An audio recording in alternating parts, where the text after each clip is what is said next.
Good evening and welcome to tonight's City Council meeting. I'll call the meeting to order. Will the clerk please call the roll? Just one moment.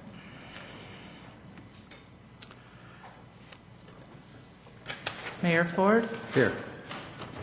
your light flashing. Got it. Thank you, sir. It's only been 3 weeks. Mayor Pro Tem Moreno, Here. Councilman Benson, Here. Councilwoman Carson, Present. Councilman Teeter, Here. Councilman Bullock, Here. Councilman McEldowney, Councilwoman Elliott, Present. and Councilman Douglas. Present. Mr. Mayor, you have a quorum. Thank you. Please let the record show that the only one missing this evening at this point in time is Councilman McEldowney. And we have an executive session to go into, and if he shows up, we'll let the record reflect that when we come back into the regular session. Next item I have on the agenda would be to the council to request to go into an executive session. What is the wishes of council? Mr. Moreno? I move to enter into an executive session pursuant to CRS 24-6-402(4)(e) for the purpose of determining positions relative to matters that may be subject to negotiations regarding the sale of the gas station property at 7450 Highway 2, and an executive session pursuant to CRS 24-6-402(4)(f) for the purpose of considering personnel issues. Thank you. Mr. Douglas? Second. Motion and a second to go into executive session.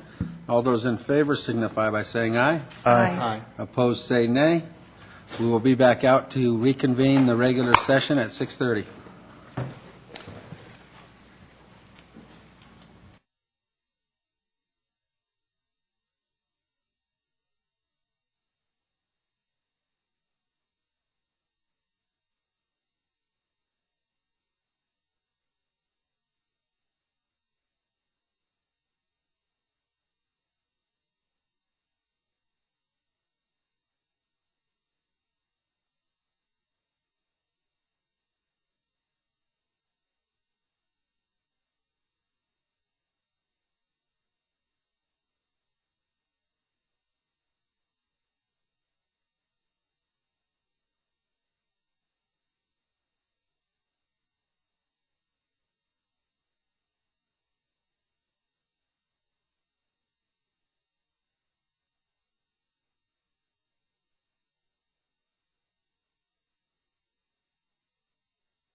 you know, he said redoing it up and making an original gas station.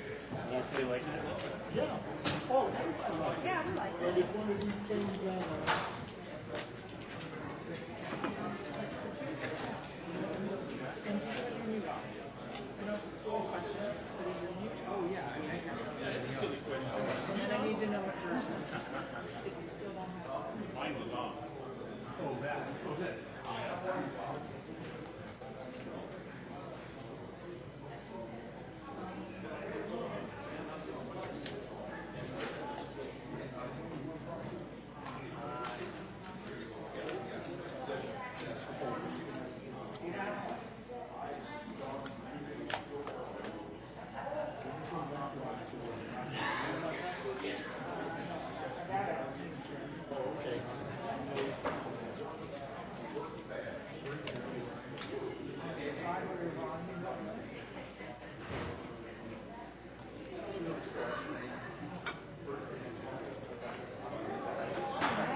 Shoot, these guys ought to just buy a Worth Manor, the way it's set up.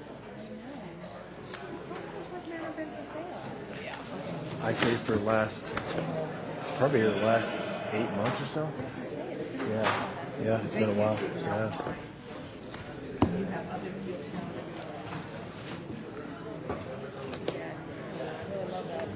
Yeah, I do too. It's just, I think, just talking with them, you know, they would like to move on different things, and actually some of them just retire because it's just taxing on them. They go out there and work real hard to get people in there and everything, and it just, you know, you come to a point of how long can you keep going with this, you know, so.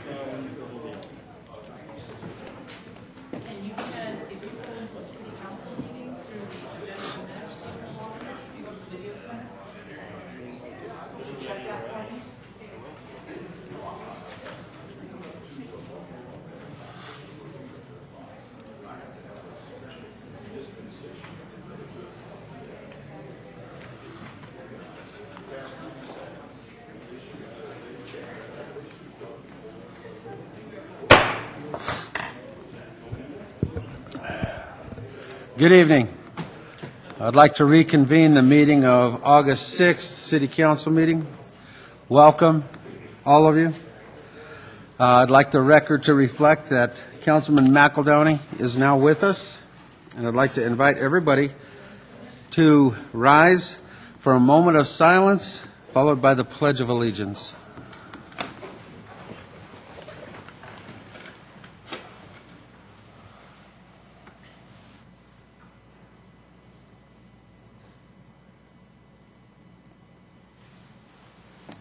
I pledge allegiance to the flag of the United States of America and to the republic for which it stands, one nation, under God, indivisible, with liberty and justice for all. Now I ask the staff to pass around the microphone and let everybody introduce themselves. Pam Spratler. Betty Thomas. Danny Thomas. Orville Lewis. Jeanette Lewis. Sonia Harris. Ayumunara. Trudy Smith. Doris Doran. Al Klein. Thomas Dowd.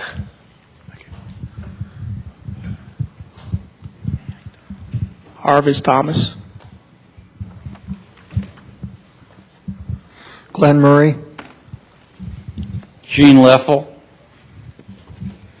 Joy Bishop. Guillermo Serna. Ruth Miller. Dave Shaw. Your name? Frank Medina. Pete Palmer. Jane Stallsworth. David Stallsworth. Larry Wood, Police Department. Dave Munoz, Police Department. Izzy Sonnenreich. Rob Sieben. Matt Wiederspawn, Public Works. Darren Sterling, City Engineer. Chris Kramer, Community Development. Roger Tinkenberg, Finance. Ms. Ryan Cordero, Government Relations.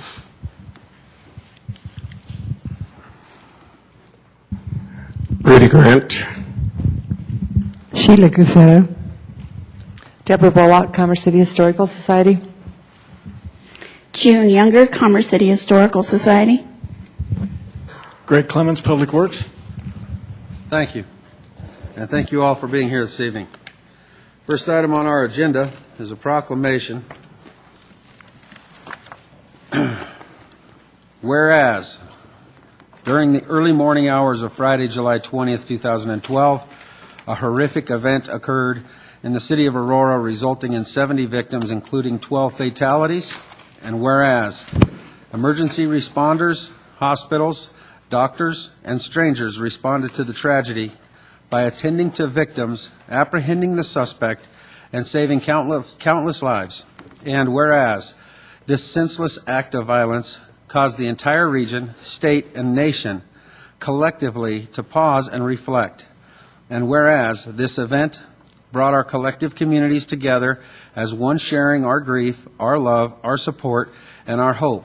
And whereas, our communities are not defined by these types of events, but rather it's the lives and acts of our heroes and the numerous acts of kindness and care for our neighbors that defines who we are. And whereas, we can all help the victims of this senseless crime by financially contributing to givingfirst.org to help begin the healing process. And whereas, the City of Commerce City recognizes its sister cities' efforts during the last 2 weeks to comfort victims, seek justice, and provide information about this tragic event.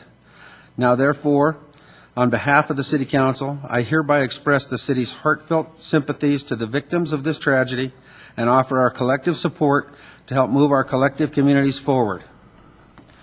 What are the desires of the Council? Mr. Moreno?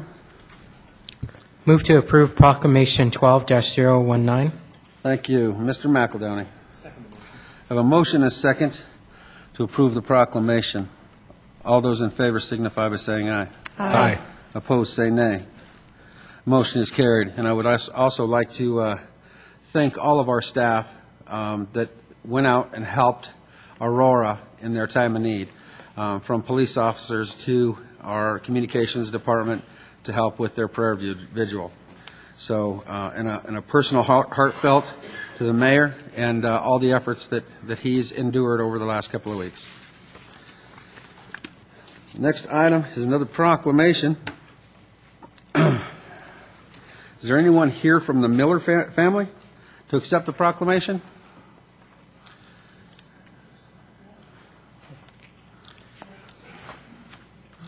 I want to make sure I have the right one here because I got several to do tonight. Okay, come on up to the podium, please.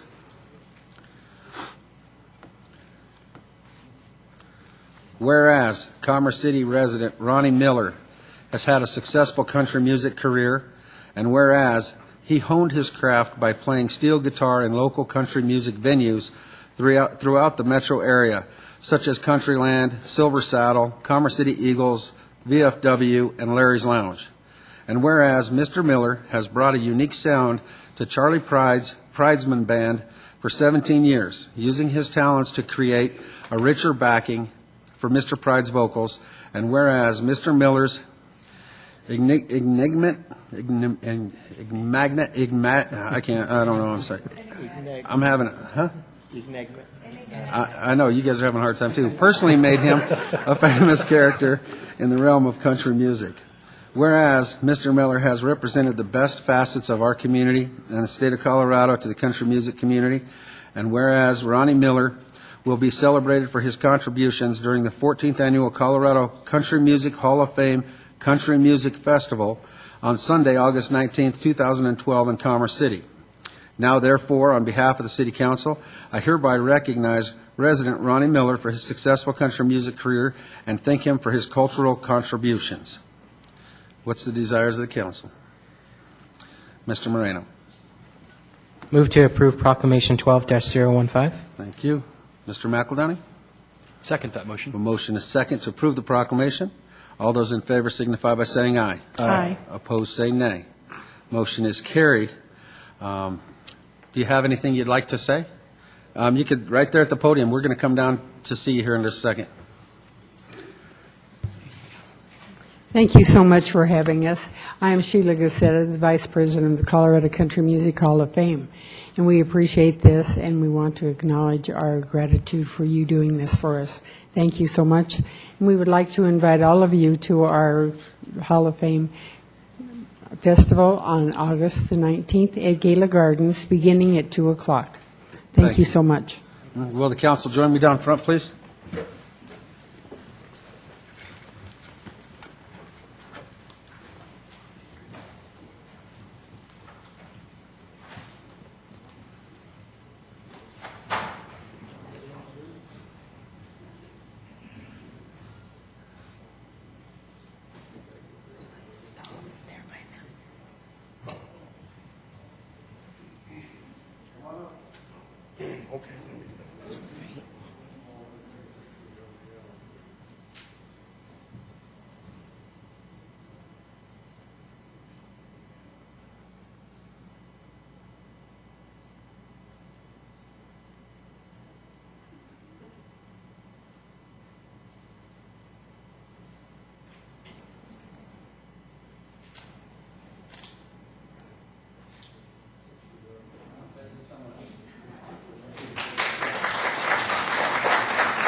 I'm glad all of you couldn't pronounce that either. I know, enigmatic. Enigmatic. Yeah. I had it the middle of until I tried to say it.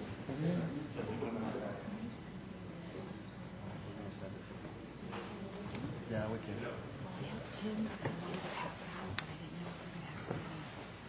I have a key to the city that Mayor wanted to share. You want to do that now? That would be good. Councilwoman Elliott has just brought it to my attention, the proclamation that we did for Aurora, that she has a little presentation as well, and we'll have our staff put the proclamation together to take to Aurora as the fact that she works for the city of Aurora. So, Councilwoman Elliott, go ahead. Thank you, Mayor. I just wanted to extend gratitude to all surrounding cities that helped out. It's been a really tough time. We've seen a lot of the victims' families. We've had hundreds of cards come in, emails, phone calls, and I can definitely tell you that we have seen the love with our sister cities. And with Commerce City doing this evening, Mayor Hogan was very touched. He wanted me to extend that message to council and staff that he's very appreciative. Unfortunately, no one could be here this evening because they have their council meeting as well. So, but on behalf of Mayor Hogan, he sent me with key to the city pins from Aurora, so I'm to present them to my colleagues here. I'm going to go ahead and do that now. Play some music or something.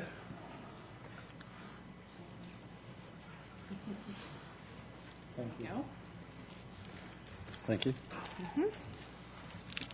Thank you.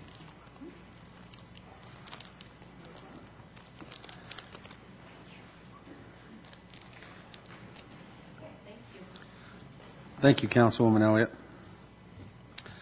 Next item on the agenda is yet another proclamation. Mr. McBroom, you want to stand up there at the podium for me, please?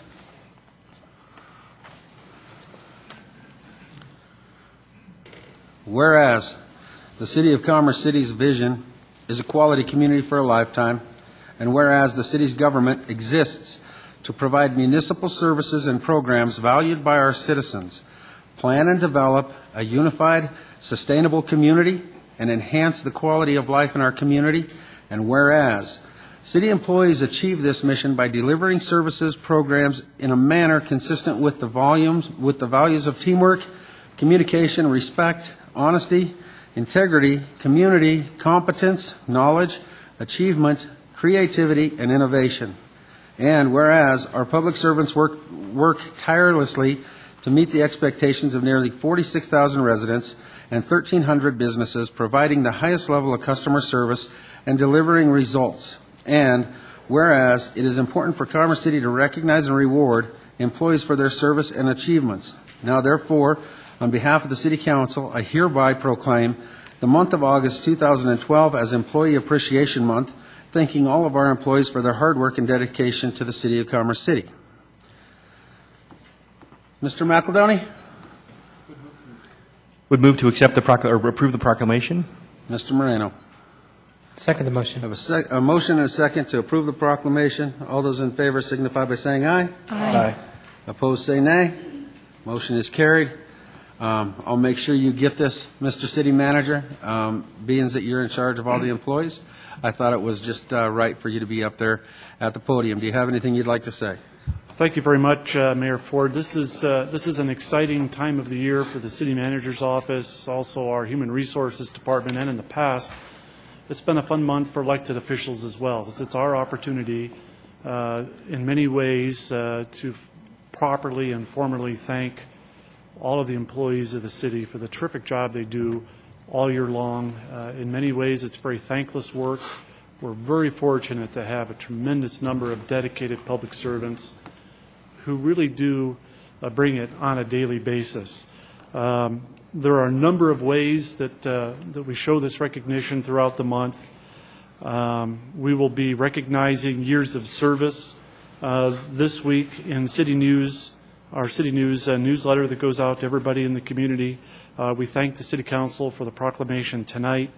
Later this week, there is a pancake breakfast where members of the city's management team get up early and cook pancakes for all of the employees of the city. We also will be offering some surprise gifts for employees throughout the month. And most importantly, especially for council members, there is an employee picnic planned on August 22nd. It's at that picnic that we formally recognize years of service, and it's a great opportunity for you all to attend and have the opportunity to personally thank the dozens and dozens of employees who provide wonderful, high-quality public service on a daily basis. So thank you very much for the recognition tonight, and we look forward to having you help us thank employees throughout the month of August. Great. Thank you. Can we get a round of applause?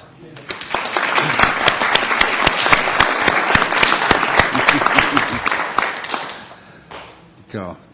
Councilwoman Carson, did you have something? Yeah, I just wanted to say thank you to all the employees. And one of the things that I had realized when I was elected to council is they're not just public servants. They really, the employees I have met really are committed to this community. I've watched them give of their time. I've watched them bring donations in for food drives.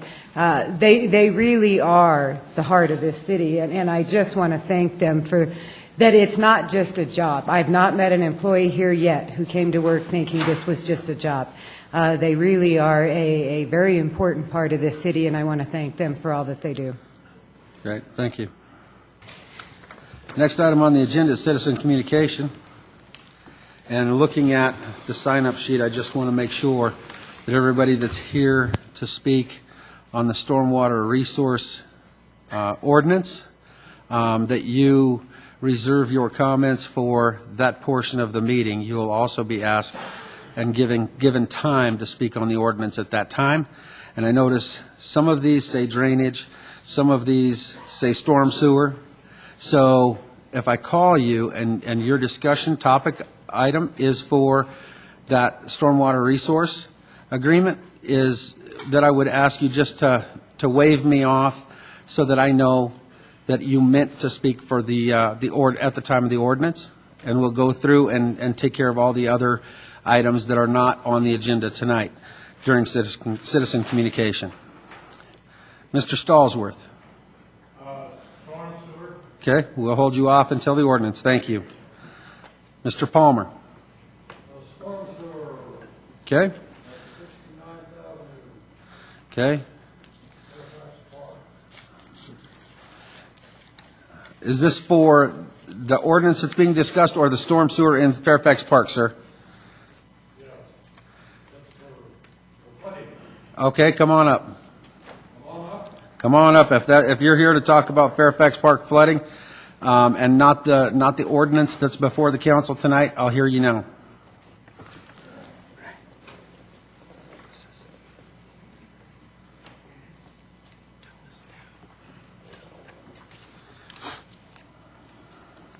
Yes, Mr. Mayor.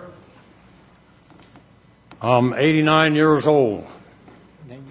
I live 150 feet from that north berm, Fairfax Park.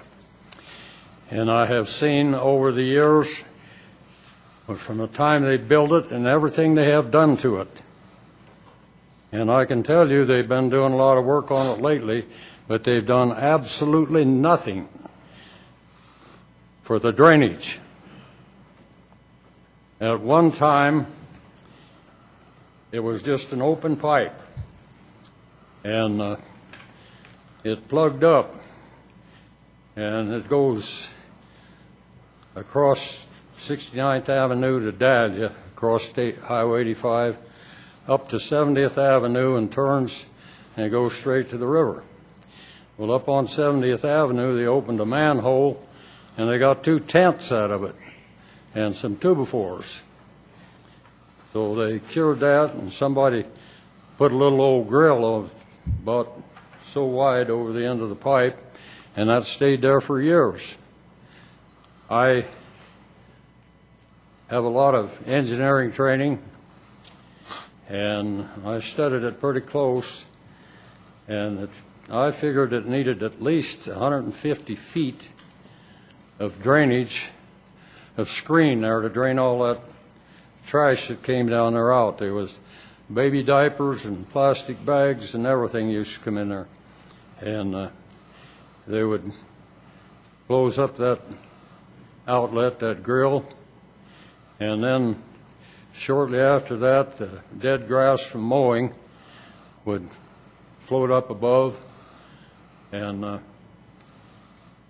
float over the top of it and seal it. When it got wet, it sealed it up.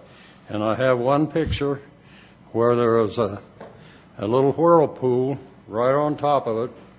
It's about 1 inch in diameter, just circling around going down there, and that's all the drainage that went out of that pipe. And since then, they have put a couple more grills in it. And I suggested that they use 150 feet, and there was a Mr. Brown that works for the city. He informed me that in irrigation, it only has to be 4 times bigger. And that custom was, or that rule or law was made way back when Colorado was just a territory, and they started the irrigation, and it was done for irrigation. But this is not irrigation. It takes all the trash. You have every cigarette butt and cigarette package and everything on the street comes down there, and there's 4 different settling ponds besides Fairfax, and they all run into it.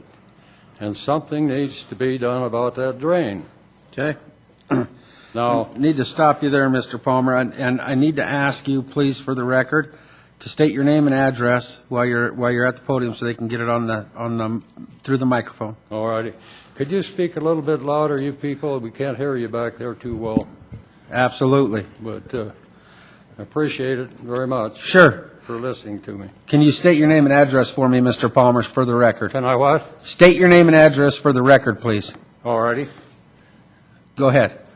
Oh, my name and address? Yes, please. My name is Royal Palmer. I live at 6930 Forest Street. Great. Thank you so much. And there may be some questions from the council before you leave, so go ahead and stay right there for a moment. All righty. I do know that you had brought this to our attention years ago, and I know that the city went in and did some reclamation of the drainage, cleaned all the stuff, and brought in tractors and cleaned out all the sediment that was in the basin in there. I've watched it ever since it was first built. Has it flooded since? Yes. Okay. When was the last time? Do you remember when it flooded last? Pardon? Do you remember when it flooded last? Remember what? Do you remember when it flooded last? Oh, yeah, I've been flooded 5 or 6 times. Okay. Actually, the first year that they done it, they didn't build that dike quite big enough, and it flooded us before they got it completed. Okay. And they went in and built it up, and I took a transit over there and surveyed it, and the east end of that dike is about 1.5 feet lower than the west end where the drain is. And when the water gets up, it always comes over there first and goes down my alley, and then across my yard and out into Forest Street. Okay. Mr. Moreno, do you have a question for Mr. Palmer? No, it's for staff. For staff? Go ahead.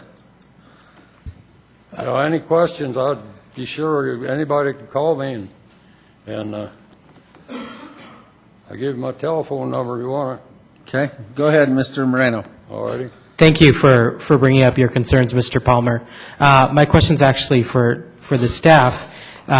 We have quite a bit of work that's about to happen in Fairfax, which we managed to leverage grant dollars to do. Will any of those be funds that will be put towards improving the drainage in that area? Yes, they've been working on that for quite a while, the new irrigation and a lot of stuff. But they haven't done anything for the drainage yet. Right. All right, thank you very much. Thank you, Mr. Palmer. Staff? In answer to Mayor Pro Tem Moreno's comment, I don't know the specific details of that project. We'd be happy to research it, get back with Mr. Palmer, but also provide an update in a future city manager report. Thank you.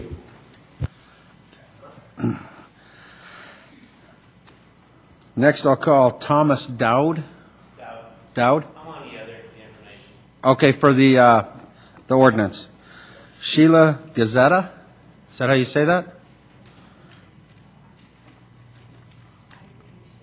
Okay, thank you. Rudy Grant? Okay, thank you. Trudy Smith. Trudy, are you here for the other? Okay, thank you. Sonia Harris.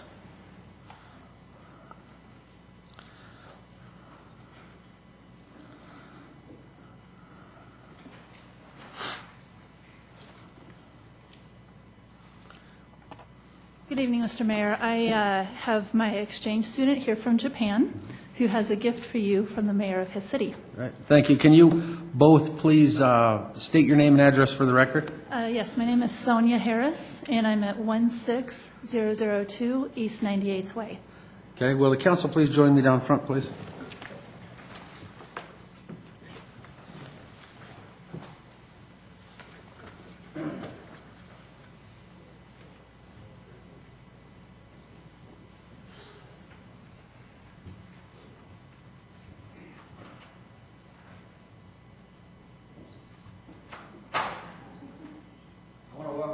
States and welcome you to Commerce City, Colorado. And I have something for you to take back to your mayor as well. Thank you for coming in. Yes, thank you. Can I get a Yes. picture? Yes, and I would like him to, if he has anything to say, I'd like him to address the audience. Do you have anything you'd like to say to everybody? Do you want to talk? Okay, that's fine. Come on up, let's take a picture. Okay, let me take a picture. I don't want to put you on the spot. Has been studying English for a year, and you'd never know it. His English is very good.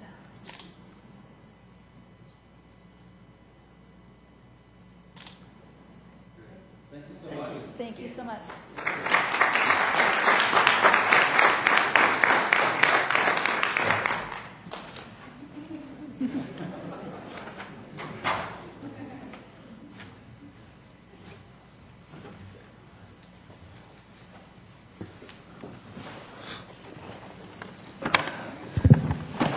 Probably ought to take Mr. a Mayor? look. Yes, sir.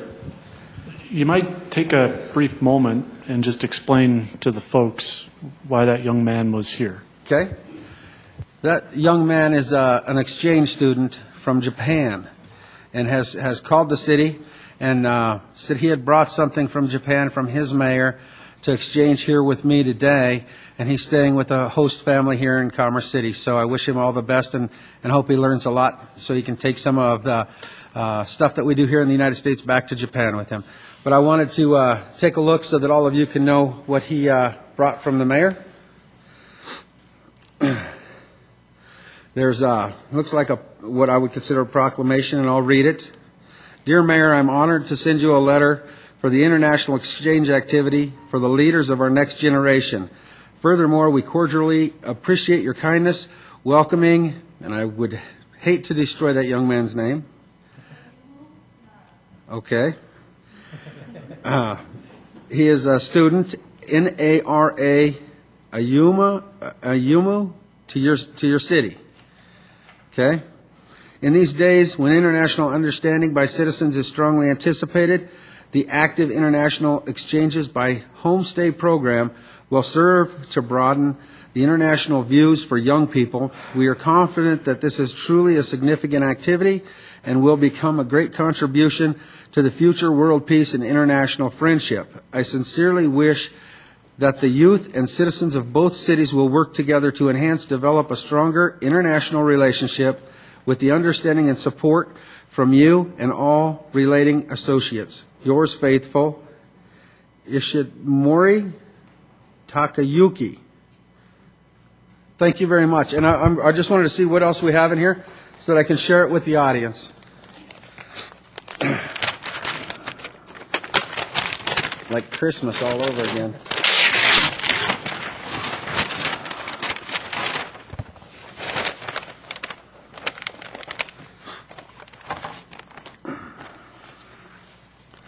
And I wouldn't know how to read that side of that, but this side looks like it has some stuff. I'll have the city display this here.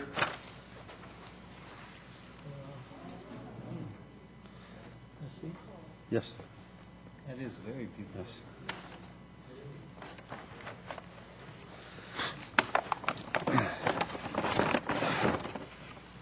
And then some information on their city. Mount Takao, is that the mountain there? Okay. Thank you very much, and good luck on your journey.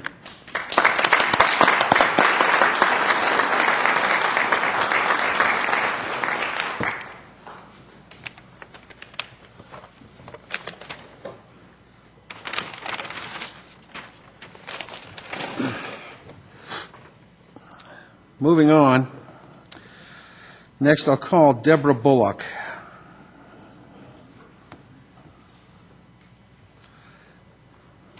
Good evening, Mr. Mayor and Council. Good evening. My name is Deborah Bullock, 6130 Ivanhoe Street, and I'm here tonight just to bring you our inventory of the items that we took out of the dog track, and you all have a copy of it at your desk. And we're very grateful that you let us go in and do that, and someday you will probably see these items in a museum. So we got some really good memorabilia. And I also want to thank Stephen DiNardo and Wade Anderson. They were extremely helpful in letting us go in, and they helped us the 3 times that we went in there to get items out. They were very helpful and very gracious to us, and we really appreciate that. And I also want to invite you to National Night Out tomorrow night at Our Savior Lutheran Church. We're hosting one of the National Nights Out at 6 o'clock if you would like to come on 67th and Monaco.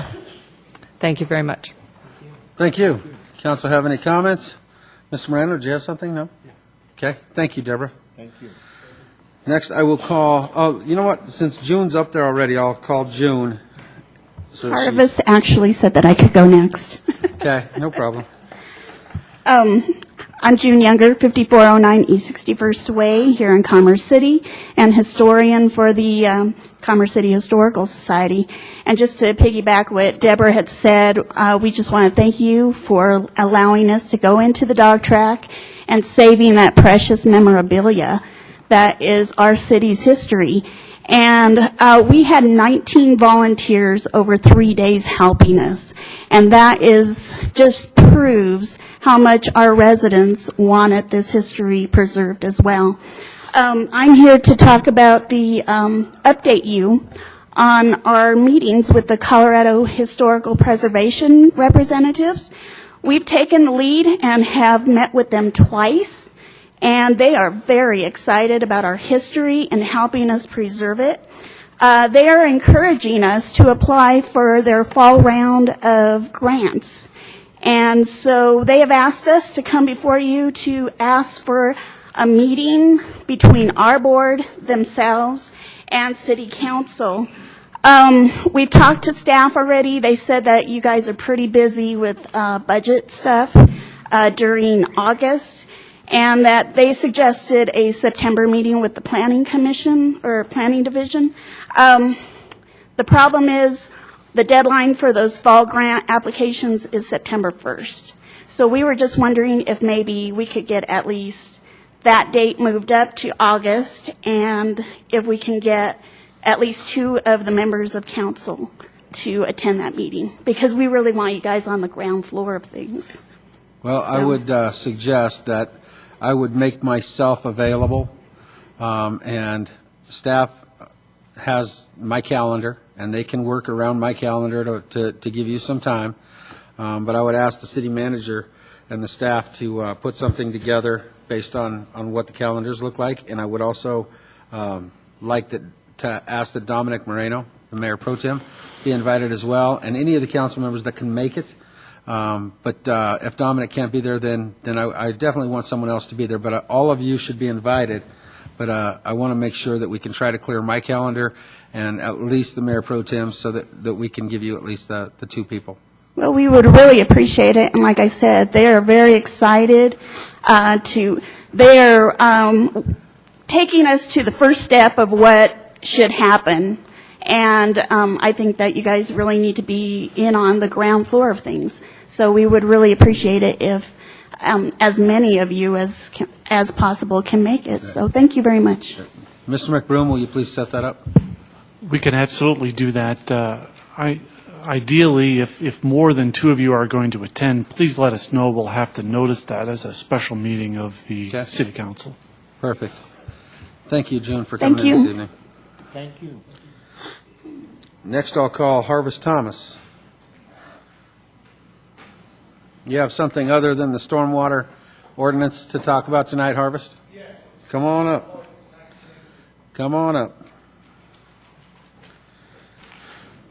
Please state your name and address for the record. My name is Harvest Thomas. I live at 7110 East 60th Way, Commerce City. I'm coming in front of council and mayor about ordinance 1918. That's about approving the $2.4 million to the urban renewal about the dog track. The reason I'm here, I'm asking council and staff to look into, we have 1,300 businesses in Commerce City, and see if we can give those businesses in Commerce City the opportunity to tear down the dog track or demolish it. We got dump trucks in Commerce City. We got people that need jobs in Commerce City. as a state employee, I know that we have temporary people that come work 3 months, 6 months. So I understand that it's hardship out here, and I'm just asking that you look more into just giving away contracts to cities outside of Commerce City, but let's help our own. Thank you. Mr. Mayor, I didn't interrupt, but 1918 ordinance is on the agenda. Correct. But since the gentleman's already, he was halfway through before I Right. realized that he was talking about an ordinance on the agenda. So that's why I let it go, and you've heard what he said, Absolutely. so we don't have to repeat it then when that ordinance comes up. then. That's correct. Okay, thank you. Thank you. We'll take that under advisement at the time of the ordinance. Thank you. Thank you, Mr. Thomas. Mr. Gene Leffel.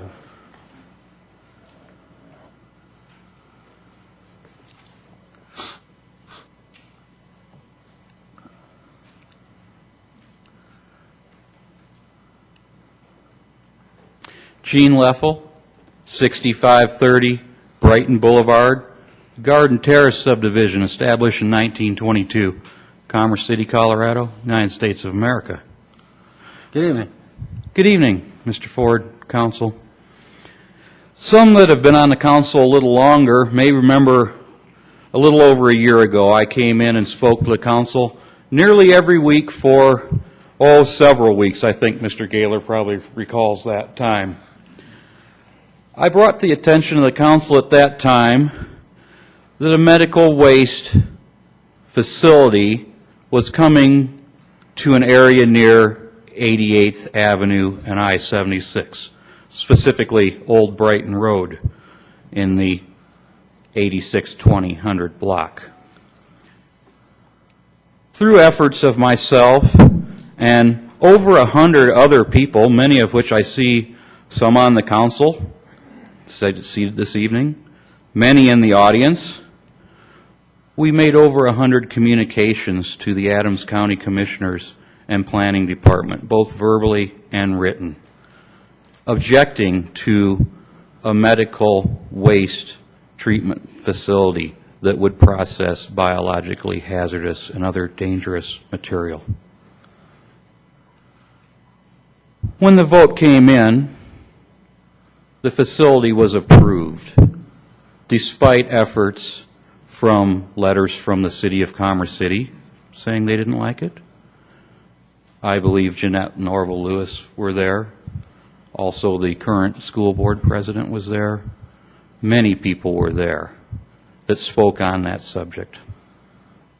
It was upsetting, to say the least, that such a facility would be put into a generally residential area, a facility that will treat materials that, if you come in contact with, may cause you health problems, possibly death.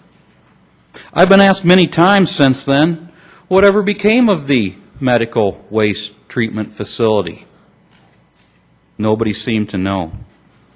I was forwarded some information just last night, and I would like to read one small paragraph from this information from Adams County in regards to that facility.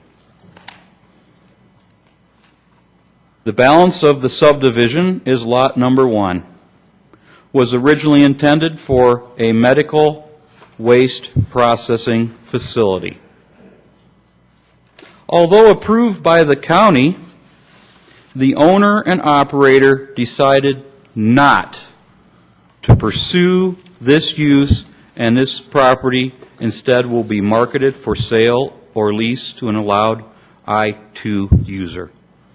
I just want everybody to know that the hundreds of us that worked on it, the previous mayor pro tem, council members, current school board president, previous school board president, many, many others, I would like everybody to know that that facility will no longer be constructed, and we do not need our city to be a dumping ground for that kind of material. Thank you very much. Thanks for bringing that to our attention, Mr. Leffel. I don't know how many on council knew that that was the case, but after talking with you on the phone today, I'm glad you shared that with me, and I I told you I wouldn't burst your bubble with laying it out to everybody, but I'm glad that the information's out, and I'm glad that that use is no longer going next to our city. So thank you for coming in this evening. Well, I would like to say that when I first brought this to the council, and that is well over a year ago, I think there was very few, if any, in this area that were aware of that slated use. And I'm happy that while we perhaps lost the battle with the commissioners, somebody had a conscience and decided that perhaps that was inappropriate to be put in a residential area. Thank you. Thank you. Thank you. Mr. Moreno, you have something to add? Mr. Lovell, thank you for that good news. Mr. Teeter just asked a question. I think it's a good one for staff, that perhaps that word be spread in some way via our communications department, because there were a lot of folks in Commerce City interested and concerned about that particular site and that facility. So I think it'd be a good idea for us to spread the word that that will not be moving forward. Well, I thank you, Dominic. You were one of the ones that took time out of your busy schedule to come up to those hearings, and I really appreciate it. And there truly was over 100 people that either spoke verbally or submitted written documentation of their dislike for that idea. Thank you again. Great. Thanks. Next, I have, that's all right to go ahead and clap. That's fine. No problem. Joy Bishop, you're here for the stormwater? Okay. That will be the end of our list for council communication, so we'll move on into the agenda. Yes, sir. Come on up. State your name and address for the record, Guillermo. I'll put you on the list. Guillermo Serna, 14122 East 102nd Place, Commerce City, Colorado. As was stated a little bit ago by Gene, Commerce City dodged a bullet with what could have been in that area so close, and possibly future parts to be annexed to Commerce City. There's got to be a plan as to how you bring in that area. The county has showed you what its intentions are, and they're not Commerce City conscious. Take a look at what they did with the fracking. They're always Johnny-come-lately with information when it comes to the areas close to Commerce City. We work so hard, as well as you, to bring in good companies to this area. But you wouldn't have had any input if it hadn't been for the people that are there. Yes, we won in perspective, but it's still open. And there's other companies that are still looking at areas close to Commerce City. And if they're going to be in Commerce City, you should be starting to look as to how to bring those areas in. The same way that you brought in the business areas is the same way that you can bring these communities so that they can start receiving some of the protection for the money and the taxes that they pay to Commerce City. They need a lot of help in that area. And we should have a conscience, because they were part of the arsenal, the same way Commerce City was. Where we're getting a little bit from the arsenal, they are not. There's nobody there fighting for them.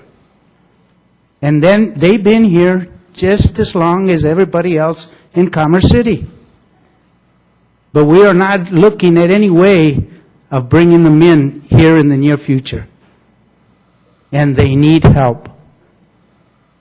I applaud what they did, and I'm grateful for the outcome. But we better start looking at what do we really want for Commerce City in the future? How do we bring in funds for that area to start bringing it up? The highways keep getting closer and closer to some of those homes and to our schools. Take a look at it. Don't just say, we won. No. It's going to keep coming and coming and coming until Commerce City decides to do something with that area. Thank you very much. Guillermo, go ahead and stay there for a second. A few people have questions for you. Mr. Bullock? Thank you so much, Guillermo, for coming in. This was something I was going to bring up at administrative business, but I'm going to bring it up now.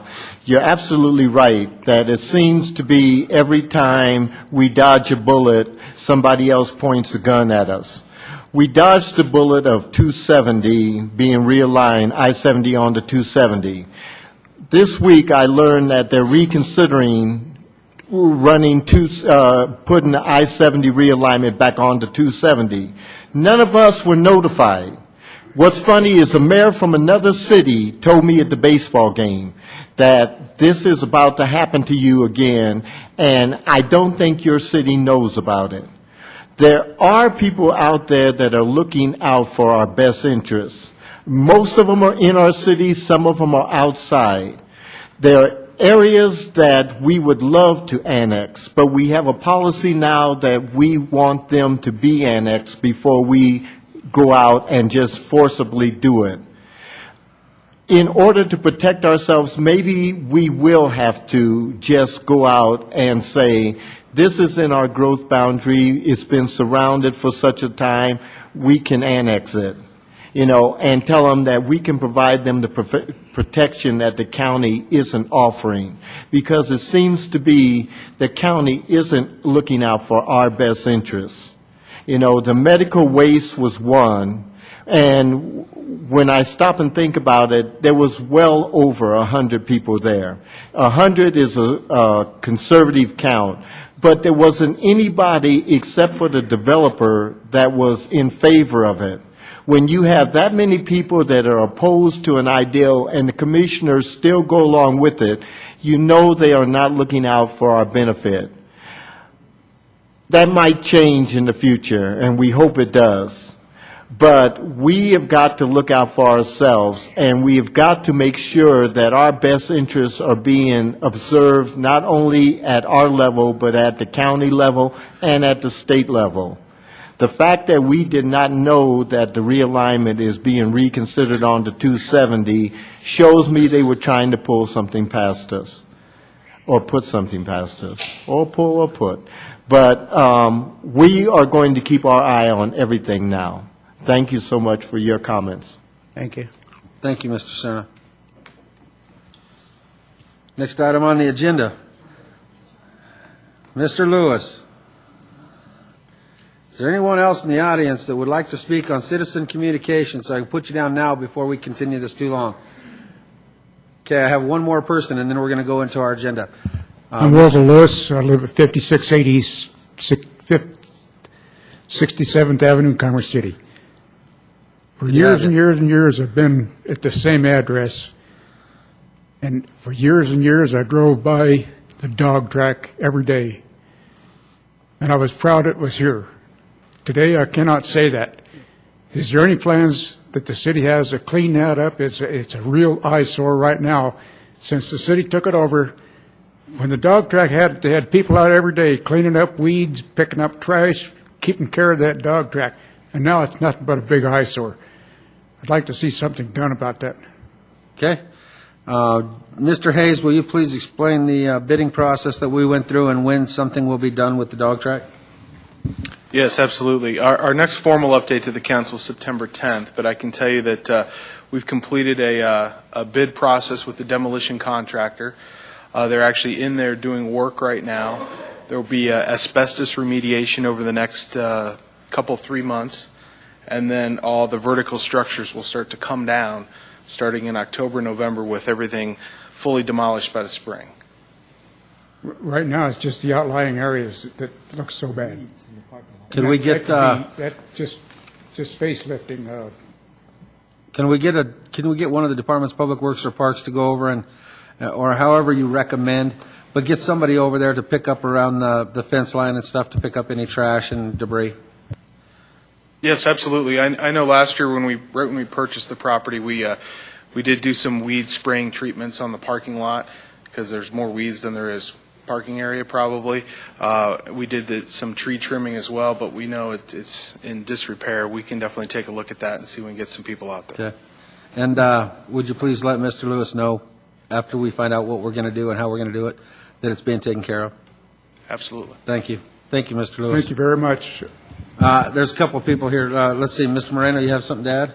Sorry, just on that topic, it's a concern that I've heard from a couple of other residents as well, that it's not so much the condition of the actual structures at the dog track, but it's actually the outlying areas, the weeds, and it was nice that those trees were pruned. That needed to happen, but in a lot of ways, it actually made the situation a little bit worse because now you can see the weeds a lot better than you could before. So I've seen a couple of folks out there from the city just picking up trash and that kind of thing, but if we could kind of double down on those efforts, I think that would be helpful to just, it's not going to solve the problem, but it'll make it look a lot better. Thank you again, Mr. Lewis. Now, I had one lady in the back.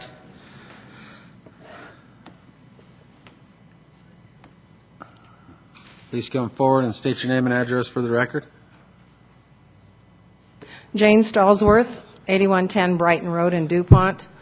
I'd like to take it back to Mother's Day of last year, 2011, because I'd like to get it on record that a neighbor across the street from us on Brighton Road brought us over the paperwork from the county asking if we knew anything about the medical waste facility that was going to be put in up the street from us. We did not. My husband, David, and I took on this project, and he needs the credit. He did a lot of the computer work, a lot of the contact stuff, and I kind of helped organize a lot of it for us. But if it hadn't been for our neighbor coming over and asking for our help, this thing would not have failed, now that we find out later, or a couple days ago, because the people across the street from the facility had been fighting this for, I'm going to guess, about 3 years, if I'm correct, Tom? They had already been fighting it and were not winning at all. So I do need to go on record. My husband David and I took on this project. We got TV involved. We got the Rocky Mountain News involved. We've had reporters at our meetings for that.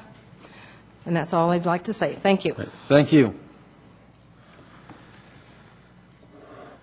Now, that concludes our citizen communication portion of the meeting.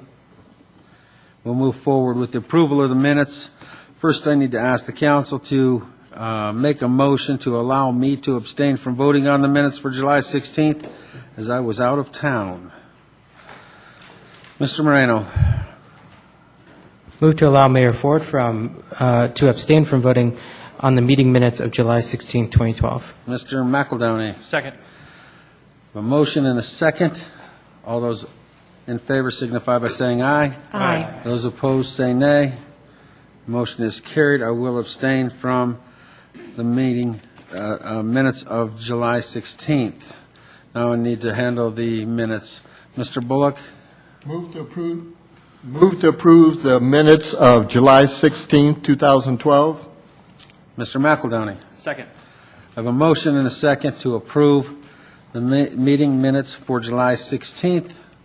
All those in favor signify by saying aye. Aye. Opposed say nay. Of course, I abstain. Motion is carried. And we take on the consent agenda. There are 2 items on the consent agenda this evening. Does anyone on council wish to remove either one of those items for further discussion and a separate vote? Seeing none, I need a motion and a second to approve the consent agenda. Mr. Bullock. Move to approve the consent agenda. Okay, Mr. Moreno. Second the motion. A motion and a second to approve the consent agenda. Mr. Attorney, will you read the title, please? Title of Resolution 2012-46 reads as follows. Resolution approving an intergovernmental agreement between Adams County and the City of Commerce City for the November 6, 2012 coordinated general election. Title of Ordinance Z 900-12. An ordinance rezoning from PUD to C3 Zone District, the property described in Exhibit A attached hereto made a part hereof, located at 6955 and 6995 Brighton Boulevard, Commerce City, Colorado, and amending the zoning map of the City of Commerce City, Colorado to reflect said rezoning. That's the consent agenda. Thank you. I'll ask for a roll call vote.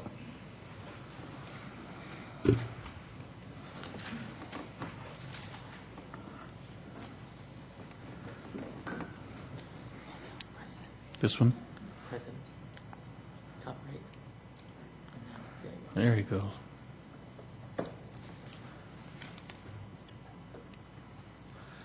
Let the record show that the motion is approved, 9-0.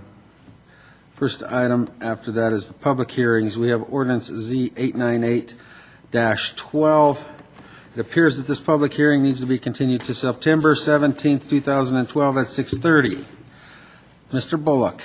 Move to continue public hearing Z 898-12 to September date that was stated. September 17th, 2012. Mr. McEldowney. Second. A motion and a second to continue this public hearing. Mr. Moreno? I guess I didn't get the memo of why we're continuing the ordinance. Jim or Mr. City Manager? It's being continued at the request of the applicant. Okay. Okay. A motion and a second. All those in favor signify by saying aye. Aye. Opposed, say nay. Motion is carried. Public Mr. hearing Mayor, is... just for the record, that Yes, sir. continuance was to 6:30 p.m. Yes, sir. September 17th. Correct. Thank you. Next item, Resolution 2012-54. Does council have any questions for staff regarding this resolution? Mr. Moreno. I do have a question for staff. This isn't directly applicable to the current resolution, but Councilman Carson and I had received a communication from Richard Smith about his concerns around the city's plans around Havana Street and the construction of Florence. Have we kept in contact with Mr. Smith, and where are we at on that? I will defer to Mr. Clements. I don't know that we've had any contact from Mr. Smith for quite some time. The last known contact I know we had was at a meeting with all of the property owners in that area where other alternatives were discussed. I'll ask Mr. Clements if there's been any contact since then.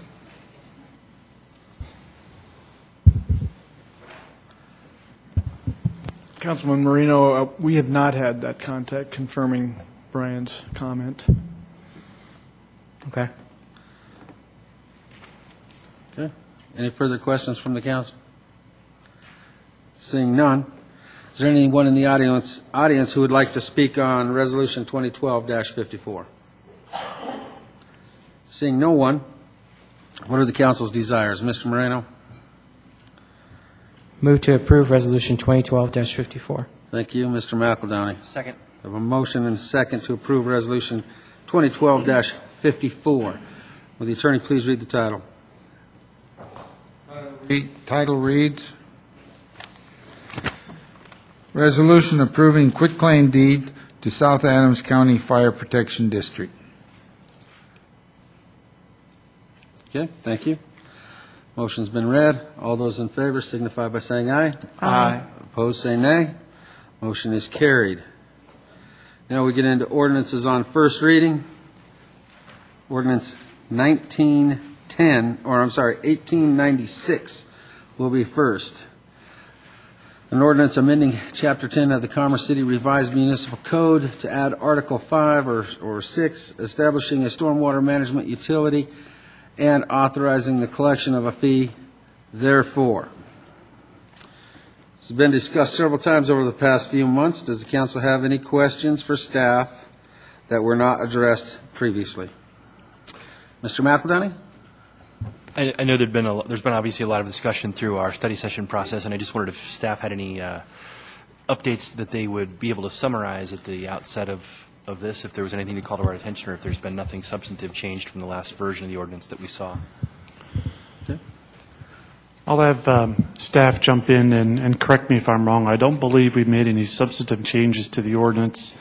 There is a version that was distributed tonight with some very minor revisions based on feedback we'd received from members of the community. There has been questions raised in the past by council about the amount of outreach in the community regarding the concept. There has been efforts to reach out and seek feedback from the community. I believe more information has been provided to residents, although some information has been provided to non-residential property owners, not to the same extent at which we've reached out to the residents within the Commerce City community. With that, there's certainly more work to be done on that front, and can certainly be part of the overall discussion to determine an appropriate fee. Just to summarize discussion from the last regular meeting, the purpose of the ordinance is to create a utility for the city's stormwater system. The ordinance in and of itself doesn't establish what the fee would be. Separate from the ordinance, there would be a fee resolution required where City Council would have to approve that separate resolution. That the timeline that was put forth by staff was to have first reading tonight. If it passes on first reading, allow City Council to discuss an appropriate fee at next week's study session. If there was approval of the ordinance tonight, agreement on an appropriate fee on August 13th, both the fee resolution and second reading of the ordinance would come back on August 20th. There are other options to discuss both the ordinance and the fee resolution. However, moving out past this timeline that we've laid out would mean that City Council would not be able to begin charging the fee in 2013, which is certainly Council's prerogative. Just a follow-up question, and thank you for that detail. I just wanted to see if you can help clarify, just for both council and for the public's sake, that, again, the determination or the discussion tonight is not aimed at setting a fee or giving a start date to the collection of a fee, but to discuss the establishment of utility that, once in place, would enable the city, through an extended set of subsequent discussions, to discuss what, if any, fee would be potentially put in place for the purpose of covering the stormwater, the operation and improvements to our stormwater system. Is that a fair way to say that? That's exactly correct. The ordinance authorizes the fee, doesn't set the fee. Okay. The fee can only be set by a separate council resolution. Meaning that if this were to be approved tonight, it simply puts us in a position to take that action at a future date, which could include a 2013 start, but it does not bind us to doing so. It could essentially sit as is without any further action if that were the wishes of council. That is correct. Okay. Thank you. Okay. Mr. Bullock. It's kind of funny that what Jason just elaborated on is the same thing that I was going to say, that just because we're passing this ordinance doesn't mean in a week that we're going to pass a fee. We're just passing the ordinance to establish the stormwater collection, but that's by no means that there are 9 votes up here that says that there's going to be a fee established on top of it. So I'm just elaborating on the same thing that Jason just said. Potentially passing, yes. We may not even pass it, but it's a potential pass. It doesn't mean that there's going to be a fee established with it. Mr. Douglas. I had a question. I'm sure this has been answered before, but just want to bring it up again since we're on this subject here. How long have we been maintaining the storm drain management ourselves? Last 15 years? The city's had a storm sewer system for 40 years. The federal mandates that came down through the Clean Water Act, I think, are about 15 years old. Okay. And in a 15-year time, Has that cost been about the same, at $875,000? I mean, well, because the northern area, as far as that setup, that was paid for through construction in the northern area.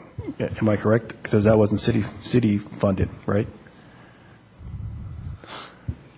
The stormwater sewer system, the basic infrastructure, a good chunk of that infrastructure was installed through private development in the north. That is correct. Your initial question, have the city's costs increased over time? They have, both because the city's storm sewer system has grown over time and also the federal requirements had increased over that same time period. And in that time frame, because I asked this question several times, is there? I know that you guys showed a map, but I need to see where those areas are that we need to change out. I mean, I'm sure there are several areas, but I'd have to have seen a map that shows the areas that are functioning properly, areas that we need to monitor, and areas that have to have immediate attention and reconstruction, and make sure those paths stay current for when the water, excuse me, for when the storm water comes off certain areas in the city, that it flows where it needs to go. And here we are looking at coming up with a utility department, which I still haven't had anything as far as a mandate in front of me. I'm sure not anyone on council has. I think we're putting the cart before the horse, and I know we have a lot of discussions on this. It's been on as far as study session. We brought this up several times, but I'm still not convinced that we should go down that road as far as structuring this. And I'd like to hear from the residents who have come tonight on this subject and hear what they have to say. But I still like to see a map that really shows green, yellow, green, yellow, and red, the good areas, moderate areas, and the areas that just need help and what those costs are, because that really be helpful going forward to establish what exactly we need here in our city. Because just say we were at $875,000, what exactly?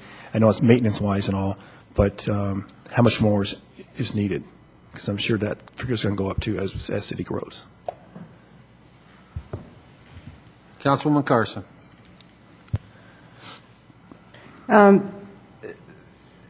My question is still the same one, is I believe that residential property should all be the same, and that we don't separate it out by a half acre and larger, I guess. I live on Paris Street. When I look at the houses across the street, and I know most of those over there are on a minimum of an acre, the runoff is not coming out into the street. They have enough property there that when they get the runoff from their homes, it's going back into their yards. So, and I assume it's probably that way for most large parcels, is that runoff can be absorbed before it ever even comes out into the gutter. So I don't think there is a need to separate residential by size, that all residential probably should be just considered residential property and all under the same fee. And Mr. Douglas, I understand that you're hesitant for this. When you say putting the cart before the horse, I sat here feeling like I think this probably should have been done years ago. This is a mandate that was put upon all cities, and it's up to that city to figure out how to fund that mandate. This city has been putting that money in there, and I do believe that it takes away other things that council would be able to provide for citizens out there because the money is tied up. This does not even tie any money. It's just the starting of setting the stormwater in a direction that we then as council can start going forward, reaching out to the businesses, reaching out to citizens, and working with them, but finding a way that we can free up some of this, because this is like having a ball and chain around you, and you just keep dragging this with you. And so I believe it's the responsibility of this council that we owe it to this city that we find a way so that we can provide infrastructure, good clean water, and everything else that you believe your city government should be providing you. Because I believe there are certain things we, as government, are responsible for providing, and water is one of them. And we need to be able to always maintain a system that is we're not letting it go so long that our children grow up and then have to finally pay the price to fix everything because we weren't willing to step up to the plate when it was our turn. So I think it's time that we started this.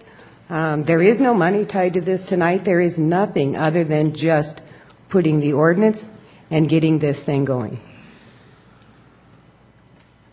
Mr. Moreno. Before we get too far in discussion, I'd actually like to hear from our residents first and their opinion on this. Mr. Douglas. I agree.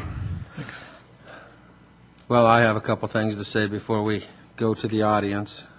First of all, I have been adamantly against this from day one. And not that I'm not in favor of meeting a federal mandate. I think that we need to meet that federal mandate, but we need to do it with educated residents and educated businesses. And I look at the stuff that this will provide. Number one, it provides things like weed cutting, drain cleaning, street sweeping, snow plowing, and those are things that I believe our tax dollars have paid for many, many years to provide that service.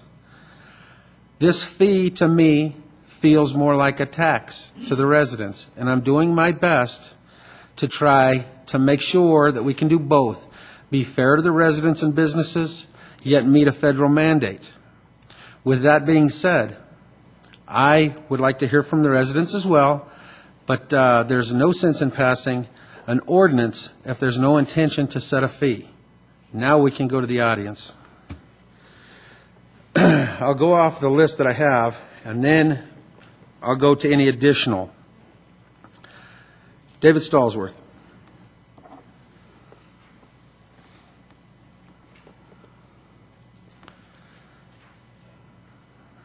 And as you come forward, please state your name and address for the record. And remember, please try not to reiterate what the person in front of you said. You can say you agree with the guy, the people have spoke previously or whatever, but if we hear the same thing over and over, we'll be here all night. As long as you make your point clear, that's all that matters to me. Mr. Stallsworth? David Stallsworth, 8110 Brighton Road. I also own property at 6950 Forest. I've got something that Laura will be giving each one of you a copy of. I guess Bob Gaylor got that little chore. This is on your drainage fee and your drainage system. Over 40 years ago, Commerce City installed a drainage system for the core city. They drained Commerce City from 54th and Quebec, west to Vasquez Boulevard, north along Vasquez to Highway 2, north on Highway 2 to Quebec, and then back up to 54th. This is a lot of area to drain into Fairfax Park Lake and expected to hold all of the water and debris that the rainstorm can produce. Over the years, Commerce City has made minor changes in the drainage system in Fairfax Park Lake. It has slightly improved the drainage at Fairfax, but a lot more needs to be done to cure this problem. About 20 times in the last 40 years, the residents north of Fairfax Park have experienced flooding of their properties. Some have lost a lot of valuable items in their homes because of this. When you build a system like Fairfax Park and drain many acre-feet of water into it, you are also responsible for any damage you create in building this drainage system. You are responsible for maintaining it. When you are informed of a problem and you do not correct that problem, that is negligence on the part of the City of Commerce City and their staff. Commerce City has not acknowledged any claims that residents have made. Instead, the city tries to pass it off as an act of God, saying it is a 50-year event, a 100-year event, a 20-year event. If you add up all these events that have happened in the last 40 years, it would total to about 400 years. The Commerce City employee that keeps telling us about all these events looks to be about mid-50s. I am sure he has never personally experienced all of these various weather-related events he has quoted. Now, 40 years later, Commerce City is wanting to impose a monthly drainage fee tax on the residents of Commerce City. We have been paying for urban drainage fee on our properties for over 50 years. With all of the unemployment, underemployment, seniors, young struggling families, who can afford more fees and taxes? For some, it may be a good deal, so they won't have the puddle in their neighborhood. For those that are flooded by this drainage system and are asked by Commerce City to pay to flood their property while taking care of other owners, this is an outrage. This is beyond belief. Is Commerce City going to pay the property owners for the water, sludge, debris that is put on their property each time they are flooded? If you're going to charge property owners for runoff water, it follows that you should use that money to reimburse property owners that experience damage caused by your drainage system. In the local paper that was recently sent out, you are spending a lot of money making improvements to Fairfax Park that has nothing to do with improving the drainage problems. I would like to schedule a series of meetings with the mayor and individuals that are in charge of drainage at Fairfax Park to discuss ways to control flooding problems that have gone on for the last 40 years. Sincerely, David Stallsworth. There was also a survey mentioned in this. When was it done? What residents were included? How was the survey taken and the results? The federal mandate that says the counties and cities have to impose this tax fee, I believe Commerce City has already done most of what's in that mandate. But I personally am against a fee on this, especially if I've got to pay you to put more water on my property. I have pictures, a lot of them. Commerce City has had these pictures before. Also, as of Saturday, when I went down to Fairfax Park and I took some more pictures, it shows there's a water bottle holding one of these flap gates open. Anytime you put water in Fairfax Park and these flap gates are propped open, the water simply runs under the street right back in our area. We have asked many, many times to have these taken care of. If you're not taking care of them and you're flooding us because of it, that is negligence. Thank you. Thank you, Mr. Stallsworth. Anyone that'd like to look at these pictures, they're far more than welcome. Oh, I've got lots of them. Okay, can I give? These should go in for evidence. Okay.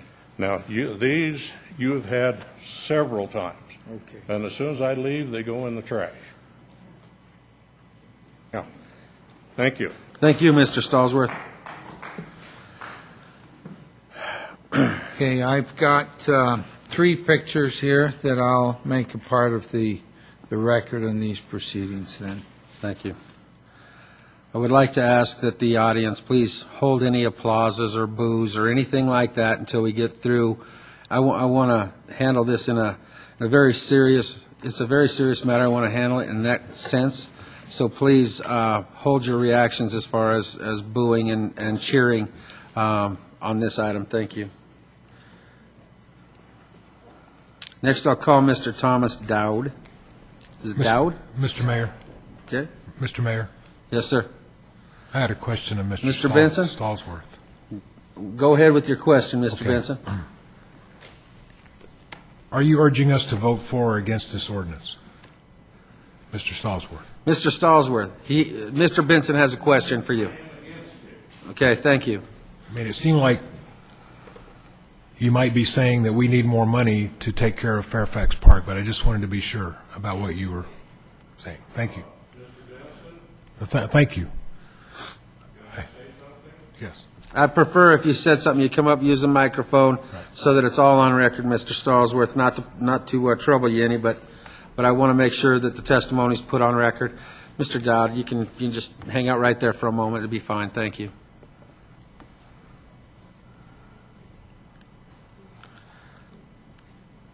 Yes, this is Dave Stallsworth again, and I am very much against having to pay a fee for water drainage. Since I've been paying through urban drainage, I've been paying that for over 50 years. This would be another tax on top of a tax. I will be requesting a copy of the recording of this meeting tonight to be used for further reference at a later date. And Mr. Ford, if we can get together with you and whoever else would be interested, I would like to go over some of this drainage problems we have with Fairfax Park. That's not a problem. We can get Mr. Hayes to schedule a meeting, since he's oversees those departments. We'll get our engineering and public works staff to also participate, and I would more than happily attend a meeting to listen to what you have to say about the drainage. I think we can help you quite a little with your problems in Fairfax Park if somebody will listen to what I have to say. Great, thank you. Now, Mr. Dowd.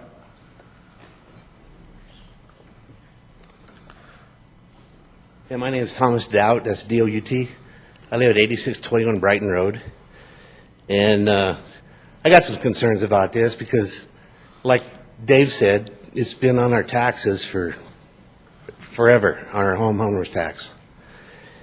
And, you know, is this going to be the same thing the state's done to us on our motor vehicle license plates? I have a 5x10 trailer that was about $6 to license plate it. Today it costs $47 with their fees and bridge fees. Is this the way to make the money or what? And you go back, and I happen to work on the redevelopment in 1975 of the triangle between Quebec and Holly. It was 64th or a little farther down to Quebec when they done all the curb and gutter. You know, who paid for it then? And it's just like they're specialized in certain areas that have got the benefit out of it, and now they want to put a fee on it, and when will the fee stop? You know, anytime a contractor comes in and develops an area, they have to have the storm sewer all set up and everything. And then I have a hard time also of back in 75, we had no retention ponds. We started at the river with all the pipe because I run backhoe for years. And, you know, it just seems like it's a way of making money to subsidize, you know, to get it in now. And like Reunion, I don't imagine they have much of a storm sewer problem out there because it's new. But how are we going to get the older areas built back up? You know, we're not at Cherry Hills. You're going to end up running residents out here, which you need the lower class residents out here basically to live in Commerce City because of the reputation it has. I've been out here since 1956, so I'm no newcomer. That's mainly, I'll keep it short, I could go on all night, but there's no sense. That's mainly the point that's my concern. You know, you tax a fee on here and a fee there. They aren't even taxes, so we can claim them on our taxes. And like I say, a trailer that cost about $5 5 years ago costs $47 now. If that happens, something like that there on our wastewater system, it'd be downright ridiculous. And I lived in Northglenn for a short period of time, and I got caught in their water deal out there in 81 when it was so high. I know what that is. So that should be it. Thank you for coming in this evening. Does anybody have any questions for Mr. Dowd? Seeing no one, thanks again. Okay, thank you. Looks like on the list here that I'm still going off of, next would be Trudy Smith.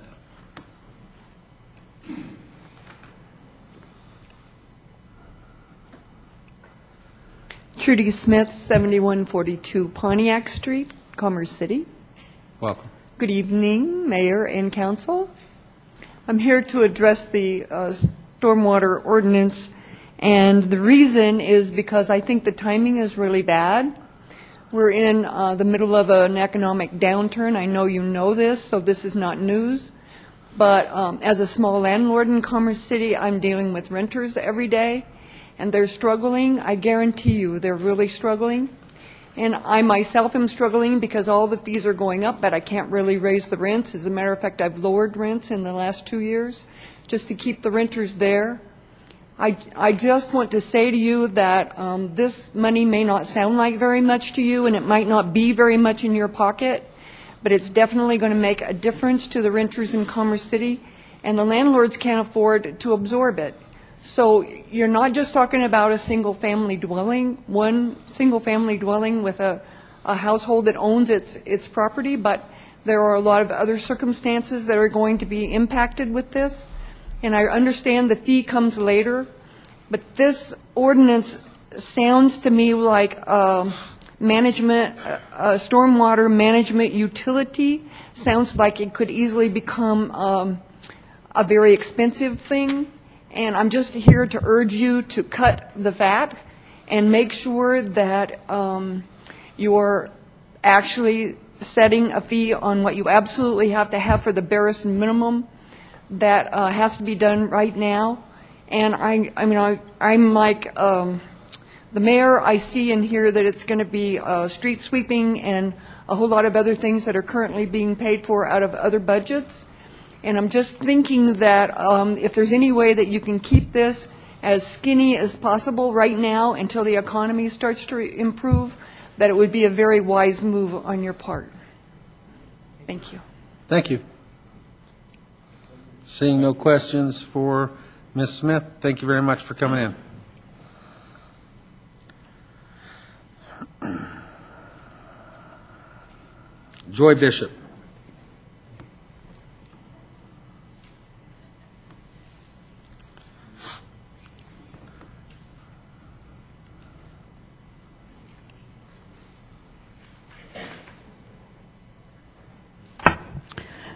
Joy Bishop, 6491 Glencoe Street, Commerce City, Colorado. Good evening. Good evening, Mayor, Council, and staff. Several weeks ago, I asked Mr. Sterling if he could get me a copy of the mandate, quote, that he and the other city staff were referring to. Several days later, I received this document. It's about a half-inch thick. And I received a copy of the permit in the mail. So, Mr. Sterling, thank you very much.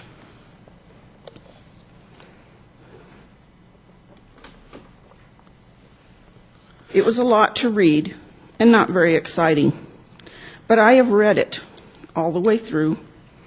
I have underlined certain parts of it, and I have written notes in the margin.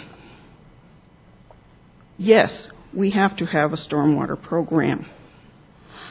Yes, we have to have maps showing all of the stormwater drains and outflows. Yes, we need to monitor the construction and redevelopment sites in our city. And yes, there are certain businesses and industries that are proven threats to the Clean Water Act and its recommendations. But there's nowhere in this document that I see that it says the citizens have to pay for this. There's no place in this document where it says every resident has to pay $6 a month to fund this. In fact, this document states that if a city does what this document says they are to do, that the amount of money they spend on stormwater drainage should decrease, not increase. Now, how many of the 9 of you sitting up there can say you have read this document? 1. If I can read it, so can all of you. If I can understand it and digest it and comprehend it, so can all 9 of you. And I'm sorry, but you have no business even voting on this ordinance tonight if you haven't read this. You're relying on your staff to tell you what's in this. That doesn't hack it with me. I'm a school teacher, and I expect every one of you up there to do your homework and do your research and know what you're voting on, because that's what I elected you to do.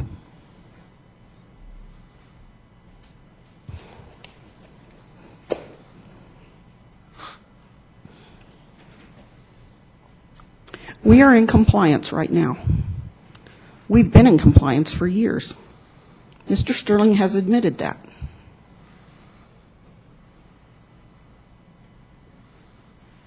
So what is the urgency?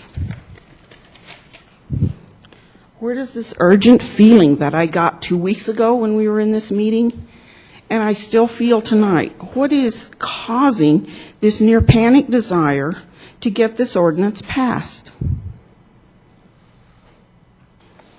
Is there something we need to do in order to be in compliance for the renewal permit in September? We have to put in our application in September so that this permit can be given to us in March of next year.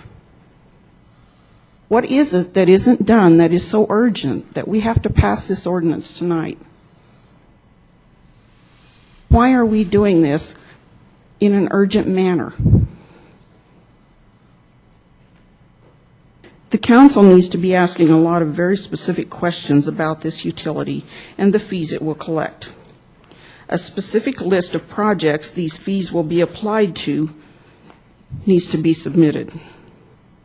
A projection of when each project will be started and when it will be completed needs to be supplied.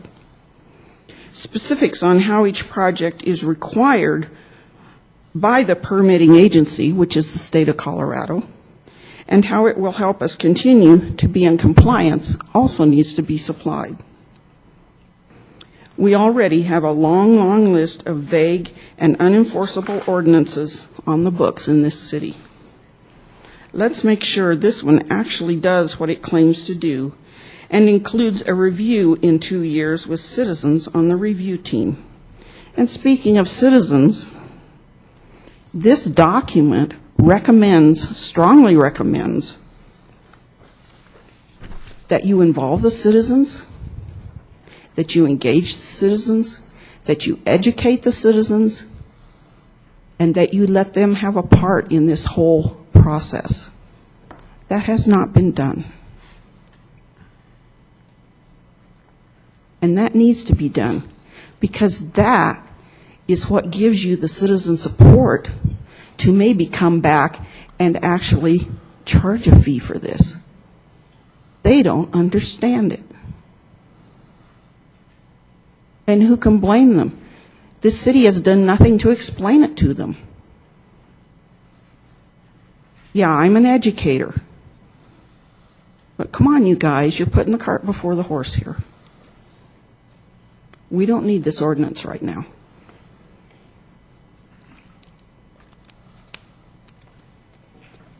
I recommend that you table this ordinance tonight, that you do the things this document tells you to do to educate your citizens, get them involved, get them on board, and then bring this back when it's appropriate. That's my recommendation as an educator, as a retired teacher, and as a citizen in this community.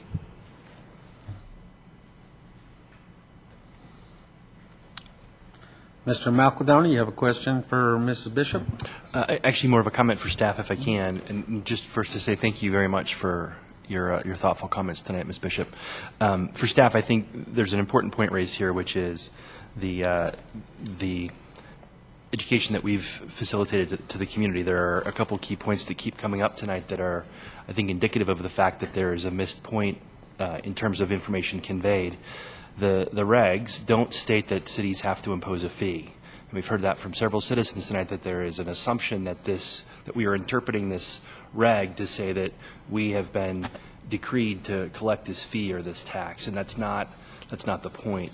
The regs state that communities have to do what this document outlines in order to ensure clean water.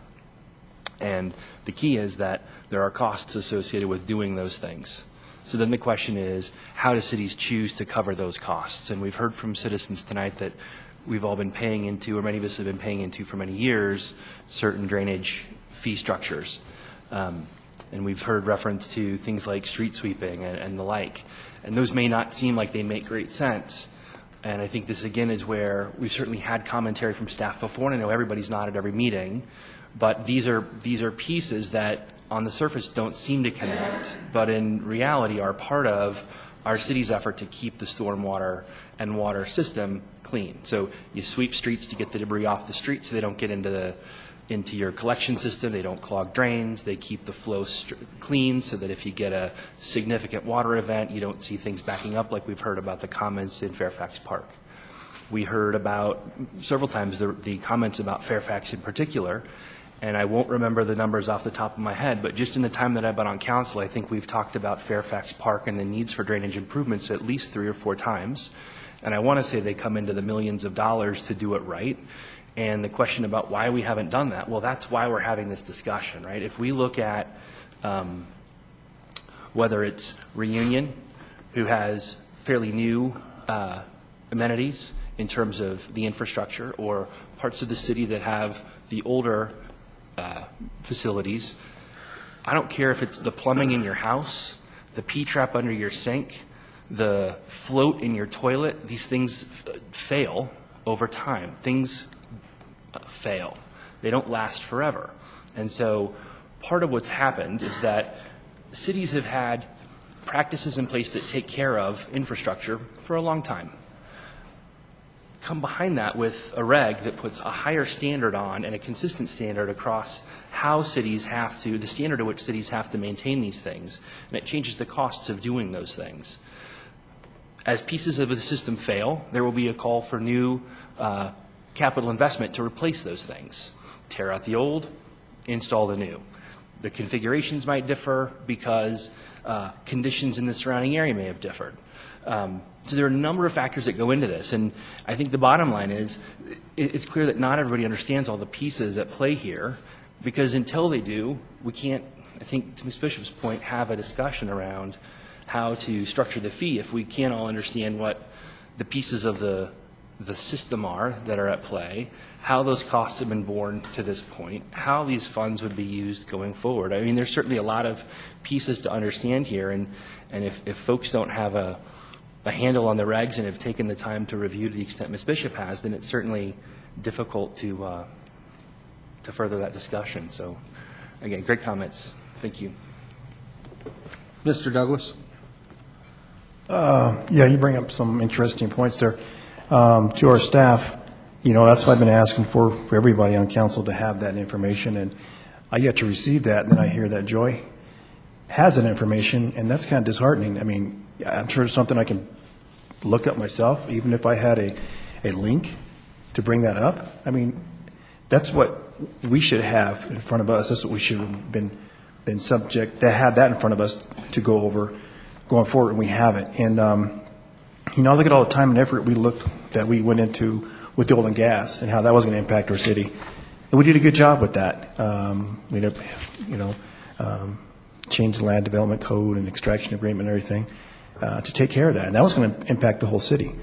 Now we have this right here, and we need to spend that amount of time also, not as much as we did oil and gas, because everything has different ways to get the information out, but we should be engaging with our citizens we should have started this a long time ago to get where we're at right now, to better inform them, because until we go through and exhaust all resources on our end, like right now we're going through the budget, and we're talking about it.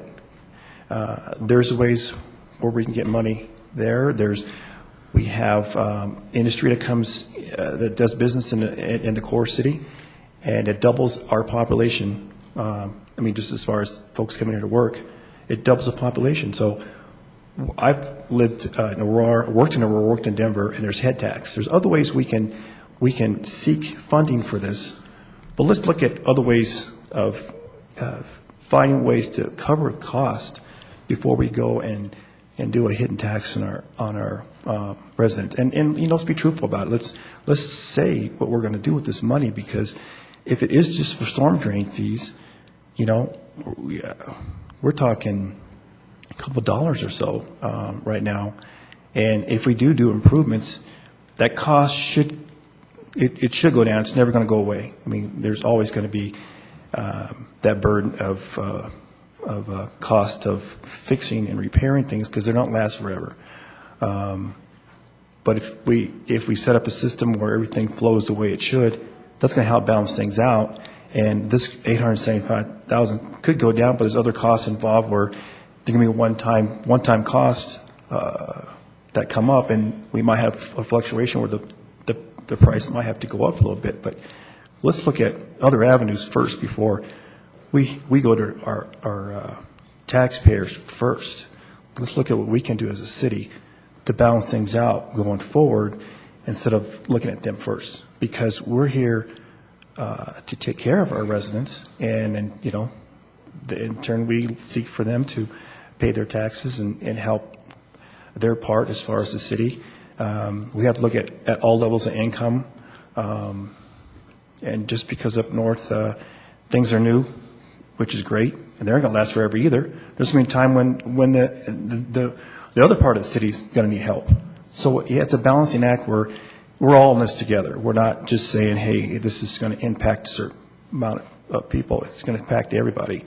Let's look at other avenues first before we ask the citizens to engage in this way. So, but if we could have that information that Joey has, that would help me out going forward here. Thank you. I don't think the citizens understand how the cost of this can go from $875,000 to $3 million overnight either. I think that someone needs to explain that in detail, because we don't get it. Okay, I have Mr. McEldowney on here one more time. However, Mr. McEldowney, as long as your comments are to, or a question to the young lady out in front of us, and not to Mr. Douglas, I'll allow it. Mr. McEldowney? And just to Ms. Bishop's most recent comment, we had a presentation back in June, and it's certainly not all of the information that we've seen to date on this. I mean, again, this is a subject that is, Ms. Carson talked about in her comment earlier, has been on the table for quite a while. In fact, I think since my very first budget meeting in 2007. But there are about $3.4 million in estimated costs associated with stormwater at present. That's before pieces of the system fail or new pieces need to be constructed, and that's broken down in terms of water quality permit needs, in terms of about $400,000 in capital projects, $1.397 million in maintenance, $210,000 in permitting, review, and engineering, and then on drainage and flood needs, $1.1 million in capital projects, $200,000 in engineering, for a total of $3.4 million. The reduced number that I think we're talking about is essentially, again, a reduced portion of what would be expended on both capital projects and maintenance. In response to Council's comments about the fee as initially proposed to cover it all was too low, or too high.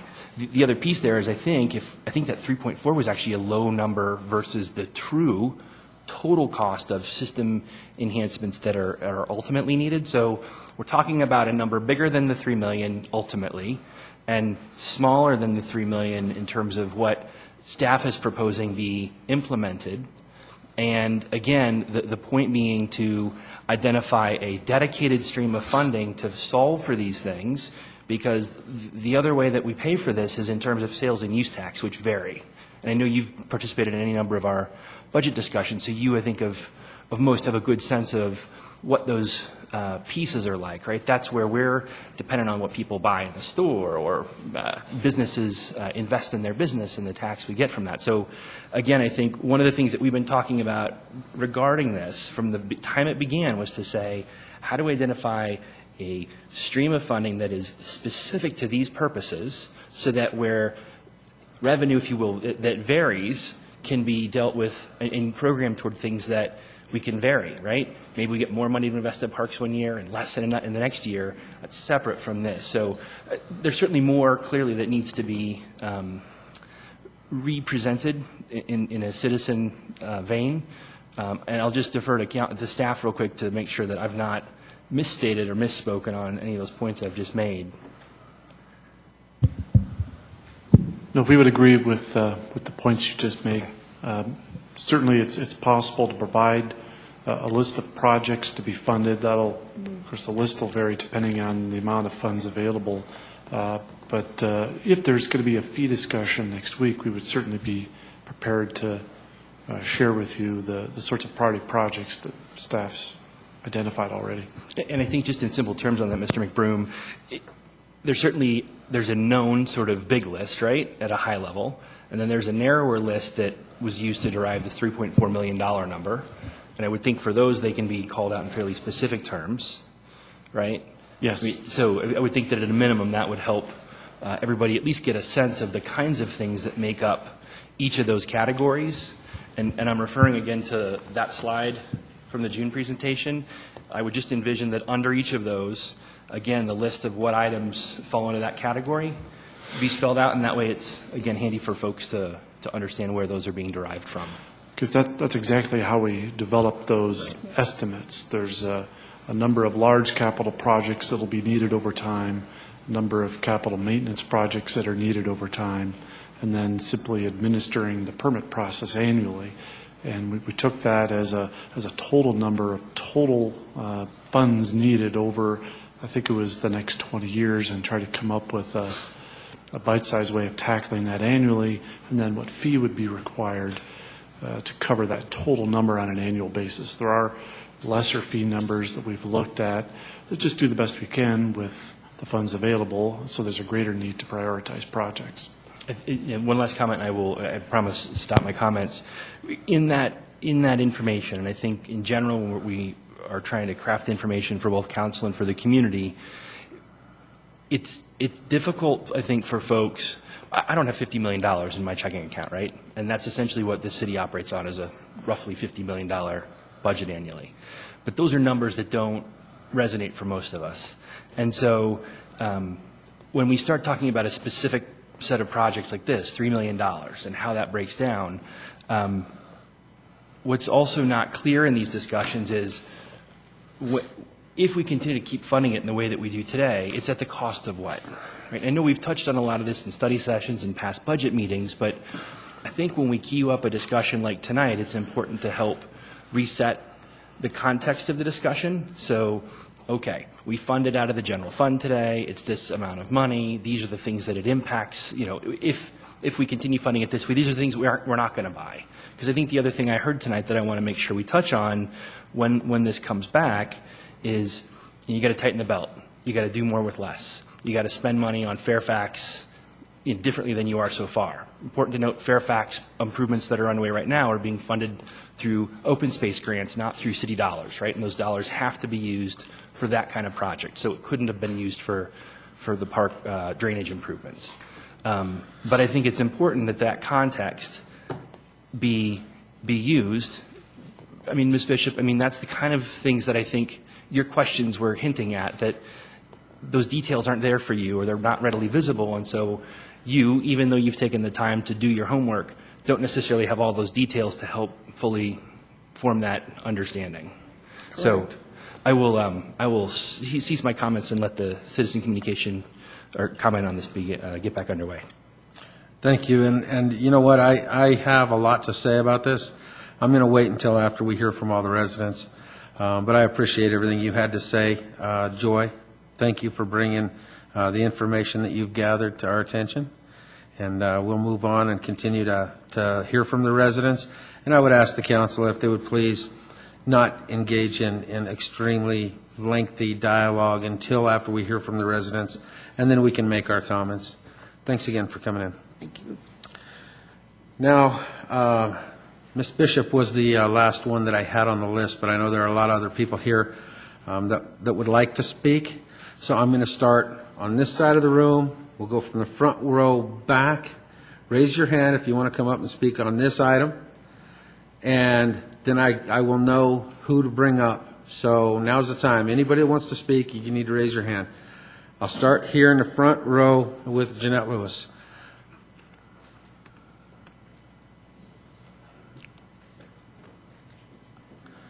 My name's Jeanette Lewis. I live at 5680 67th Avenue in Commerce City.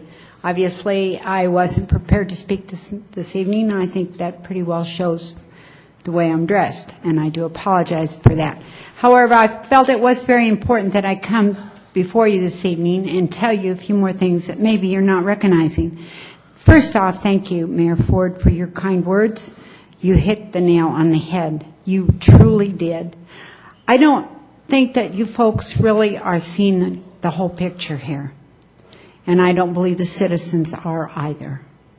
We have been paying this fee for several years, as already has been stated. What you're asking for now is not a fee, but a self-imposed tax by the City Council to fund other projects, because that will free up the money in order for you to do that. I understand that. We are in a budget crunch. I also understand the fact that the federal government has mandated this and it has not funded it.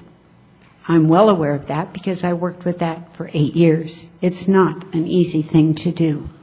But to ask the citizens now to pay a fee, not a tax, is not fair. If you want us to give you more money, then do it appropriately. Put it on the ballot this November and ask for a small tax increase. That's the way it should be done. We don't need a fee.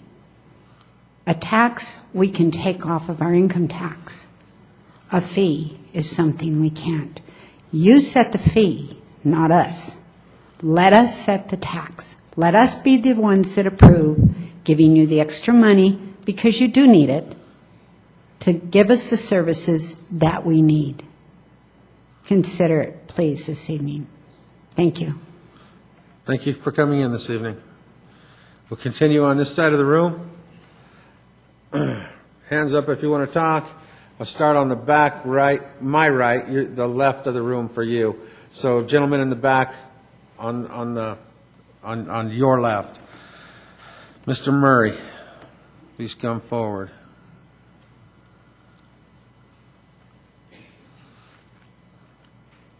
Thank you. Members of the council, Mr. Mayor, Glenn Murray, 11010 Havana Street, Brighton, Colorado.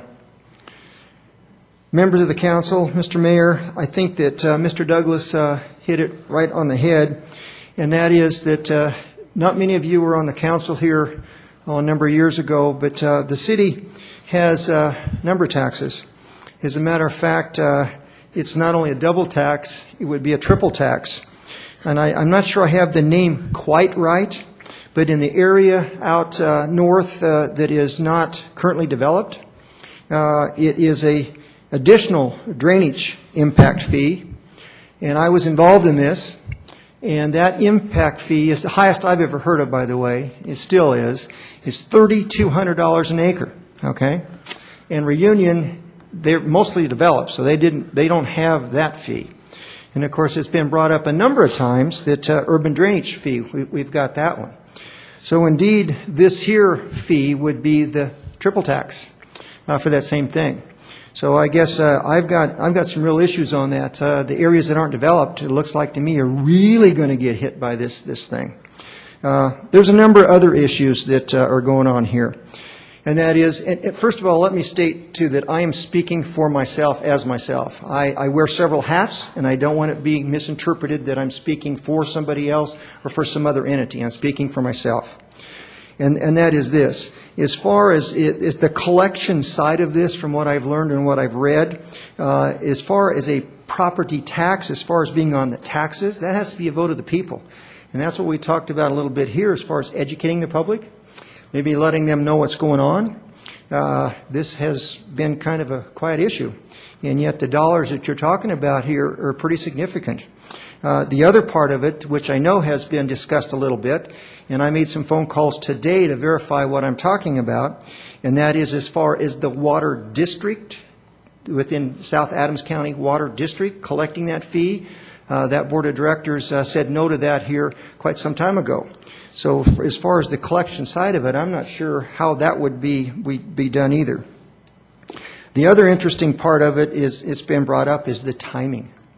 I don't think you could pick a worse time. It goes back to that old concept, oh, it's only a little.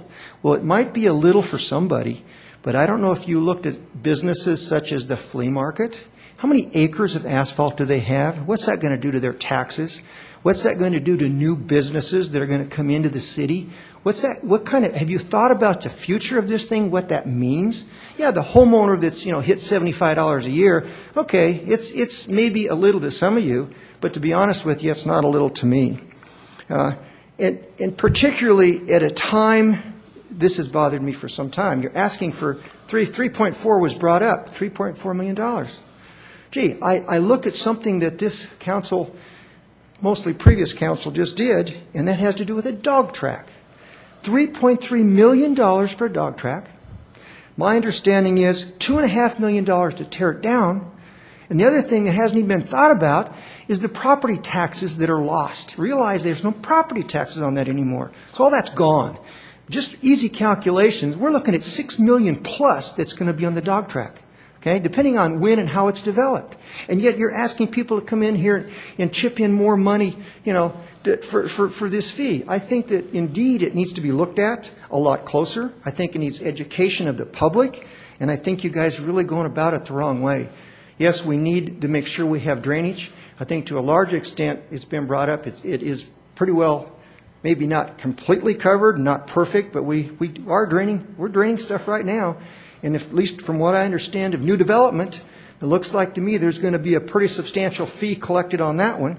So I guess I've got some real issues about the current policy and what's going on. And as far as setting up the ordinance, there's no secret. We all know you set up an ordinance, there will be a fee. You don't set up an ordinance if you're not going to put a fee to it. What that amount is, that becomes a matter of discretion of the council at the time. But personally, I think it's a mistake to go ahead with it at this time. Thank you. Thank you for coming in this evening, Mr. Murray. Mr. Leffel.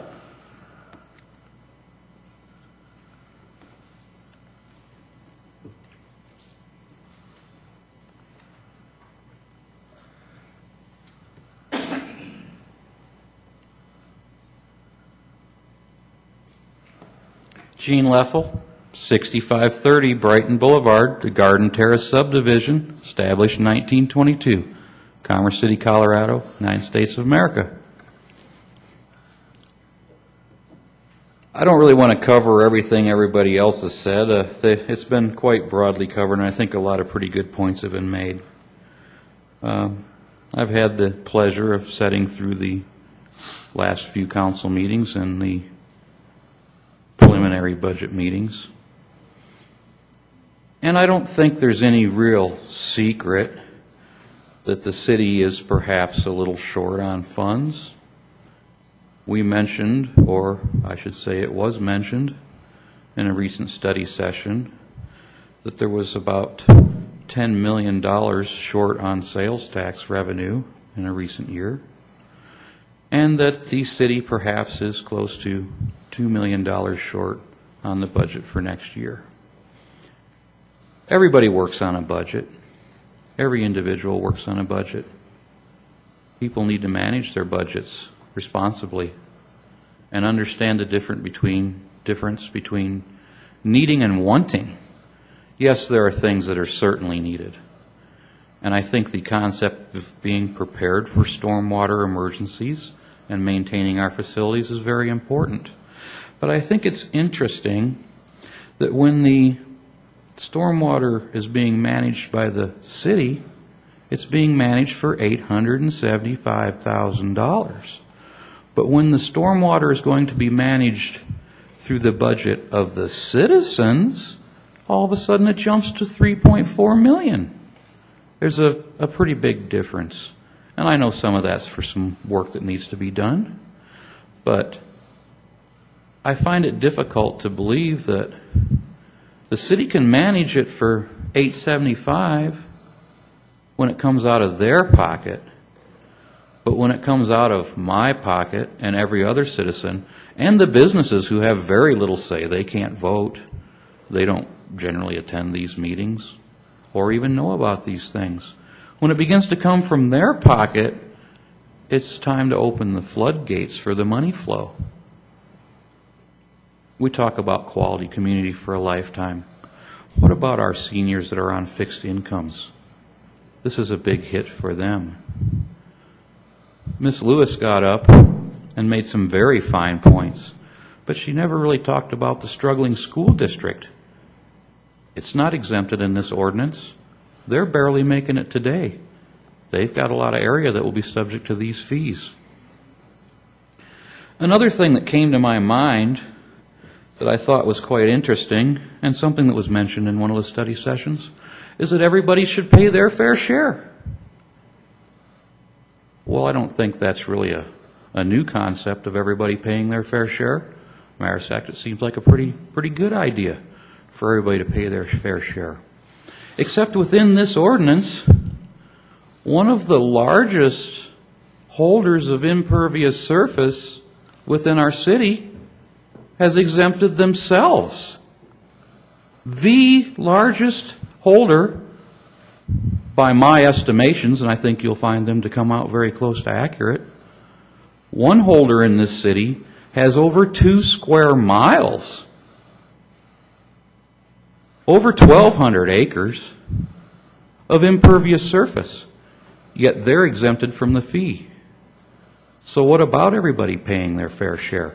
That doesn't sound fair to me when the largest holder of impervious surface is exempted from paying their fair share. We all pay our property taxes.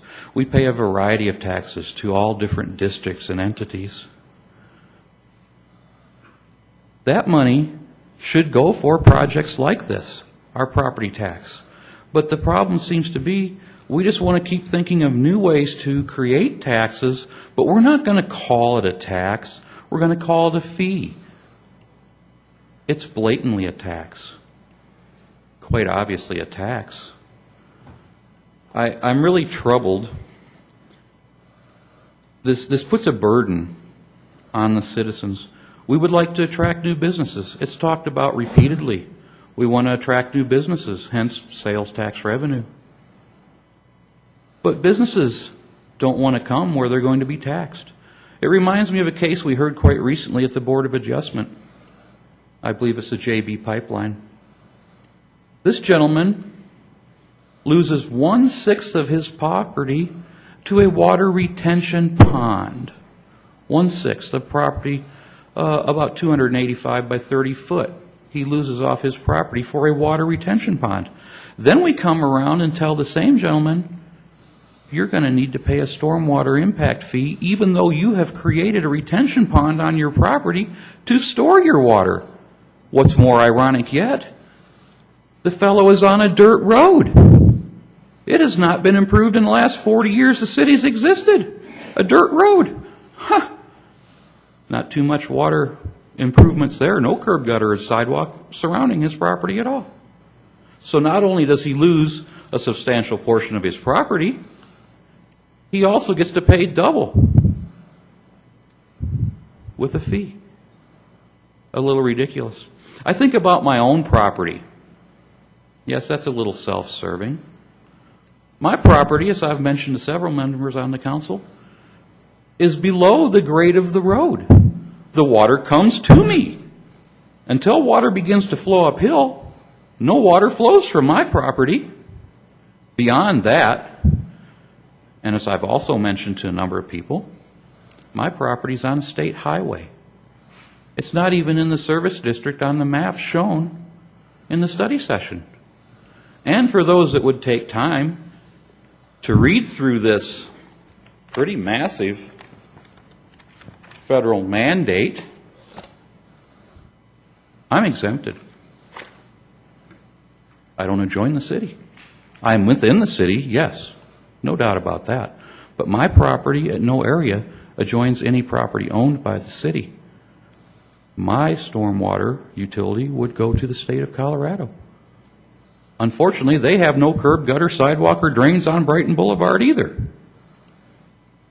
So here I am to pay for a fee for a service that I'm not receiving, doesn't exist, and may well never exist unless either the state happens to give up part of its property, seems unlikely, or a portion of my property along the frontage is taken from me to create something that you'll in turn charge me for after you've taken that section of my property. I think that's wrong. I spoke with my neighbors. They unfortunately were unable to attend. They are federally mandated to be a zero discharge facility. They're a recycling facility. They've been forced to put in 2 rather large water retention ponds. I'm very grateful because prior to that, most of their stormwater came to me. Now I receive very little stormwater from them. In discussions regarding that property, they were told that they would have to pay also because of water that is on the tire tread of vehicles removing from their property. That is a real stretch, I spoke to some members of the water board. They said they weren't really interested in collecting this fee. I spent about half the day with various departments, tax collectors, if you will. None of them had even heard or recalled being contacted in regarding to the collection of the fee. Yet it clearly states in here that that's one of the collection methods. But it's funny that nobody knew about it. And they actually seem to say that it would be quite unusual to collect a fee en masse like this on what is referred to as a tax bill. One thing about tax bills, you may personally not have voted for those items, but somebody did, and you have agreed to pay. To place this on a tax bill seems as though it's a tax. But nobody gets to vote. We're at the mercy of 9 people. I think that it's important to be prepared, but I don't think this should be a way to balance the city's budget, which is what it really seems to be, and what it really seemed to be in the study sessions. This item was addressed in the study session as though it had already passed. Everybody saw the numbers. It wasn't until it was questioned. It was on there as though it had already passed. I think back to my earlier communication tonight when over 100 people, some of them literally begging, crying at the microphone over the medical waste facility, begging to not have it done. I'm here to tell you, please don't do this to the citizens. It's a mistake. Thank you. Thank you for coming in this evening, Gene. Mr. Cerna.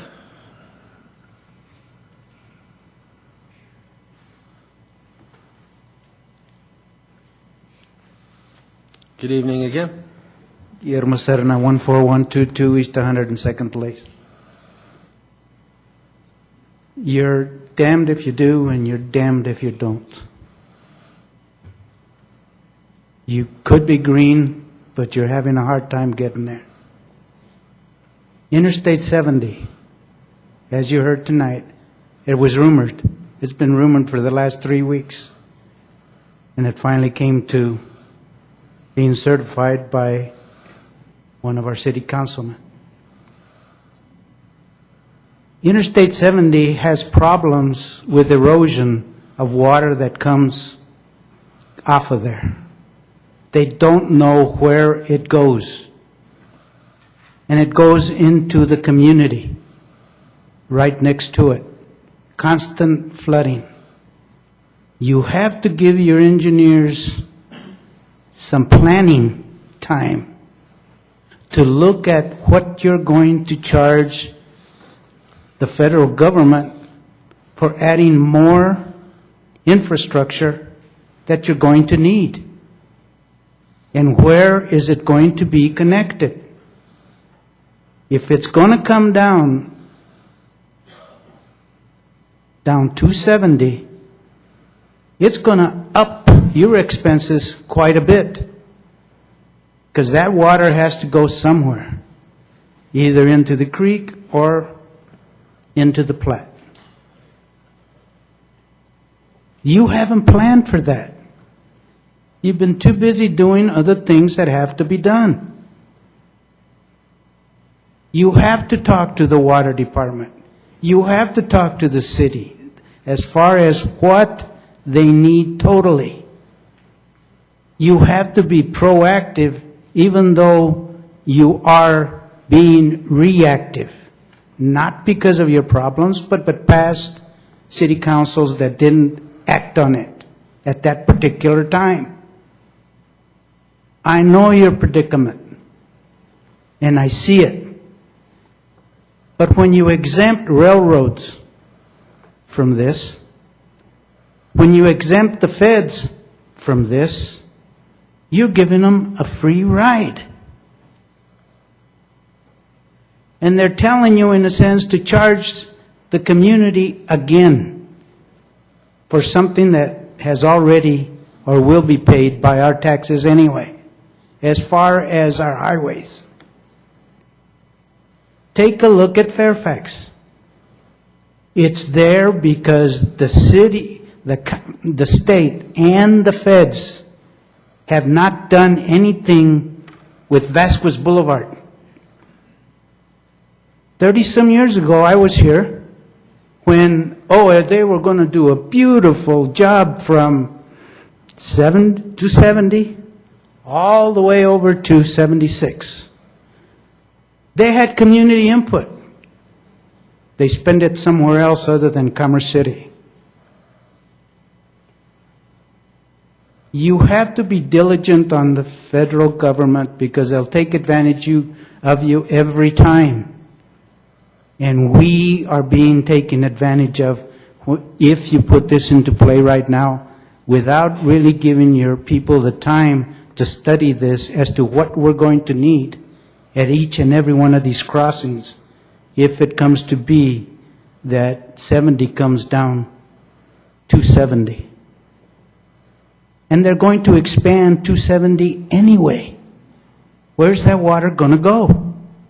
What's going to be the expense for that? It may add 10, 20, maybe even $30 million more. Are you willing to do that without really having the figures to negotiate? You got Peña Boulevard over there off of Tower Road. Where's that water going to go? Is it going to go to Denver or is it going to go through Commerce City? Do we have the infrastructure for that? These are the things that you have to look at.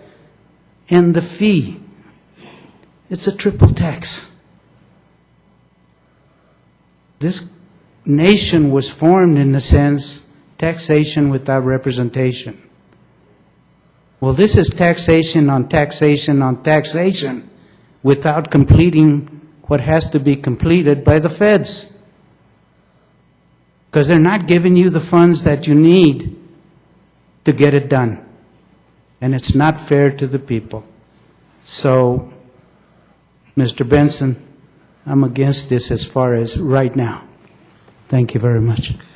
Thank you, Mr. Cerna. Anybody left on this side of the room that hasn't had a chance to speak? Now we'll go to this side of the room. Please raise your hands. We'll go with this gentleman in the blue jacket first.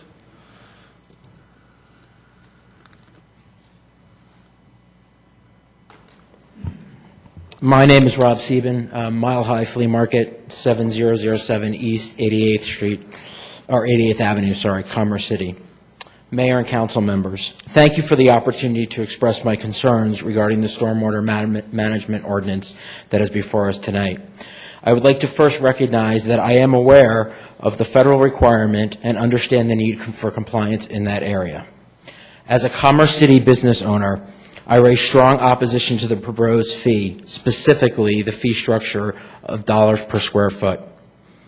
The level of fees would be onerous on my business and contradict my goal of investing back into my business through hiring new employees and developing additional revenue streams, which helps the city at the end of the day. Since we moved to our current location, Mile High Flea Market has managed its own stormwater runoff through a system of drains, culverts, and a retention pond. The current system requires a substantial upfront investment as well as an ongoing annual investment. In addition to on-property stormwater management, we also take runoff from I-76, 88th Avenue, and the frontage road.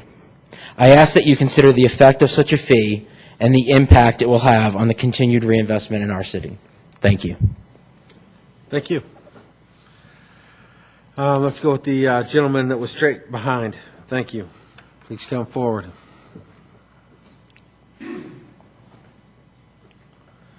Good evening. Good evening. My name is Izzy Sonnenreich. I'm a property owner here in Commerce City, and there's nothing really more that I'd like to add except to note that I am in opposition of this particular fee. As noted by other folks here, I'm also a landlord in this city, and over the past 3-4 years, due to economic problems, we've had to drop our rents by 30, 35, and 40% just to maintain an occupancy level in our industrial properties. And I think by right now, what we're talking about is a problem with timing, with adding additional fees to the property owners here in Commerce City. And again, I'd like to reiterate my opposition to this particular matter. Thank you. Thank you. Excuse me, sir. Excuse me, sir. Could you tell me what your last name was again, please? Sonnenreich, S-O-N-E-N-R-E-I-C-H. Thank you, sir. Thank you. Thank you for coming in. Oh, she already got the address. Oh, you didn't get the address? Okay. Please give us your address. In Denver, my living address. That's fine. 2 Adams, number 601, Denver. Thank you. Thank you. Okay, I had one more hand up over here on this side.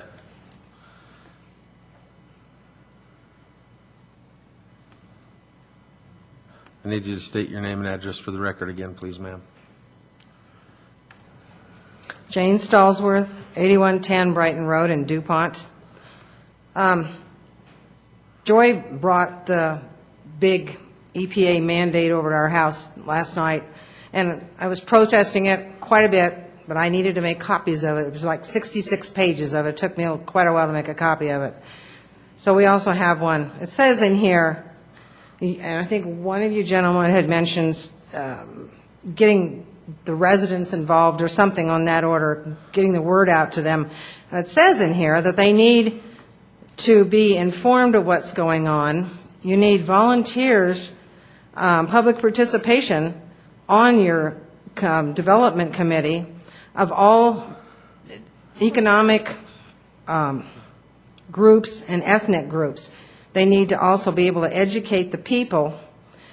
And I guess that's what, with Joy, and I think one of you said you had this, we have it now, but it's a very thick thing. We need to get out there and tell the people. I don't know how Commerce City is informing their residents, if you're sending them postcards, calling them on the phone, letting them know this whole ordinance was coming up tonight.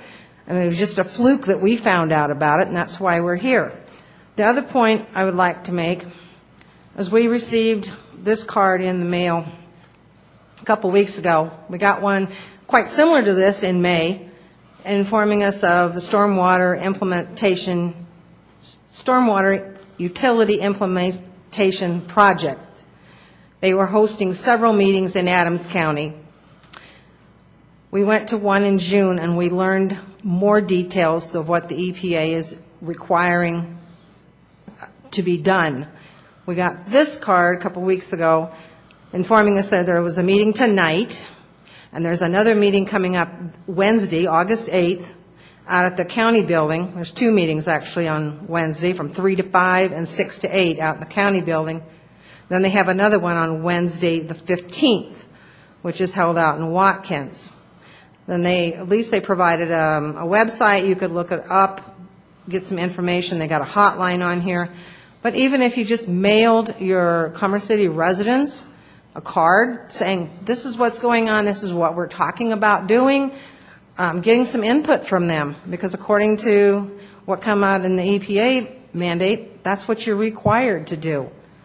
And we as landlords, if this thing passes, we will have to be lowering our rates too, because we can't take all this in and absorb the high rates that come up. And we want to keep good tenants, and we have to make it attractive enough for them to come and rent from us. So I am against your ordinance 1896. Thank you. Thank you. I'm going to ask one more time. Is there anyone else in the audience? Mr. Orville Lewis, please come forward.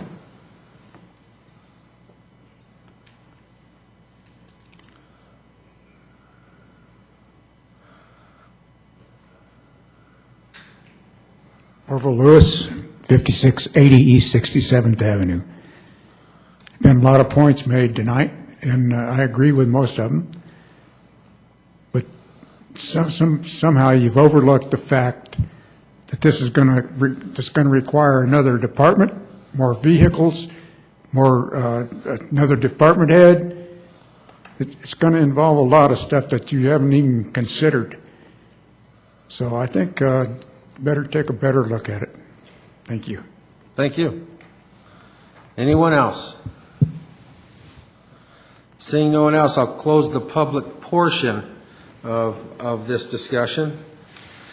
And I'll go to the council for Brian. Mr. Mayor, if I might, during the public comment period, two different sets of comments came up that I think it might be helpful if staff addressed. One was about the amount or lack thereof of outreach to the community, and I'd like to summarize briefly what we've done to date. In addition, there were several comments about being charged more than once for the same thing, and I'd like Mr. Hayes to review what the drainage impact fee is for, and also what we understand the urban drainage tax is for. That might be helpful for council's discussion. First, as a quick summary. While you're at it, before I let you go, I think there was something else that was brought up that I think I would like to have all the residents here, and that is about the budget and where our reserves are at, where we're at with the budget, what our gap is, and how we fill that gap. Certainly, yeah. Actually, we actually have a presentation planned after this evening that will provide council and the public the budget summary presentation that we provided to council a couple of weeks ago. But we can do that in advance if it's helpful as part of this discussion. Going back to last year, the city council last year had approved some funds to begin public outreach and our own study of what would be required to develop a utility for the city stormwater system. In terms of public outreach, we created a brochure that was emailed to numerous homeowners associations and distributed through a number of public events, Derby Days and the neighborhood outreaches, and we've made it available at the senior center. By last count, there had been 6 articles in the City News newsletter going back to October of last year, and that's City News, which is sent to approximately 20,800 households on a monthly basis.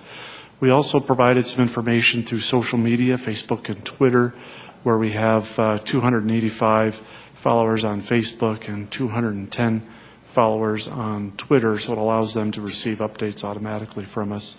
We've also organized a number of focus groups as opposed to community meetings. We felt focus groups might be a more effective way to get better feedback. We've had focus groups with seniors, with the business advisory committees, and some HOA groups. This is an ongoing effort. HOAs continue to request information from us. Again, we didn't feel large group meetings were as effective as more specific outreach. We've also provided a stormwater video on Channel 8, and we have some informational posters and boards that we've been using at meetings and events. There is some information on the city's website, and I'm told there was some media coverage of our effort in the Denver Post and the Sentinel Express.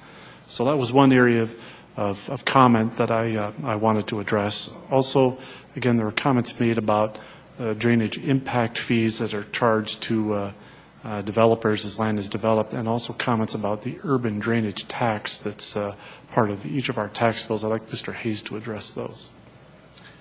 Thank you. First of all, the urban drainage, that is a property tax. It's paid to the Urban Drainage and Flood Control District. Annually, that generates about $600,000 countywide. The rule is that those funds must be spent in Adams County, but again, $600,000 for the whole county, and we are required to match that on a 50% basis. So they can be used for regional drainage improvements, emphasis on regional. We do have to compete for those dollars, and again, it's a pretty small pie when you consider all the jurisdictions that are competing for those dollars. The second item is the regional drainage impact fee. Again, this is collected at the time of building permit and is used to fund capital improvement projects, but that money does not go very far, and in terms of the list that we presented, we have about an $80 million need in terms of capital improvement projects, and so this would be a way to supplement those efforts. And just to point out real quick, the difference between the $875,000 and the $3.4 million, the $875,000 is essentially the bare minimum that we would need to comply with the federal mandate, whereas the 3.4 was included the 875 and would address some of the capital improvement needs that we've identified as part of those major improvements we need to make. Okay, thank you. What are the desires of council? You want to continue with something? You want to talk about the budget? Mr. Mayor, just a question. We can quickly switch to the overall budget summary. I could give you some general numbers. Yeah, if you're going to have a budget summary here in a little bit, that's fine. I just know Mr. Leffel had mentioned some points about the budget. First of all, I'd like the residents to know that we are whole on the budget, and that both of our reserve levels are where they're supposed to be, and that there's approximately, what did you tell us the other night, about $8 million left on top of that? Right. On top of mandated reserve funds, we have about $7.5 million in what we call fund balance, unused money from prior years. Right. Unused money from prior years, about $7.5 million. And yes, the gap in this budget is, what did you say, 1.6 million? Without the stormwater utility fee, 1.8? About $2 million. About close to $2 million, right? We have the unused portions from previous years of $7.5 million, and that's how we can fill that gap, correct? Correct. Okay. With that being clear, I just wanted the residents to know where we were on our budget from an actual standpoint. Now I'm going to go to the council. What are your desires? Mr. Bullock. My desires are to make some comments on the... Mr. Bullock, I would like to take the discussion after a motion's been made and seconded. I would like to have the opportunity for all council members to have discussion at that point in time. So I am prepared to accept the motion. Mr. Bullock, do you have one? No? No, sir. Mr. Benson. No, I punched my button just for discussion. Okay. Councilwoman Carson. I'll make the motion to approve ordinance 1896, amending the Chapter 10 of the Municipal Code to add article establishing a stormwater management utility and authorizing the collection of a fee therefore. Thank you. Mr. Teeter. I'm going to second that. A motion and a second for approval. Now we'll go to discussion. Mr. Moreno. I do have discussion, but I'll defer to Councilman Bullock because he wanted to discuss. Mr. Bullock.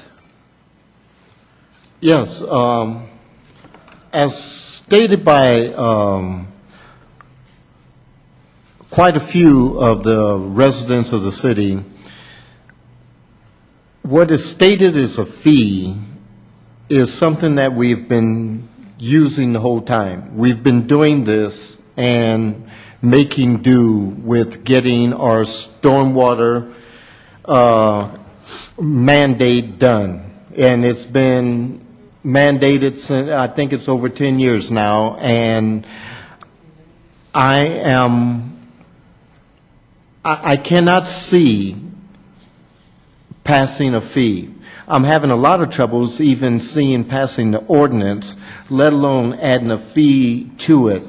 So, I mean, this is going to be a very hard decision for me to make, but I know in no way, form, or fashion is the fact that I'm going to add a fee to this going to ever be a yes vote for me.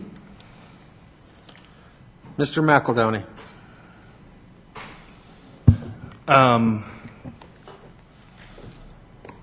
not even sure where to begin with my comments. I think, part of the challenge, and this is a genuine comment to the folks in attendance tonight, I am ecstatic to see you guys here tonight, and I am frankly ecstatic to see folks riled up. Because when we talk about budgets, and I think about the budget sessions that I've sat in over the tenure of my term, rarely do we get folks that engage in those discussions. And most of what we're talking about tonight isn't new, right? We've had the same discussions year after year after year relative to the budget. And what we get are groups like Trudy and others who come forward and they want trash and recycling for our community.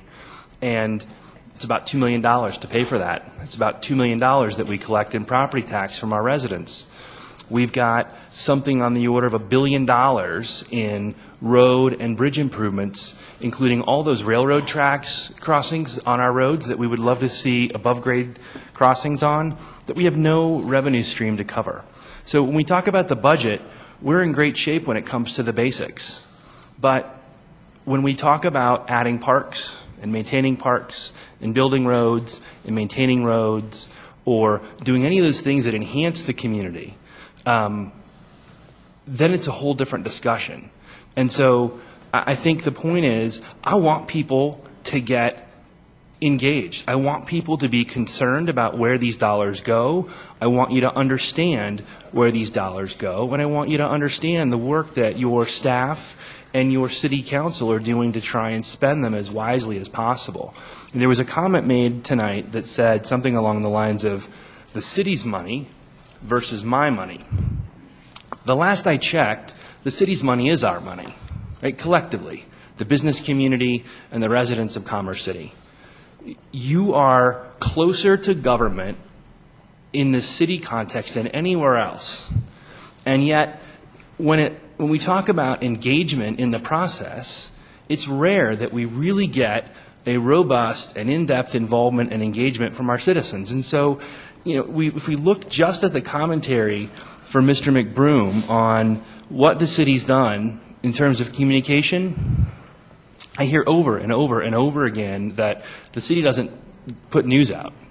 And the fact that we've got a publication that sits in 20,000 mailboxes citywide and had 6 pieces of information on it tells me that folks are taking the information that the city is putting out and they're putting it into their recycling pile or their trash can. So that's concerning to me. I genuinely want to understand from the folks that have taken the time to come out tonight, how would you do it? How would you get the word out to 20,000 plus people on a regular basis and ensure that they're reading that information? How would you help engage them in this discussion? It's a genuine question. And so offline, talk to me. Give me your thoughts, because I want to hear. Because what I don't want to do is continue to get beat up and have our staff beat up that we're not doing the right thing. Because I think if I look at just the time that I've been on council and the number of ways that we've tried to engage the community and the number of times that we've shown up to meetings and have had exactly 6 people and 20 staff members present, then, you know, every one of those that happens, right, when it's a really important substantive discussion, just makes me scratch my head, right? And then it's the very same, you know, inevitably, within days of that, I'll hear somebody complain about something that they don't understand. They have no idea. But they don't go ask a question. They don't realize that staff are as accessible as they are, that we on council are as accessible as we are. So genuinely, we got to fix some stuff. We need to figure out how to raise revenue. People have raised some really great points tonight that we need to give further consideration on. But genuinely, what of the communication that was done? I mean, did you all get those communications? I mean, do you get the regular city news that has those messages in it? Somebody mentioned seeing something in city news, so surely you're getting it sometimes. I mean, I genuinely want you guys to not drop this after tonight. Think about these questions and get back to me or get back to city staff and say, hey, here's how you need to change how you give this information, right? I mean, so that we can be confident that you guys have been engaged, that we're doing the right thing. Does that make sense? I mean, more of a, yeah, I don't know. I'll hold further comments for now. Okay. I'm sorry, ma'am. Tonight, unfortunately, is not a point to do that. I'm putting these questions out. I'd love you to follow up with me directly. I will hand out cards afterwards. You can have my phone number, my email. It's on the city website. I'm sure the city manager's office would be happy to take direct comment and make sure that the council gets those. But again, we need to hear. And so thank you for your consideration on those comments. Mr. Benson.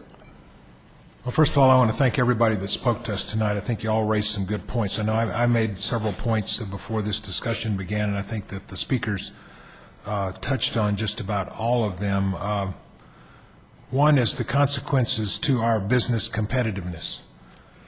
If this passes, and I'm talking about the ordinance and the resolution, the consequences to our business community could be severe. We're going to have businesses moving out. We're going to be completely uncompetitive with neighboring municipalities and trying to get new business.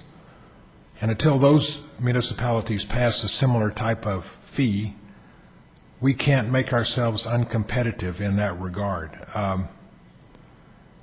It'll be used against us by anybody that's competing with us. Whether we just pass the ordinance, they would say, look what Commerce City did. They've got this ordinance where they're going to be able to hit you with this fee based on the square footage of your impermeable parking lots. And that's substantial, I think, as the gentleman from the flea market pointed out. I think there are several other businesses that it could, where there could be a substantial impact. And something else that I raised the last time we discussed this is that this is, by legal definition, a fee. It is not a tax.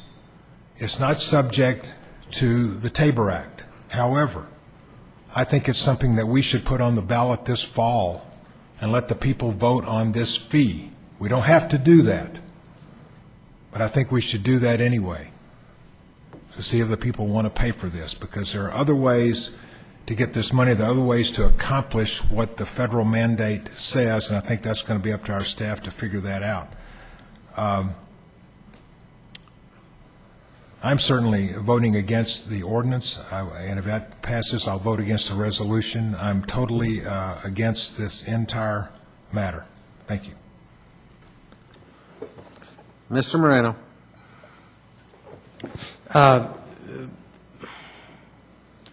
Thank you, Mr. Hayes, for that clarification on some of those issues. That was helpful. I really appreciate all the residents coming out and sharing your opinion with us. I do think you made some really great points. There are a couple of questions that, in my mind, were not answered that the residents did bring up. Mr. Cerna brought up the federal exemptions for federal highways, and I was just curious if staff has an answer about if that was something that we recognized that we put into the stormwater ordinance, or if that was mandated essentially by the federal government, if they imposed this mandate and then essentially exempted themselves from it. Yeah, that's something that is just a basic rule of law that we cannot impose a fee or a tax on the federal government or the state government. Okay. Well, after they pass down all these unfunded mandates, I would certainly like to, but I understand that we can't. The other question that was brought up, why are local school districts not exempt from this?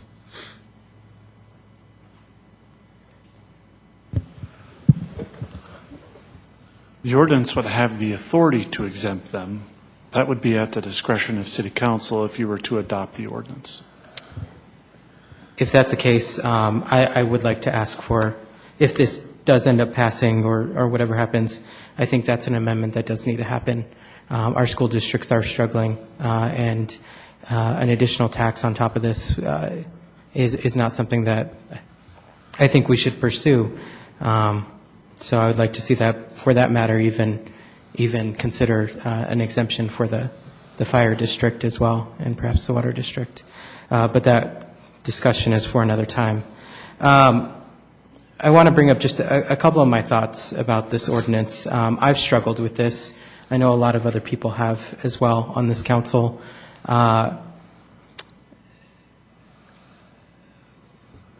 My challenge with this is that we're looking at a lot of projects that we need to complete.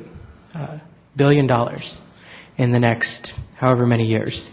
Tower Road, expansion of Highway 2. The list goes on and on and on.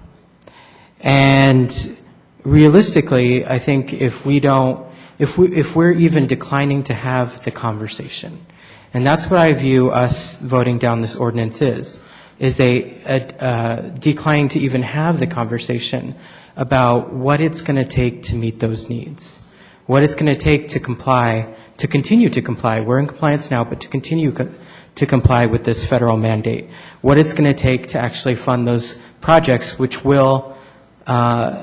money will be freed up to help us complete some of those if this stormwater fee is implemented. Ms. Lewis brought up that perhaps this should be put on the ballot as a tax, which a lot of people believe it is. And a part of me really does wholeheartedly agree with you. But the other piece of me says that not everyone, not all of our citizens out there are as informed or as educated as the people that are sitting in this room. So when you present something to them, their default answer is sometimes no, that they don't understand the use of it, they don't understand the projects that have to be completed, so their answer is no. That's my concern, and I believe, and it's just my philosophy, that people elect representatives to make the hard decisions for them, not to punt the can or kick the can down the road and have them do it for them, but to actually make those hard decisions. This is one of those hard decisions that has to be made and that I'm willing to make, and I know that I'm not going to agree with everyone in this room. But I believe that that's why I was elected, was to make these difficult decisions with all the information that I have available. I agree with the point that was made that the public outreach has been less than exemplary. Completely and totally agree. And if what happens is that we need to postpone this ordinance or the actual fee setting until we get sufficient feedback from residents and businesses, that's fine with me. We, like Ms. Bishop said, we don't need to be in a rush with this. In order to get that honest feedback from residents and businesses, if that's what needs to happen, then that's what needs to happen. A couple of people have brought up that, yes, $875,000, what we currently allot towards the stormwater maintenance, and then the jump to $3 million. Well, I got to tell you, I don't believe that jump would ever occur, because what the staff has consistently heard, I think, from this council is that we full-heartedly disagree with the fee implementation and schedule that has been proposed by our staff. I don't believe that you're going to see a $6 charge to a resident out of the gate. I don't believe you're going to see these very large charges to businesses. I think you're going to see a very pragmatic approach should this ordinance pass by this council. I, for one, was not in favor of what I perceived as the very high fees that were coming out of this. But like I said, I'm not going to decline to at least have this conversation. Not when there are so many things that we need to do, not when there are so many projects that we need to complete. I think we need to at least have the conversation. Mr. Bullock. To add to my further comments, we put together a committee last year, a QEC committee, to look into finding funding for us for all the big projects that we had that were going to be coming down the road for the next 20 years. And this funding is in the billions of dollars. But we know that we have projects that are going to be taking place in this city that over the next 20 years that is going to need that type of funding. I've heard from people from this committee that said, you gave us time to look at this and bring you back a recommendation, and then you shoot us in the foot by talking about adding a fee that no matter what recommendation we bring back, especially if it is to put a tax on it next November, not this year, but to show the residents and explain to them fully what it's going to take to get all these projects done and the money it's going to take to do it. Why are you not rolling this into our work and having us do this, and this be part of the QEC's job? And I stopped and I thought about it, and I said, yes, this should be something that they would be recommending, because as we all sit and look at it, a fee has the same letters and same number of letters as tax, and it's just something to circumvent giving it to the residents. Now, if we're going to take a chance on asking our residents next year in 2013 to put a tax on the ballot in order to fund different projects, and as Mr. Marino said, Tower Road, Highway 2, we have projects at Parks and Recreation, we have projects that are going to amount to a lot of money to make our community the community we want for the next 20 years. Why would we circumvent the group that we put together right now and add a fee that all it's going to do is anger the residents and say, okay, next year, here's what I think about your tax? I have 100% faith in this QEC committee that the outreach they're going to do after they bring back the recommendation is going to be well enough that it's going to help us pass this tax. I'm not going to do anything right now to sabotage it. And I know a lot of people think to themselves, well, I don't think I would ever want a tax, but you do want better roads. You do want better parks. You do want sidewalks to make it safer to walk to and from destinations. Everything that I've heard citizens talk about in this city aren't going to be done by a magic genie that's just going to show up with a pot of money. We're going to have to provide this ourselves, and unless we are ready to make some sacrifices, but this isn't one of the sacrifices I'm ready to make. So unless they can come up with a really convincing argument for this ordinance to pass, I don't see myself voting for it. Mr. Douglas. Thank you. Thank fellow citizens for coming out and coming up forward on the subject. And, you know, I think we have some really smart people here in Commerce City. You know, they don't need to come to the meetings every Monday. They can see them on TV. And when certain subjects come up that they can speak on, it's public hearings, it's just a very good setting for them to come up. And, you know, when we have study sessions, the citizens can't speak. So it only makes sense when these topics come up in this manner, people come forward. And I appreciate that, because that shows that you guys are listening, you're paying attention, and you're asking us to pay attention as well. And like I said, again, I have asked for information for everybody here at council to have the same information. I have yet to receive something a citizen came up here with. And I think that's great.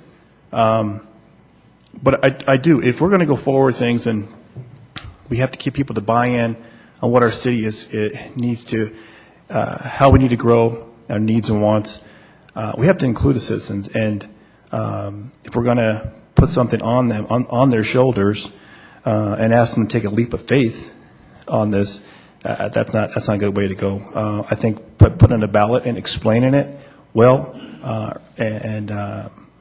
so when people look at the ballot, look at the booklets and all the information and detail of what we're asking them to do, and that is, if you want your city to move forward, this is what we're asking for you to do. And these are the taxes that we need to get approved, and this is our mission. And let's say for what it is, I mean, it's been out there that if we do implement, as far as forming this utility division, it's going to create jobs. No doubt, in the 875, it is going to go higher. But it's also something that,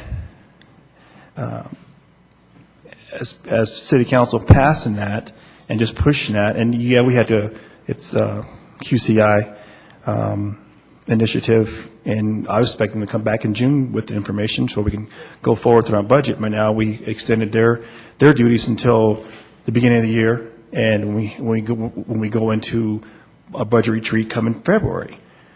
So this is upon us, and as council members, not everybody on the council is going to agree with what we have going on here. Some are going to agree with it and understand about having this discussion, but we don't need to pass this ordinance to have that discussion. Let's do the same thing we did. Let's give everybody a fair chance to state where they sit as far as taking us around like we did with the oil and gas issue, little road show, things like that. I mean, we have places where people can come and voice their opinions, the same way we did the oil and gas issue, and put it out there. We don't have the same amount of time. We don't have to do that. It's the matter of fact of getting people to come to these and be able to speak and show their concerns on a different way. Yes, communication was put out there, but not everybody reads the newsletter. Not everybody has time. But this issue, when there's certain issues that come up and folks come out like this, there is a calling that we need to do our duty to make sure that those folks can engage in a proper manner where as council we can receive the information and go forward with a plan in mind that's going to work. And I don't support this. I do support our city moving forward, and there we do need some improvements. But let's be truthful about this when we put this out there to the citizens of what we need. Because if we say, hey, we're going to do this for the roads and improvement, we need your input and your approval to do this, and it's going to add a tax. Then let's do that. That way, if I'm paying a tax and I can write it off my income tax, I think that's great, because I'd rather live in a city where I support what's going on by the information that I receive, so I can continue to live where I'm at and not have to move because the city is going in a direction that I don't understand. So let's look at doing things that are more positive. Here it is. We have very important opportunity to put certain things on a ballot and use that to our advantage. Thanks. Councilwoman Carson. Like everyone else has said, thank you for coming out and thank you for voicing your opinions. And just because I am going to move forward on this doesn't mean I didn't listen to you. When I look out into the audience, I highly respect all of you sitting out there. Mr. Lewis, you sat up here and made those difficult decisions. Ms. Lewis, you've been put in the same place. I'm only doing something that I believe that I have to do, that I can't shy away from. 3 years sitting here looking at budgets, mandates that are not funded. Ms. Lewis, you know all about mandates and that you never get the money for them. There has to be, you just have to do something. You can't sit up here and just say no every day, all day long.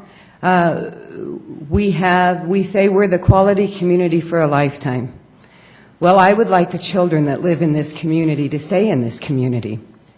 I would like for them to go to our schools, to graduate, to buy homes here, and to stay here, because this is how communities really entwined. So you build them something that makes them want to stay here. QCI, I don't believe, was ever tasked with the force of stormwater drainage. And I don't believe they should be. We gave them the task because citizens tell us they want parks, they want roads, they want recreation centers, senior centers, all of these things. Yes, we would really like to come out to the public and really, really get a grasp on that of what the public wants. How do we fund this? I believe it is our job as elected officials that we really, when we see that we need to fund these projects and we have to make these very difficult positions and go forward with them. And I know everybody sitting out there is not going to be happy that I am moving in this direction. But it is really, truly my belief. Mr. Sieben, I sat here one night, I was told to stay here until 2 o'clock in the morning, that I had to make a decision on the flea market coming into our city. I voted no because I didn't believe that was enough time for me to study that. I have had enough time to study this. So I really did not appreciate what you had to say, that we have not reached out and communicated with you. I didn't say that at all. Okay, then I apologize. But I do try to do my homework. I do try to study where I can and get as much information. Economic development, we're told, is going to drive itself out of our city. We're one of the few cities, in my understanding, that don't have this fee. Many of them imposed these fees years and years and years ago. I think it was in 1990 that the federal government mandated this fee. And many cities knew then that they could not keep up with that, and they had to find a way. And then these stormwater fees then came about. Mr. Marino put it out there very correctly. There's a lot of us that sit on this council who have truly struggled with the presentation, with the fees that came along with that. I myself do not agree that you can start in anywhere close to those fees. By no means. Even though I'm supporting this, I am not supporting a $6 a month fee. I don't know where it will end up in decades to come, but I do know that I am committed to trying to recoup some of this money and free some of the money from this budget so that we can go forward. Thank you. I guess now it's my turn. First of all, I have a couple of thank yous. Thank you to the residents that showed up tonight because you're interested in what's happening here this evening. And I want to thank this council for voting at the last council meeting to hold this over until I came back into town so that I could have my say on how I feel about this. I don't think that anybody will be surprised at what I have to say tonight, because I think I've said it multiple times since I have been reelected back onto this council about how I feel about this. I just heard Councilwoman Carson mention the QCI, and this shouldn't be a part of that. But also during the previous discussions, I also heard about our CIPP needs in this city, those road infrastructure needs. And I think that if you're not going to talk about the QCI, then we shouldn't be talking about the CIPP, because ultimately that's what that group was charged with, is to come up with a way to be able to help us fund those needs over the next 20 years for our community. I think we need to stick to the topic, which is stormwater maintenance fee, because that's what we're talking about tonight. That fee is not intended to take care of those long-term 20-year out billion-dollar type costs. This is a fee that's set in place to fund those things that I mentioned earlier, drain cleaning, weed mowing, street sweeping, snow plowing, and others.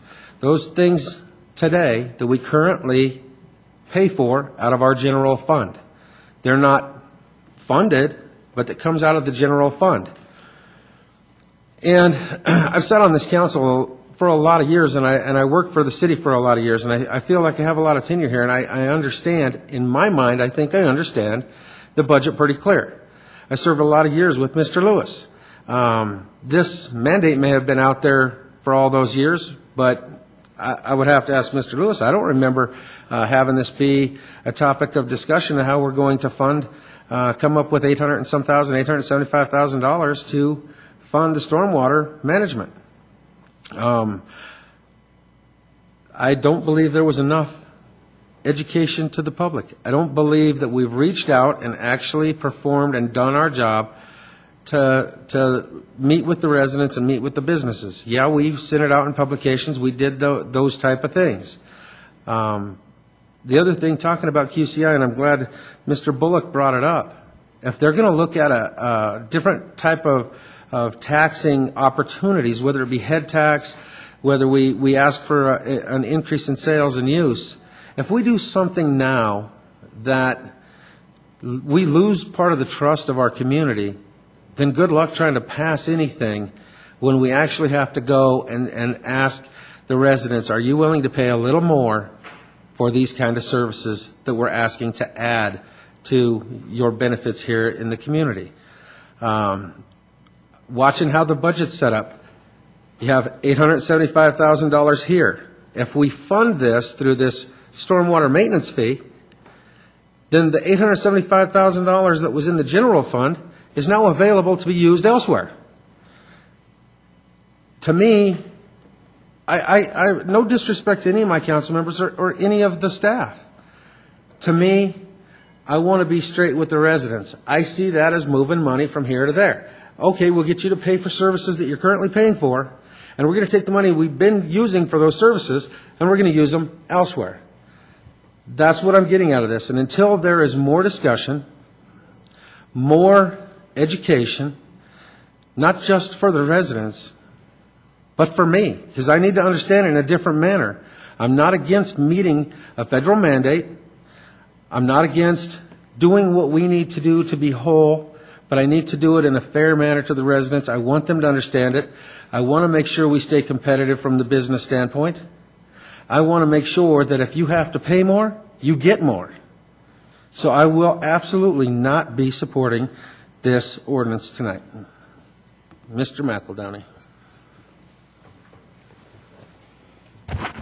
I'm gonna quote the comments of Ms. Bishop one more time, that people need to do their homework. And I'm talking about the 9 people that sit on this dais.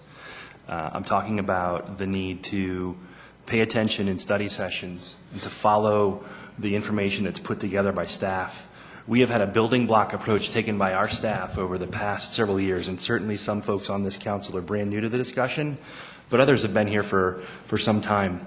The subject of stormwater utility was on my budget discussion in 2007, which was immediately following the term of the current mayor and Mr. Bullock.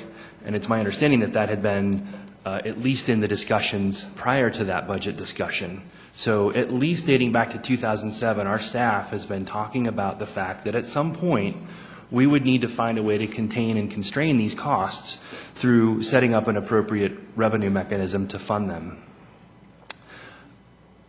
You know, I think the challenge that I don't think people appreciate about local government in particular is the fact that every 2 years you find a rotation of the people that sit up here.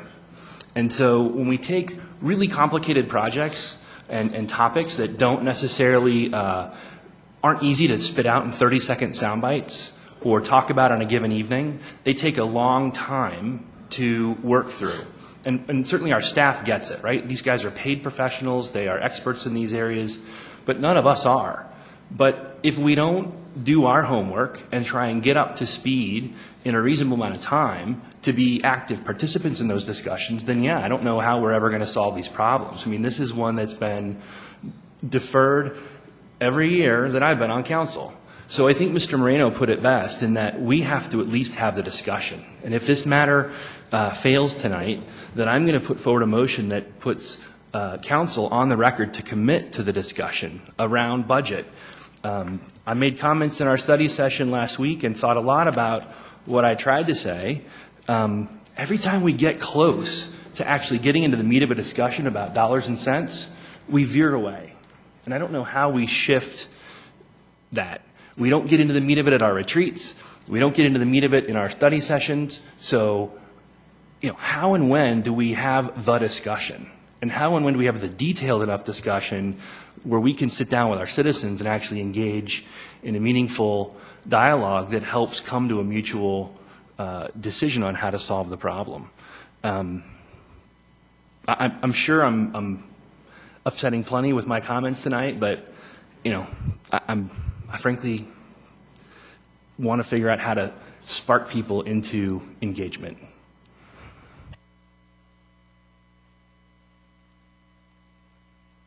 This will be my last comment. I just want to say I have a lot of respect for the comments that Mayor Ford made.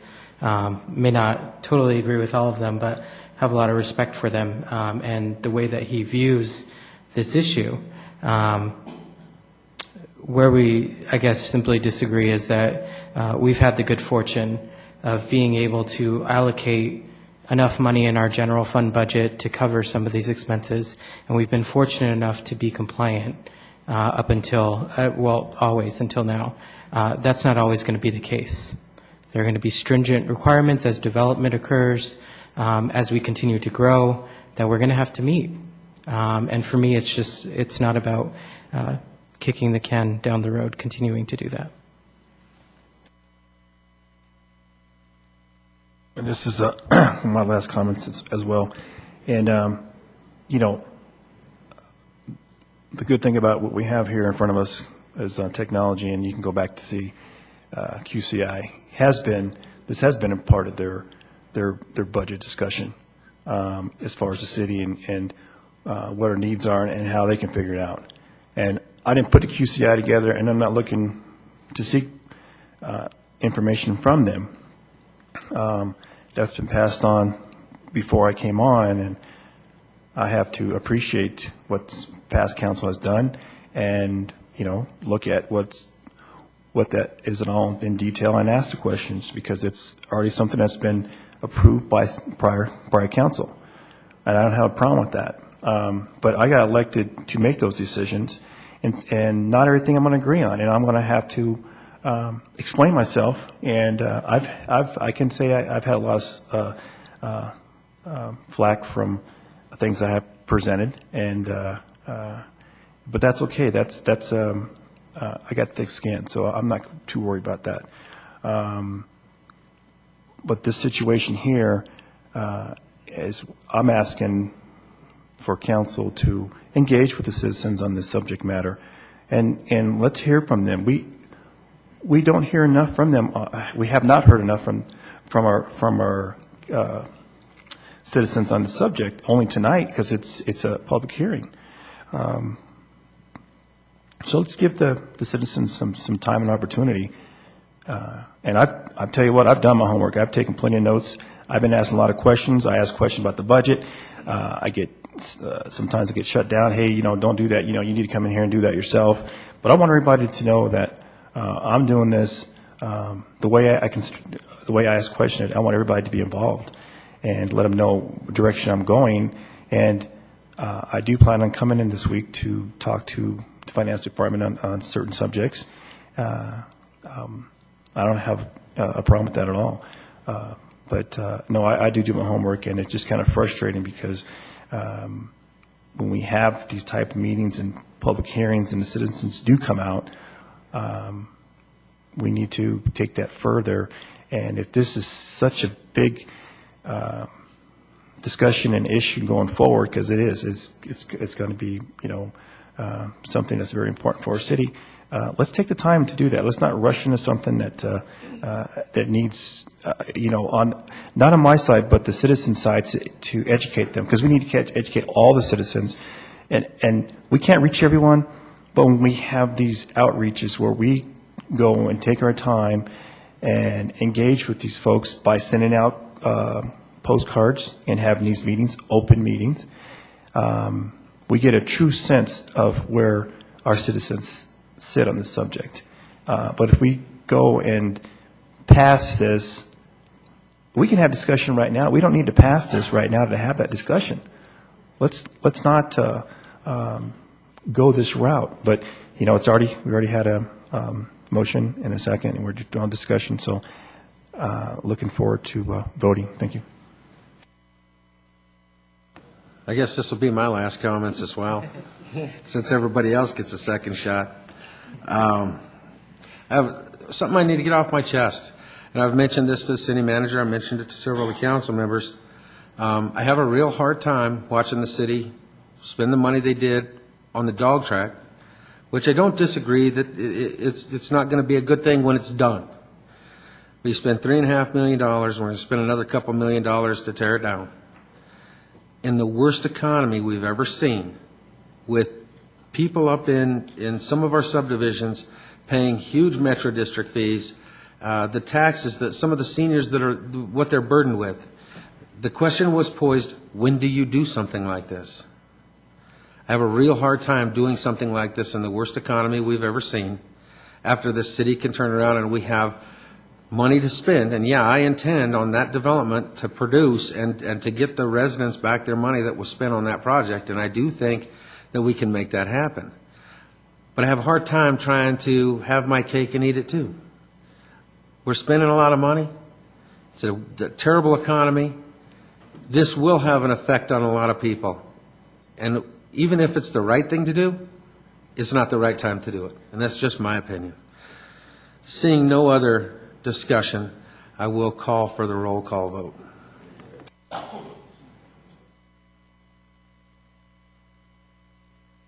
Attorney, before we get the roll call going, you got an hour and a half of discussion, got me off track.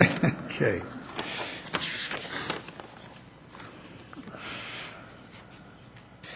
Title of Ordinance 1896 reads as follows. An ordinance amending Chapter 10 of the Commerce City Revised Municipal Code to add Article 4, establishing a stormwater management utility and authorizing the collection of a fee therefor. Thank you. Now I'll ask for the roll call vote.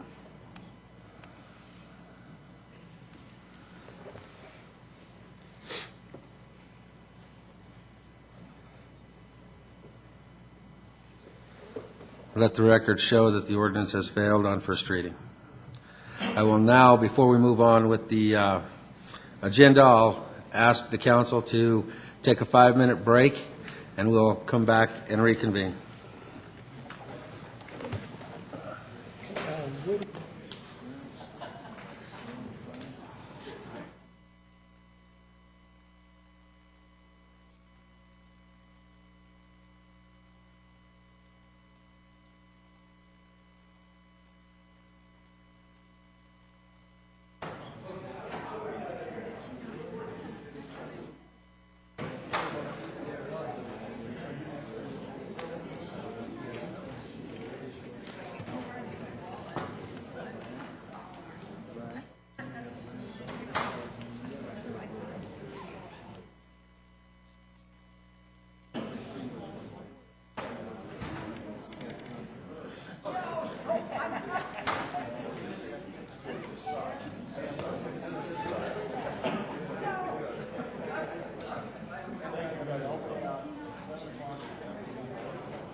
We haven't yet got CRL Associates on board to help us with the franchise election.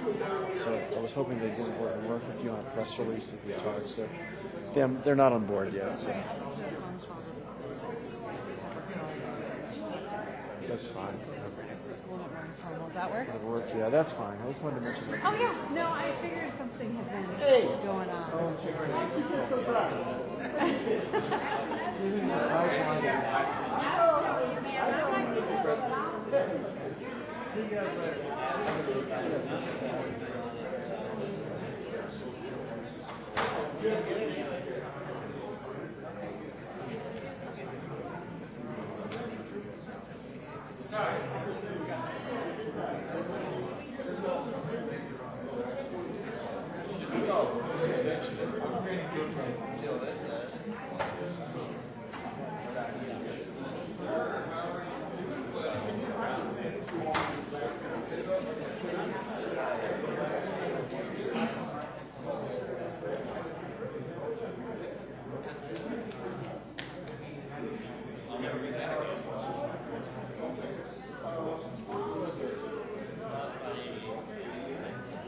I've got all my stuff in my trunk, so no matter what, somebody says you don't have to put it on the take the shot from don't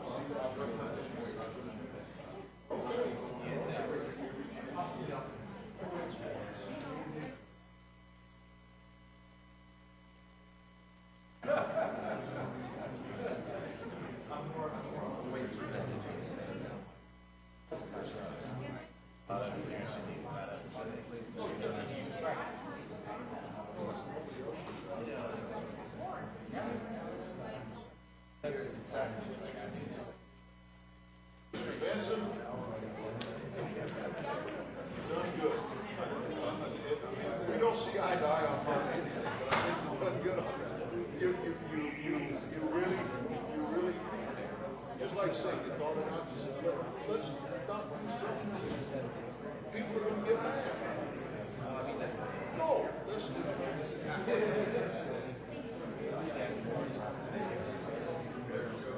But if we do this, if this was a past, there would be a business. Myself, I was $1,080 for a year. And they said that there's 13 other cities. Not all the cities. Like you said, stay competitive. If all we're going to do is around us, then we're not going to do it. Then it doesn't matter. Because they can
We'll go ahead and reconvene the meeting at this time.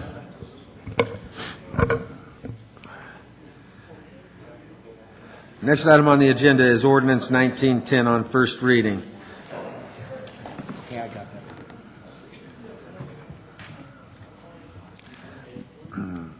This item has been discussed in past meetings. Does the council have any questions for the staff that were not previously addressed? No. I still have quite a few names up here. Maybe they're new ones. Mr. Douglas? Oh, Jesus Christ. Okay. Mr. Bullock? Move to approve ordinance 1910. Mr. McEldowney? Second. I have a motion and a second to introduce ordinance 1910 on first reading. Is there anyone in the audience who has any discussion on ordinance 1910? Seeing no one, will the attorney please read the title?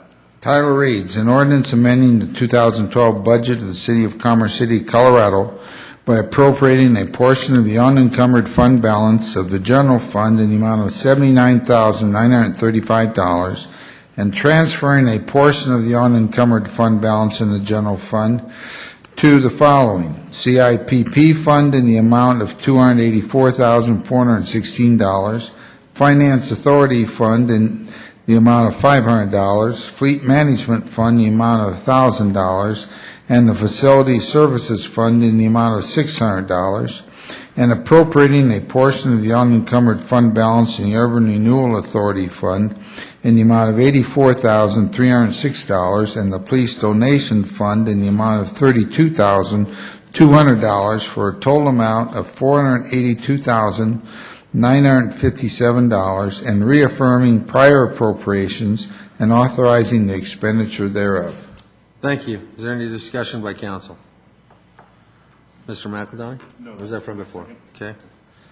Seeing none, I'll ask for a roll call vote.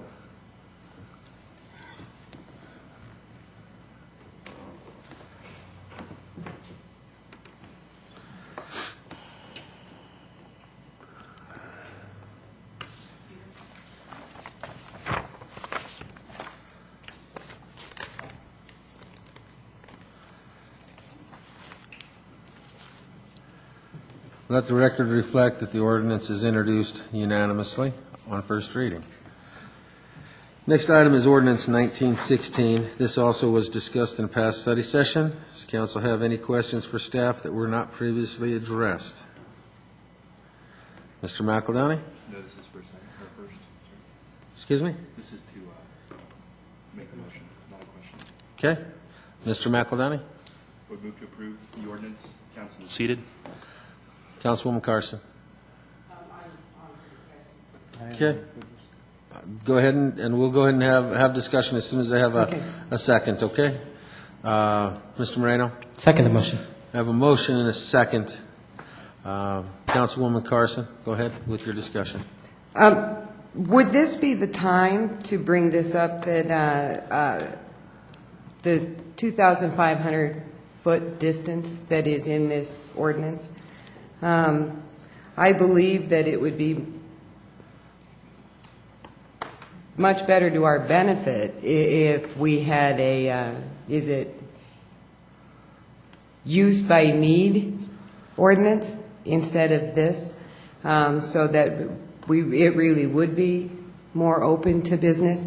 Sometimes I think we're our own worst enemy when we have things like this. I do believe there was even a class that was presented at NLC that spoke of having things like this on your book. So I really would like to see that just go away, and that they were all looked on by a need basis. No problem. I'll get to all of you. Mr. Moreno? Well, I think it's the appropriate time to bring it up. I'm sorry to say that I do disagree, Councilwoman Carson. I think what we are doing is some sensible reforms that will open up, make the process more friendly.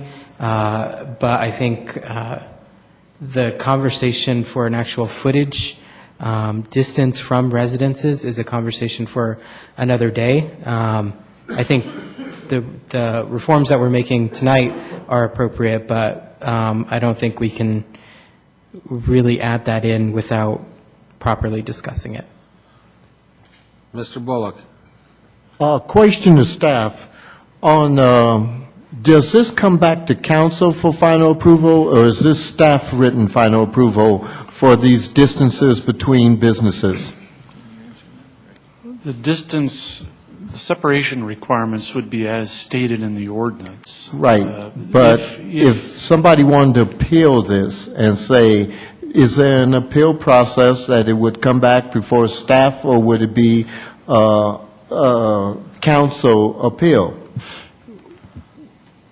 There is the option of locating a business less than the separation requirement with a conditional use permit.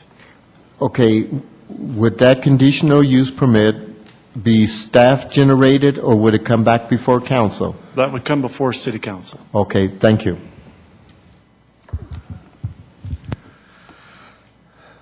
Mr. McEldowney.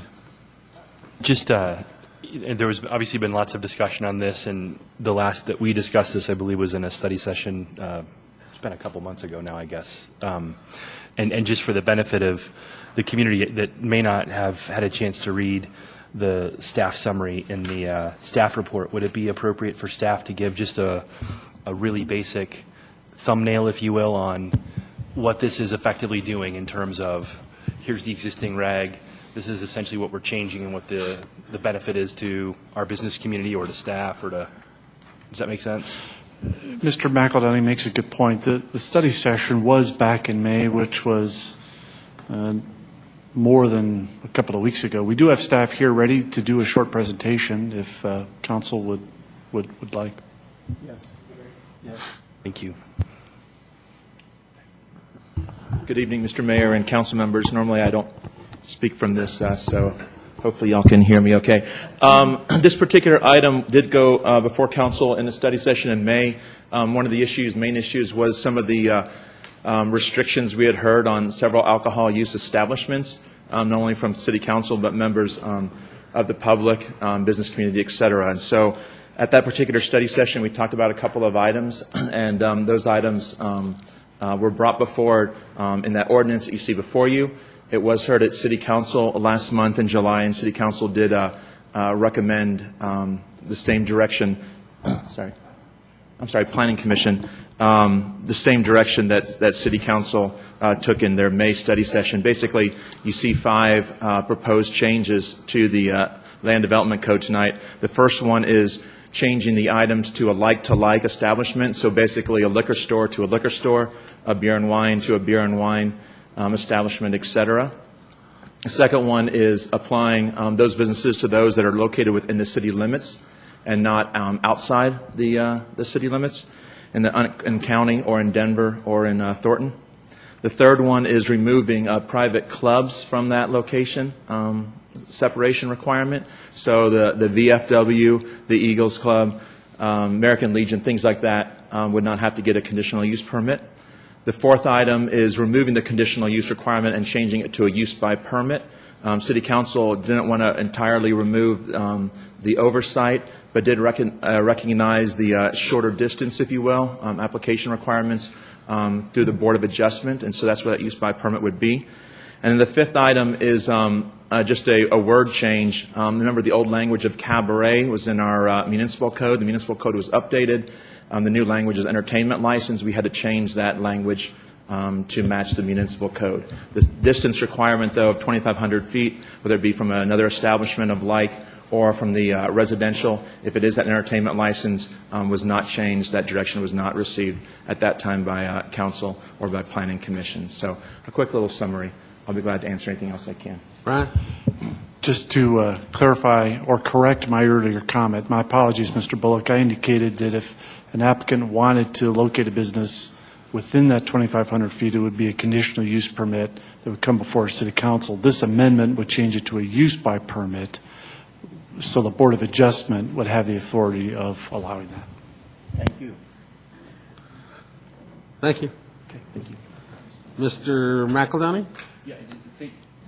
Thank you, Mr. Timms. I think that's helpful, and Mr. McBroom, for that recap. It has been a while, and I think, again, the fact that these were factors that had been coming up in terms of businesses wishing to locate in the city or otherwise, they found these, the way that our various rules came together created a complication in terms of liquor licensing and the other approvals that had to be secured. If I remember right, we had examples of the total time that it could take seemed to be longer than was reasonable for somebody to potentially pursue that business and increase their costs, and the risks were high, and so people weren't willing to take that risk. And I think based on the changes, not going all the way away from some level of control and regulation, was to say we can reduce those barriers, hopefully solve for most of the folks that want to do business here within reason, and still retain some control. So thank you. Mr. Moreno? Just one clarification. Along with the benefits that Councilman McEldowney stated in terms of the actual time it takes, my recollection was that a use by permit is also substantially less expensive, right, than a conditional use permit? Correct. Great, thanks. Seeing no one else, is there anyone in the audience who would like to speak on this ordinance? Seeing no one, I'll ask for a roll call vote. Oh, title, Mr. Attorney, title. Title reads, an ordinance amending Section 21-5214 of the Land Development Code. Thank you. Now I'll ask for a roll call vote.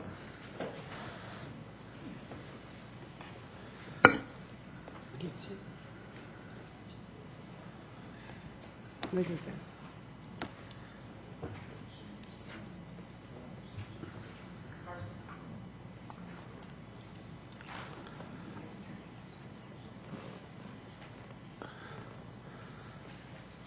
Let the record reflect that ordinance has been introduced 1916 unanimously. Now we go to ordinances on second reading. We have ordinance 1918. This ordinance was introduced on first reading on July 2nd and did not pass unanimously. Is there anyone in the audience who would like to address the council on this particular ordinance? Seeing no one, what are the desires of council? Mr. Bullock? Move to approve ordinance 1918 on second reading. Mr. Moreno? Second the motion. Motion and a second. Is there any discussion? Mr. McEldowney? No, for a second, okay. Seeing none, Attorney, please read the title. Title, Mr. Mayor, an ordinance amending the 2012 budget of the City of Commerce City, Colorado by appropriating a portion of the unencumbered fund balance in the general fund for a loan to the Urban Renewal Authority of the City of Commerce City and authorizing the expenditure thereof by the Urban Renewal Authority. Thank you. Before I ask for the roll call, I would like to say that this is for the demolition of the dog track, and this was bid out, and local companies had the opportunity to bid on it as well, so that the audience knows that that was the process. It was bid out, and the local companies had the opportunity as well to perform the work. With that said, I'll ask for a roll call vote.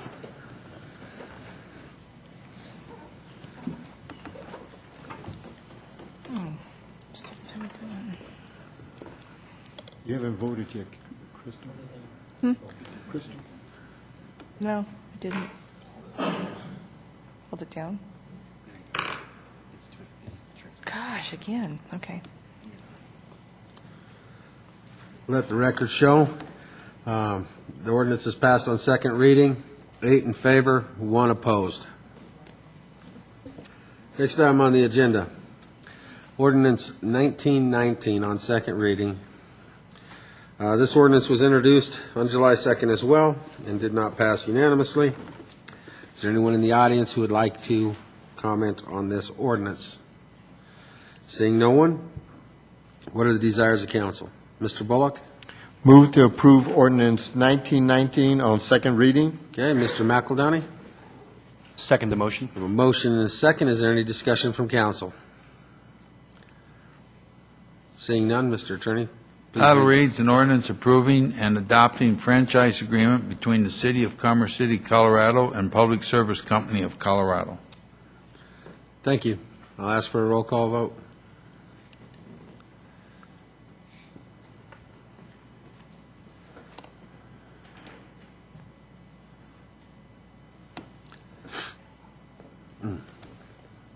I have to vote. Let the record show that it's passed unanimously on second reading. Now we get into presentations, and presentations were supposed to start at 9 o'clock, so we're quite behind that. Mr. Manager? Mr. Mayor, we had budgeted time at next week's study session to discuss the stormwater utility fee. Given that the ordinance didn't pass, we've got some additional time available next week, so I am proposing to shift 2 budget presentations, not Mr. Tinklenberg's, 2 other budget presentations to next week's agenda to help shorten our agenda tonight. So the 2 that we will move to next week will be presentation 12-231, which is the City Manager's Office budget, and also 12-235, the Public Works Department's budget. So we'll do the other budget presentations tonight. We'll move through them fairly quickly, but certainly this is an opportunity for you to ask questions, so we don't want to move so quickly that you don't have a chance to ask questions. But we'll take those two and move them to next week. Do you need a motion and a second approval to shift those?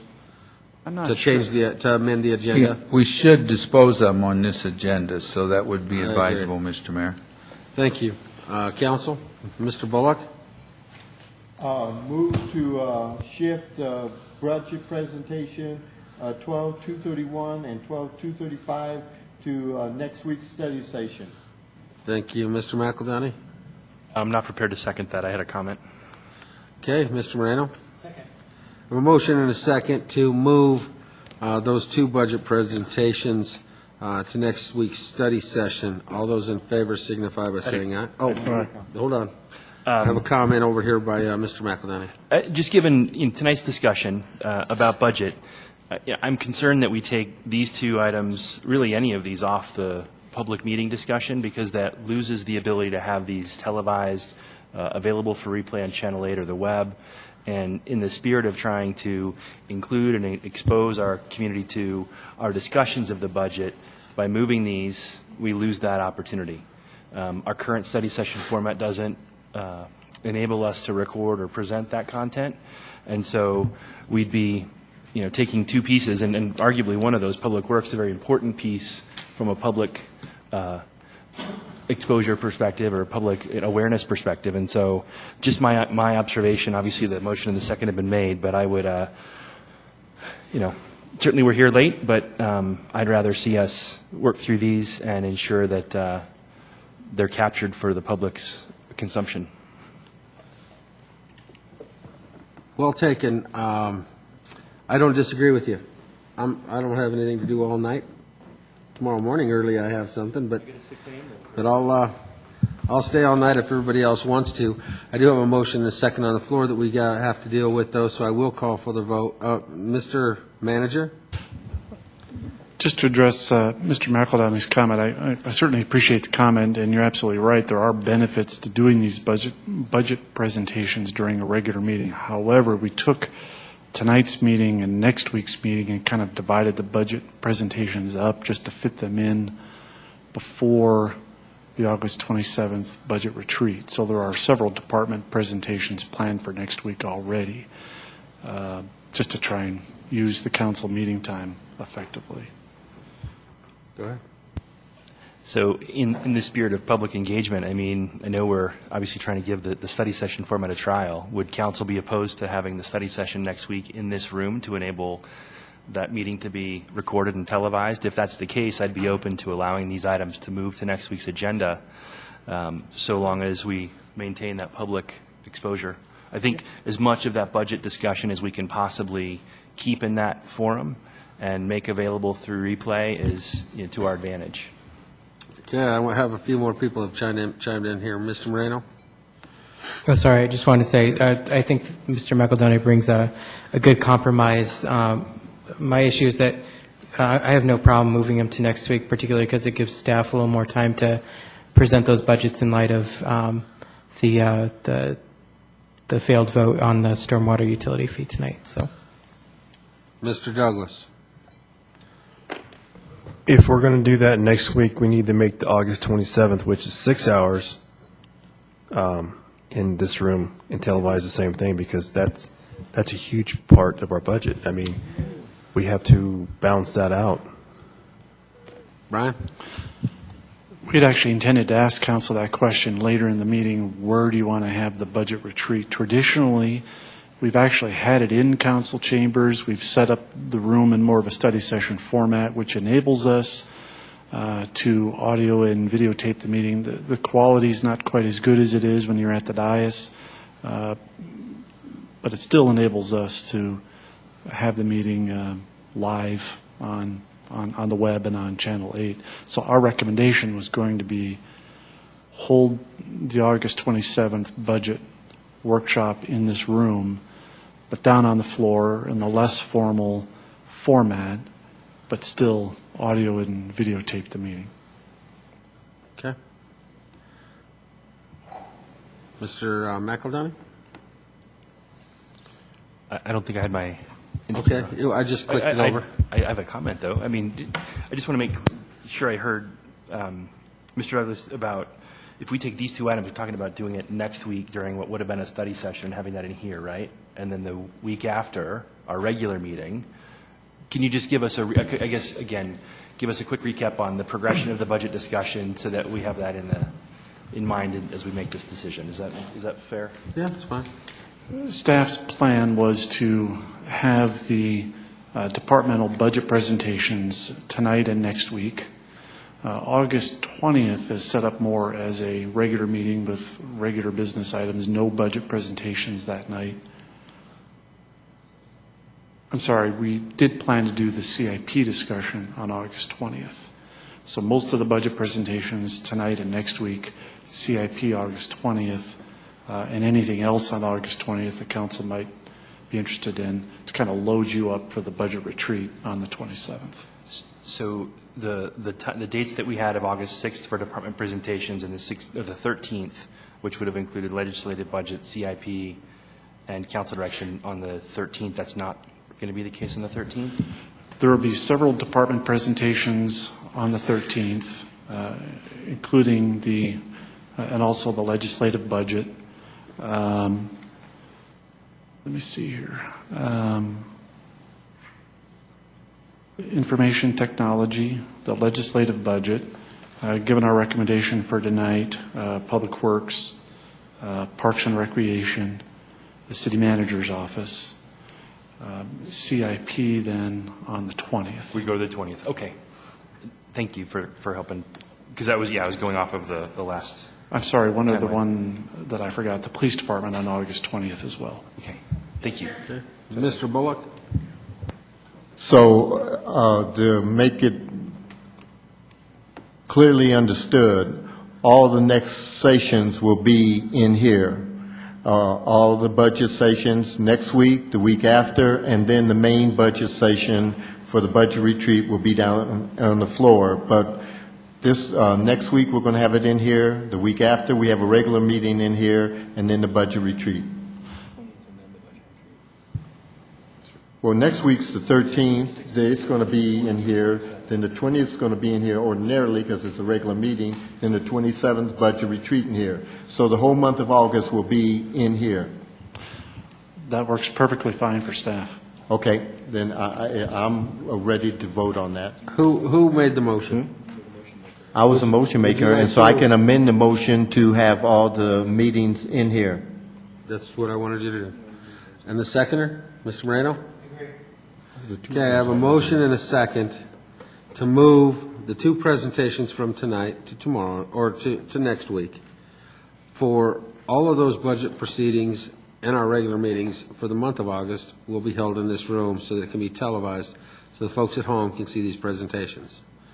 With that being said, all those in favor signify by saying aye. Aye. Opposed, say nay. The motion is carried. Now we can move forward with the presentations, Mr. City Manager. Thank you, Mr. Mayor. Before asking Mr. Tinklenberg to run through this initial overview presentation, I just wanted to introduce it by saying that the draft budget that staff is preparing is based on a core belief of ours, and that is that it's our job to be aligned with council's goals and priorities. That's our key function, is to understand what your goals and what your priorities are, and then work that into our daily work and to propose a budget that helps us accomplish that next year. Those core priorities that we understand from council are, first and foremost, maintain current levels of city services. Related to that, maintaining current staffing levels, not adding staff, maintaining current staffing levels. Along with that, maintaining a place in the budget for modest wage increases to address cost of living changes, to address increased cost of benefits next year. So the budget was really prepared with that understanding, that that's council's direction to us. So with that, I would ask Mr. Tinklenberg to, I did want to mention briefly, there had been some comments at the last study session, well, what's going on with staffing levels within the organization? We thought this was a very helpful graph. It shows the top line in purple, the growth in the city's population from 2000 to what we estimate it to be next year in 2013. The lower number, or the lower line, the blue line, shows full-time employees over that same time period. What you'll notice from 2007 is a continued increase in the city's population slowing, the increase in population slowing, but still growing. But you see a leveling off on the number of employees in the city's organization. I think that's helpful information to have going forward. Doesn't mean the city's expenses haven't gone up, but in terms of numbers of full-time employees, it's essentially leveled off since 2007. Positions have moved around within the organization, but there haven't been any significant increases in numbers of employees since that time. And what you'll see in the 2013 budget is that the numbers of employees being reduced a little bit. So we thought that was a good bit of information to provide at the front end of this budget overview presentation. So with that, I'll ask Mr. Tinklenberg to walk through the rest of the overview slides, which are essentially the slides you saw at the last study session. Thank you, Mr. McBroom. The information, as he pointed out, is just a summary from what you've seen before. General fund operations, 46.9 million, salary savings, 466. Need to back that 875 back out of there, which would give us a subtotal of about approximately 3 million. Then the preliminary recommended additions are just one small vehicle, which actually is a maintenance type of a vehicle, facility renovations, some enhancements, and transfer to the CIPP. And we can talk about that when we talk about the capital improvement program. So the subtotal of that would be 46.4 million, but again, we have to add that 875,000 back onto that number.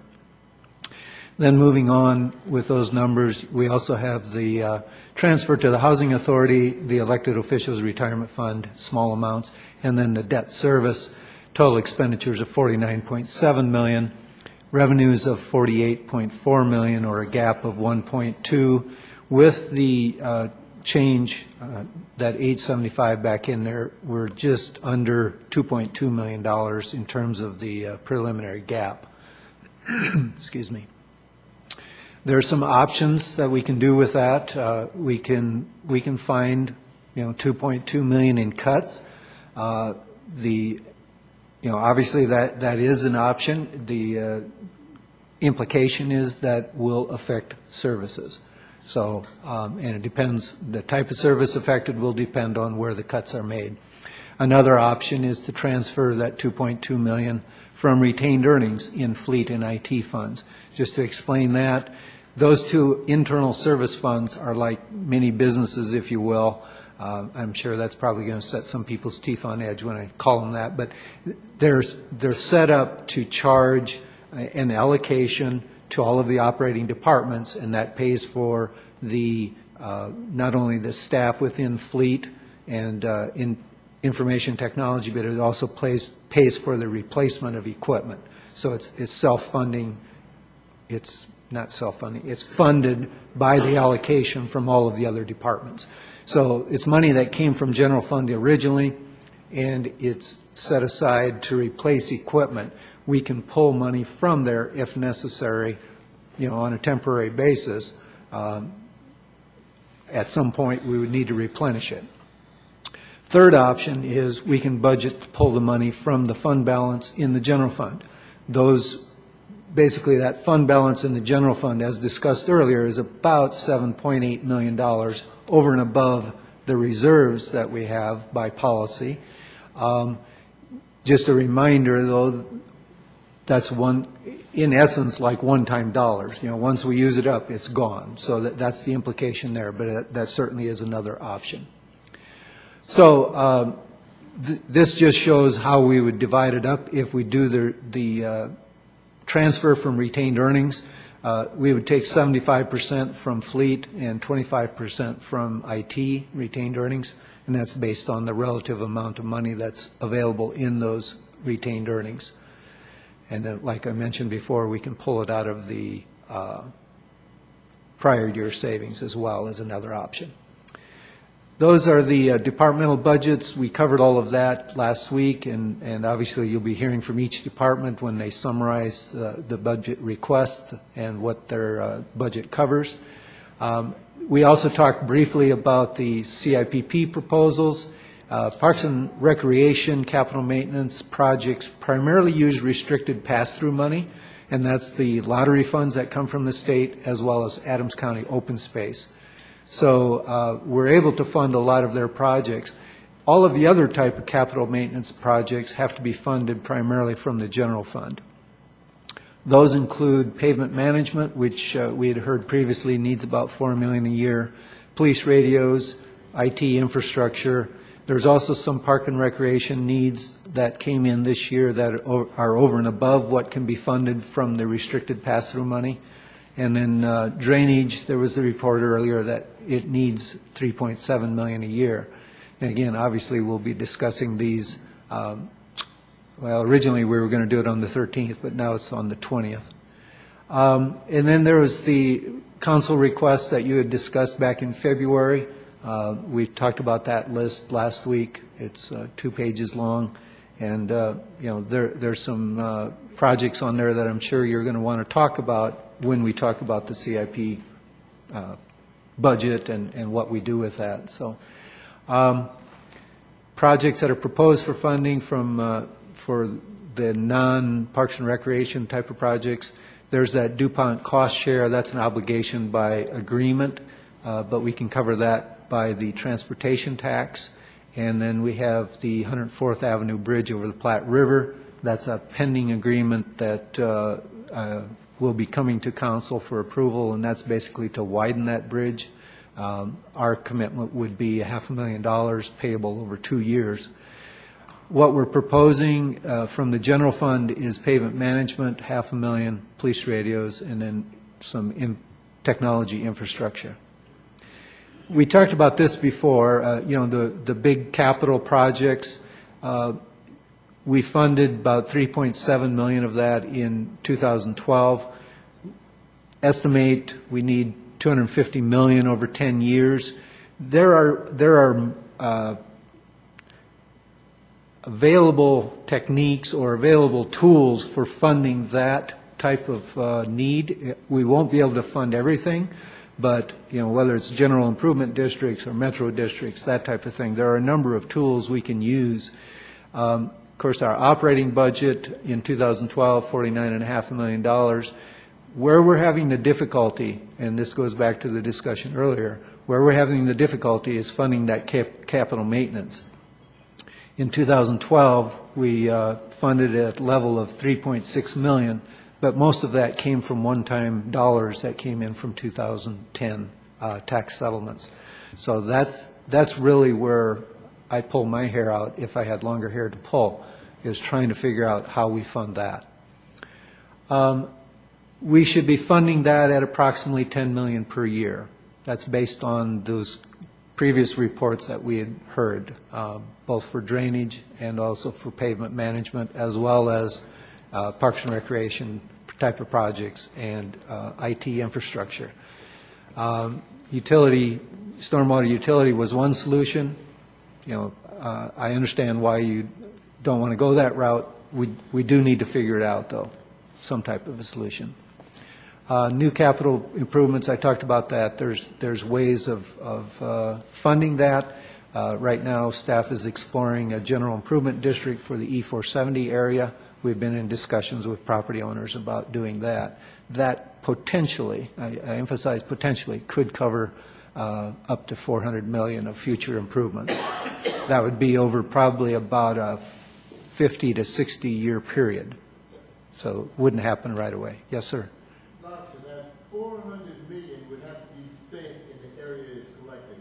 Correct, yes. That would only be available in that district area. Thank you. emphasize in the area, it has to benefit that district. It can be outside of the boundaries, but it has to benefit it. Yes, sir. With regard to the expiration of a new GID, I think you cite that dollar amount and that period of time. Is there a mill levy or a mill amount projected inside of that estimate? I'm working on a pro forma right now, trying to figure out how much of a mill levy is necessary to support that level of debt over what period of time. Okay. You have to make some assumptions about the takedown rate on the land. You have to make some assumptions about inflation. Unfortunately, construction inflation is about 4% per year, or has been historically. And so it doesn't take long for $400 million to turn into $2 billion, just due to inflation. So we have to be able to structure the takedown rate at a certain rate so that the inflation doesn't get ahead of us and we never catch up.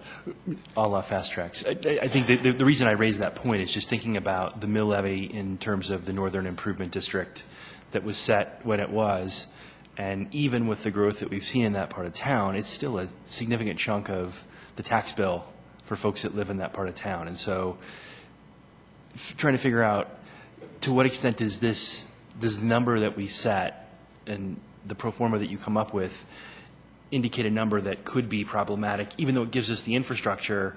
Does it create problems in other respects in terms of a significant chunk of an overall tax bill that's not going to dissipate over a very long time? Right, and that's obviously a concern of the property owners. They don't want to see a mill levy so high that it stifles their development potential there. The existing general improvement district started with a mill levy rate of 30 mills. We were able to lower that, and presently it's at 27 mills. Right. We would hope to do that again in the future, but we also have to go to a fixed rate on our bonds fairly soon in terms of the interest rate, which then requires all of that mill levy tax that is generated by that current mill levy. So, okay. Well, thank you. It sounds like you've got that in mind, so appreciate that. Certainly. So what's coming up next? Obviously, there's more department presentations next week, and we've amended the schedule since I put this together. The CIP projects will be on the 20th, and then we also want council's direction on what you want us to cover on the 27th, because it really needs to focus on what you want to cover, what information you need and desire from staff. And then obviously the full presentation is on the 27th. And then October 10 is when the proposed budget is submitted to council. October 15 is when the public hearing opens, and November 15 is when it's closed and you certify the mill levy. Any questions on that? Otherwise, I'll just roll right on into the next presentation. Yes, sir? I'm sorry, we don't have this exact presentation, so can you go back a slide or two to the pavement management number? I just want to look at this one again. So just to be clear, and this is based on the discussion that we had a couple study sessions ago about the work that Public Works has done in terms of looking at our entire existing built environment of roads, right? Correct. And determining, in order to keep them at an appropriate level of fitness so that they require less in the way of maintenance but are still serviceable, it's $10 million a year that we should be spending to get roads that are below that level up to par and then maintain the network at a given level, right? Well, the pavement management part is $4 million a year is what Okay. was recommended. The drainage was recommended at 3.7 per year. This is the combined number from a capital maintenance perspective. Okay, got it. So that $10 million a year, we've been funding on average $1 million, and this year we're looking at $500,000 for pavement and a question mark on how we're going to fund the stormwater given tonight's decision, right? Correct, yes. Okay. So all that stuff, just back to your comment about construction appreciation of roughly 4% per year. So those $10 million in projects that are sitting out there that need to get done now, that capital maintenance, that equates to construction cost dollars, right? And so every year we don't do that, the cost of those projects are going to increase by, we can expect that same 4% roughly, right? Yeah, the majority of it would be capital construction, yes. Okay, Thank you. If nothing else, with your permission, Mayor, I'll move on. Okay.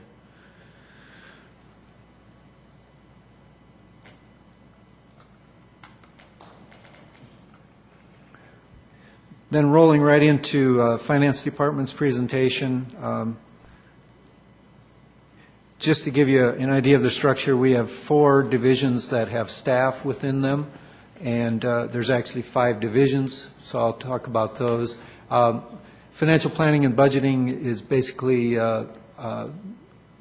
taking care of the budget, doing the cash management, which includes treasury functions, so we handle all the investments, and basically trying to monitor the expenditures to make sure that they are falling within the budget.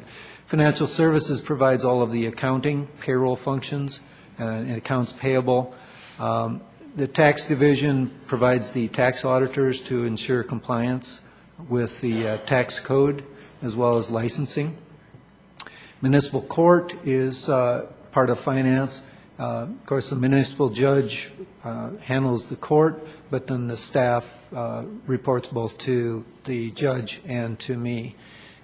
Internal services is the division that does not have any staff within it. That is basically kind of picks up the gap of everything else that falls in the city operation that doesn't fall within a particular department. So one of those things is the lease for this building, the Civic Center lease. Another would be paper and photocopiers. Some of the big items also are the insurance coverages, both health insurance, workers' comp insurance, property and casualty insurance, all of those type of things.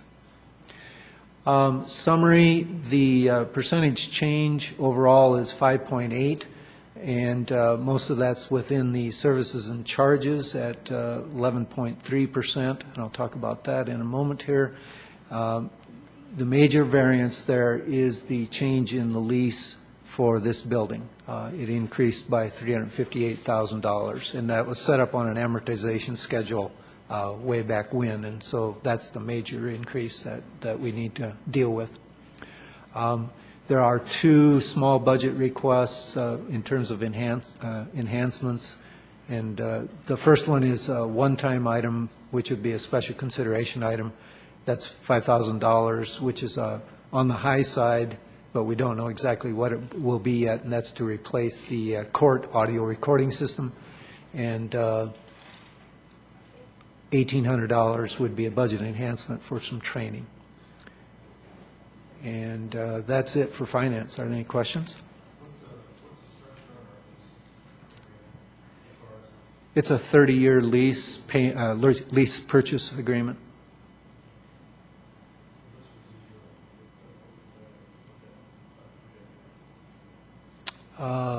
If I recall, you're talking about the buyout at the end? As I recall, it's $1. I'd have to go back and look at it, quite honestly, but I believe that's the case. Any other questions?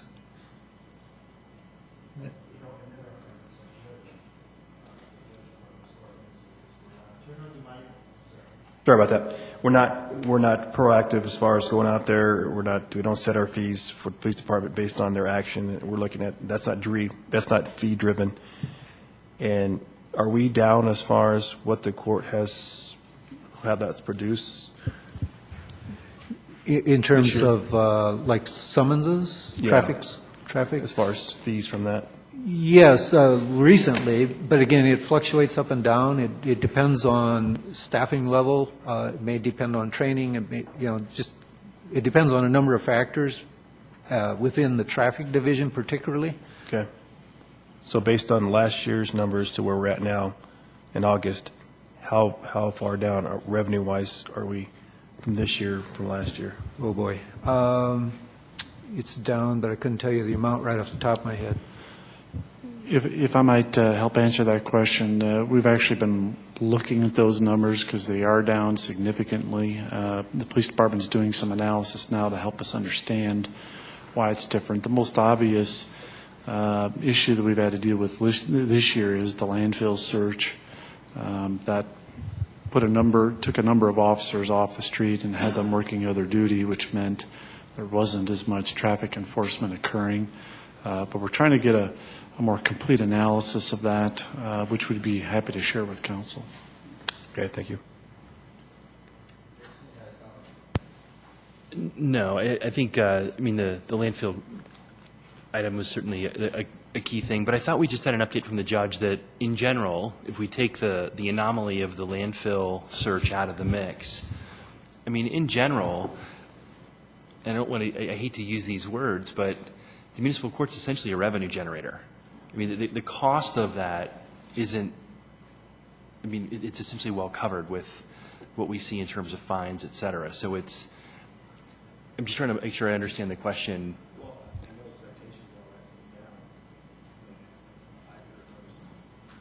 I've heard numbers of $300,000, so that's a lot. So I just want to see if that figure is right. Of course, we're not, like I said, we're not fee driven on where there's a quota. We don't have a quota for our police department.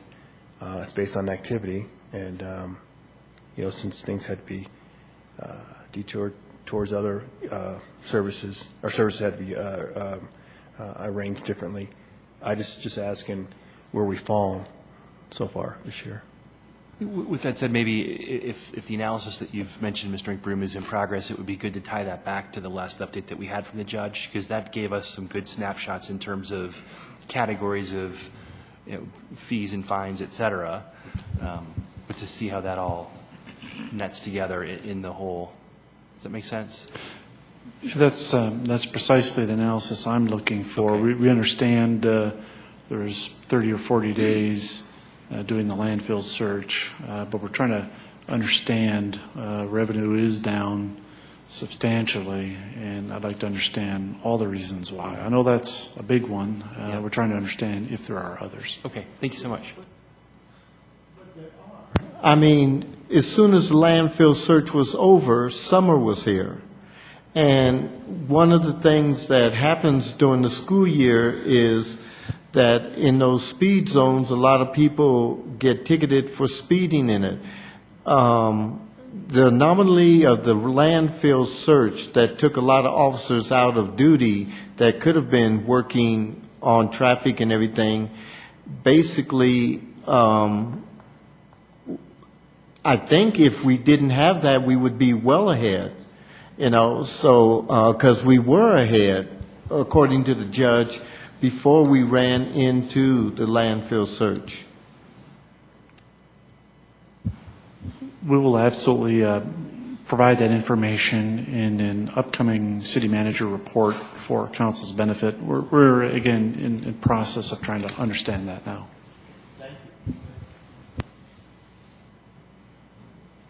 If there are no other questions, I'll wrap it up and give up the seat to someone else. Thank you. Thank you.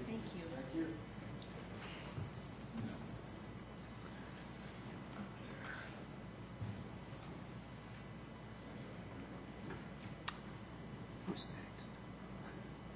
I don't know. Legal? Okay. I don't see legal.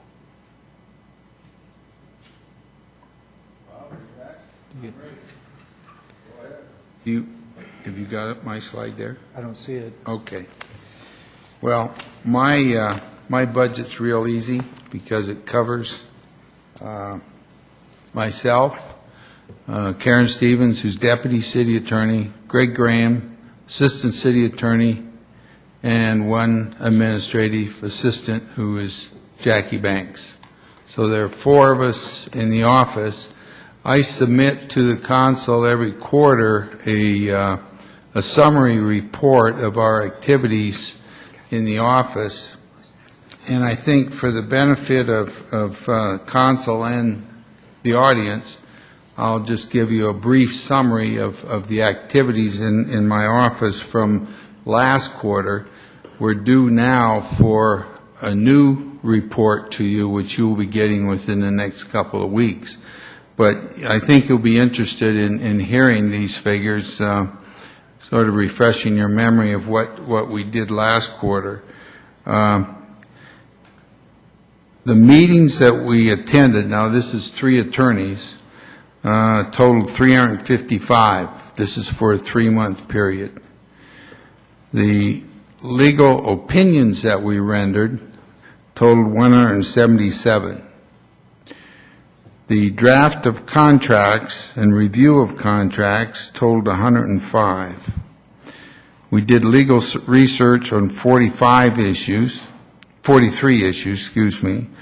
We did a draft of court documents and attendance at court proceedings and administrative hearings. There were 22 of those.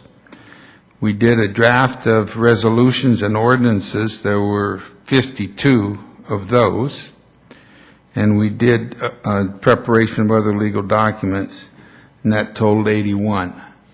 So that gives you an idea of the activities of 3 attorneys in my office. Now, the way we function is each attorney is primarily responsible for a given department. So Karen is responsible for certain departments, Greg is responsible for certain departments, and I'm responsible for city council, city manager, and city manager's office, and any other miscellaneous activities such as a citizen complaint or such other type of activity that is not otherwise categorized.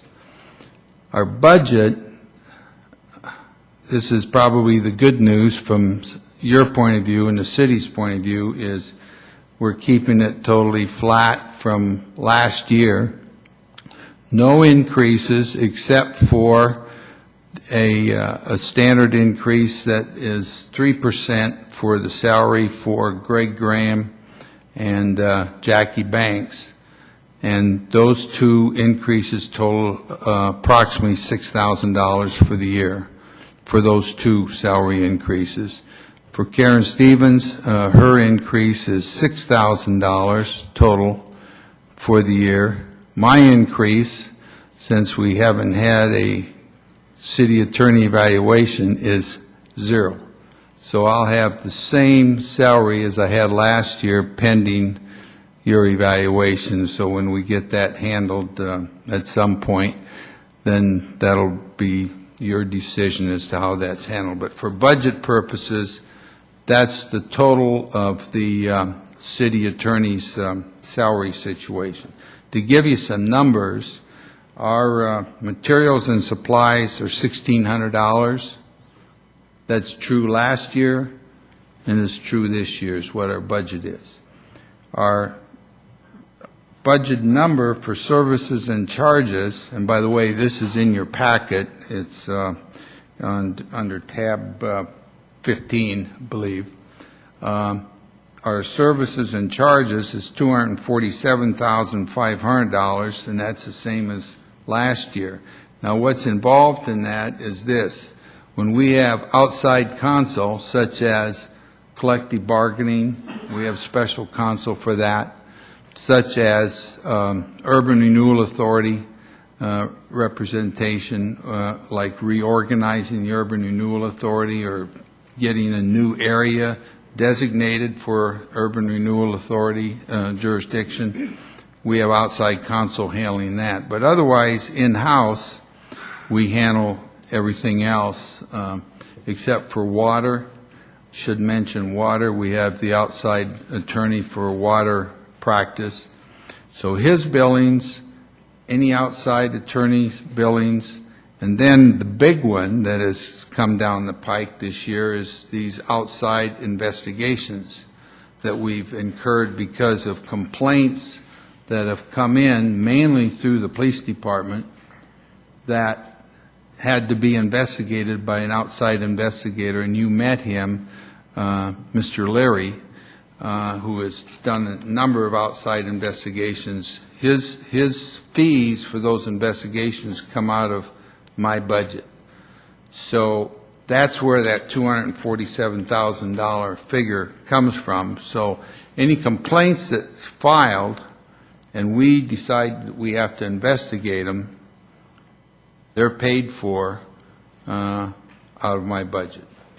So the total budget that the finance showed up there for the city attorney's department budget for the year is $687,000, and that's the same as it was in the previous year, 2011. That's the extent of my presentation. It's short and sweet, but full of a lot of information. Any questions? First of all, the numbers that you cited for 3 months of activity and 3 attorneys is pretty impressive, and I know that's a fairly typical quarter. So hats off to you and your staff. I mean, I think just to kind of go back in time to prior to bringing in the 2 assistants, a lot of that was happening outside. So there was a premium being paid for those kinds of services. And I think your leadership in bringing those services in-house and extending your staff, I know it didn't make sense to some people out of the gate, but the salary and benefits for those 2 individuals and the value that they bring to the city and the community, I think, is without question. And again, your quarterly updates have really helped, I think, to give us a greater appreciation for what's really happening in terms of how you guys are plugged in, literally everywhere. So my hat's off to you in that regard. With regard to the review and the compensation, shame on us. Well, I haven't mentioned it, so it's fine. And again, shame on us, because you shouldn't have to, and we need to sort that out. But we got it for the budget this year. I mean, that's the way it's set for now anyway. Okay. Well. Thank you. Thank you, sir.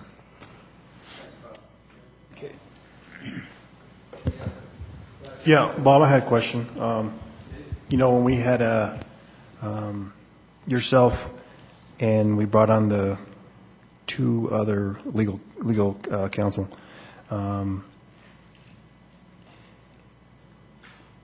for 2011, were they full-time staff as well in 2010? In 2011, they were full-time.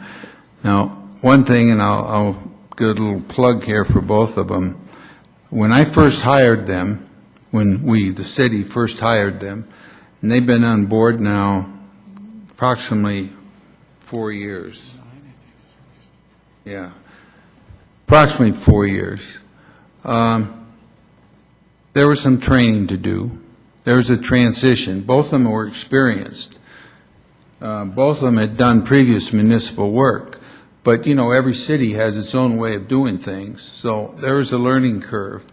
And in that period of time, they have both really, really progressed well. And if those experiences that you've had with either Greg Graham or Karen Stevens, I would hope have been on a very, very positive note, because my observations are that they've been doing a very good job, and I haven't heard anything to the contrary from anybody, staff included. And when you have a staff that doesn't complain about something to me, about something that my people are doing, that's a very good indication, because it means they must be doing something right. And I don't get any complaints regarding the work that's being done by either of them. So I think you ought to know that. And if there's ever a question about anything that comes out of my office, obviously I'd want to hear about it from you rather than from someone else. Yeah, I don't have any problems with Greg Graham and Karen Steve. I had the opportunity to work with them on the liquor license board, and they both were knowledgeable and professional. I was just seeing how the legal team has been structured the last couple of years. So Greg and Karen used to be with an outside firm, and we just had them on a part-time basis, correct? 2010. Yeah, actually, that's true of Karen. She was with an outside firm in Boulder, and we hired the firm, and Karen did some of the work for that firm on an outsourced basis. With Greg, we had no prior experience. He was with a firm, and that firm had done legal work for other cities, not for us, but for other cities. But with Karen, that's how I got to know Karen, because I was impressed with the work that she was doing with that other firm when we were outsourcing to them.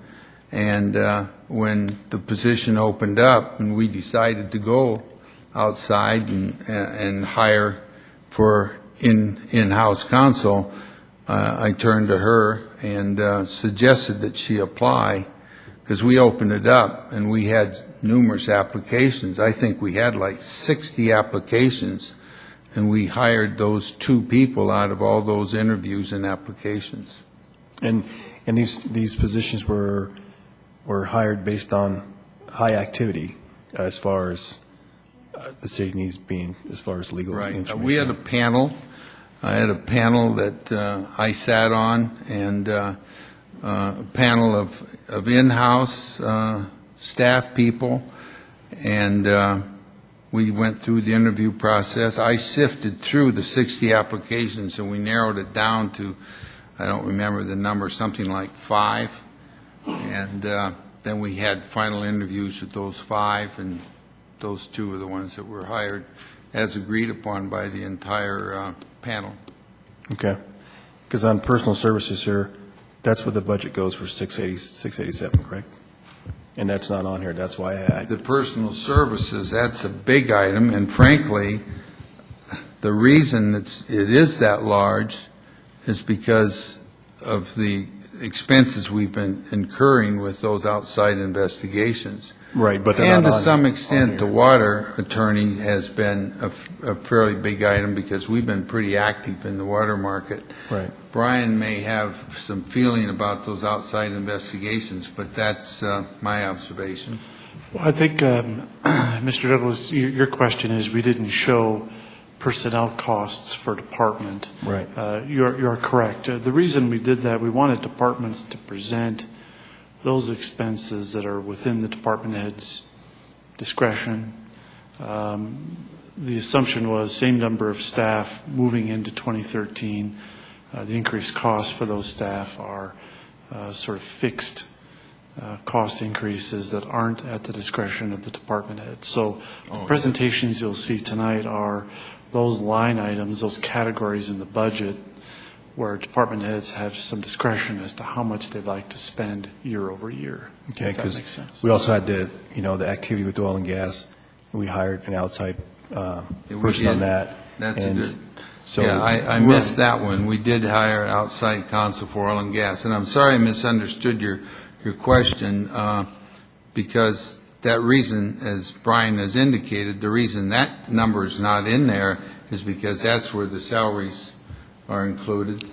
And Right. In the case of Mr. Barber, he would be paid for out of what we call an outside services line item, which is part of the services and charges category. that's that third category, Right. is where Mr. Barber's salary. Okay, I just want to make sure that was identified in here. Yeah, the top one is our in-house counsel, myself, Karen, Greg, and my administrative assistant. And then that last category would be where the outside counsel are paid. Okay, now is the judge in there too, on the legal? No. No? Okay. And I can also clarify, what you see in the 2012 column for the different departments is what was budgeted for the current year, not year-to-date expenses. It's what was in the approved 2012 budget, and then the 2013 column would be what is proposed for 2013. It's flat. All right, thank you.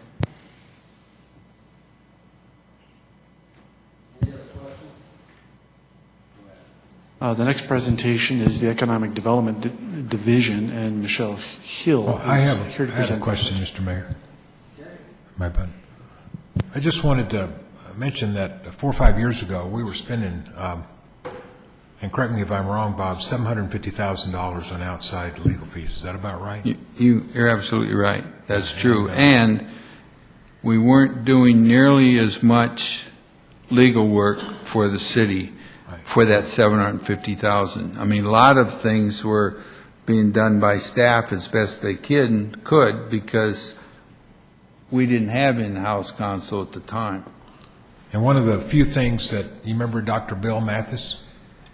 One of the few things that he suggested that ever did us any good was that we go in-house with maybe a couple of in-house attorneys, and that's saved us probably $500,000 a year right there. But there are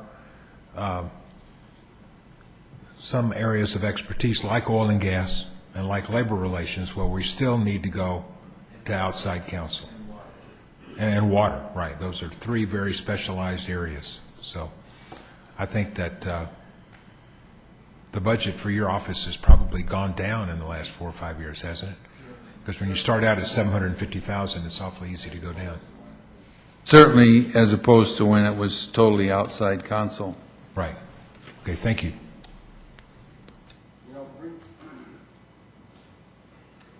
I'm glad you bring that up, Jim, because years ago, all of our council was outside.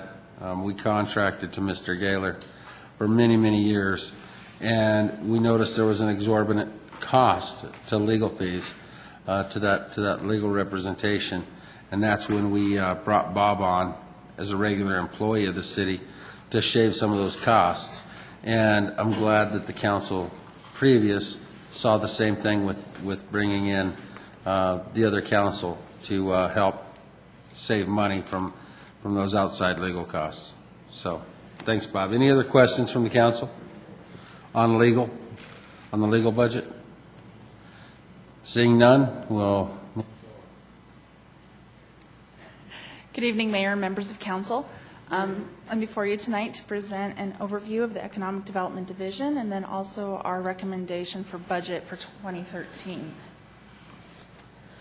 First of all, just a brief overview. Our division structure is that we have, or will have, the four full-time equivalent employees, and the Economic Development Manager reports directly to Deputy City Manager of External Services.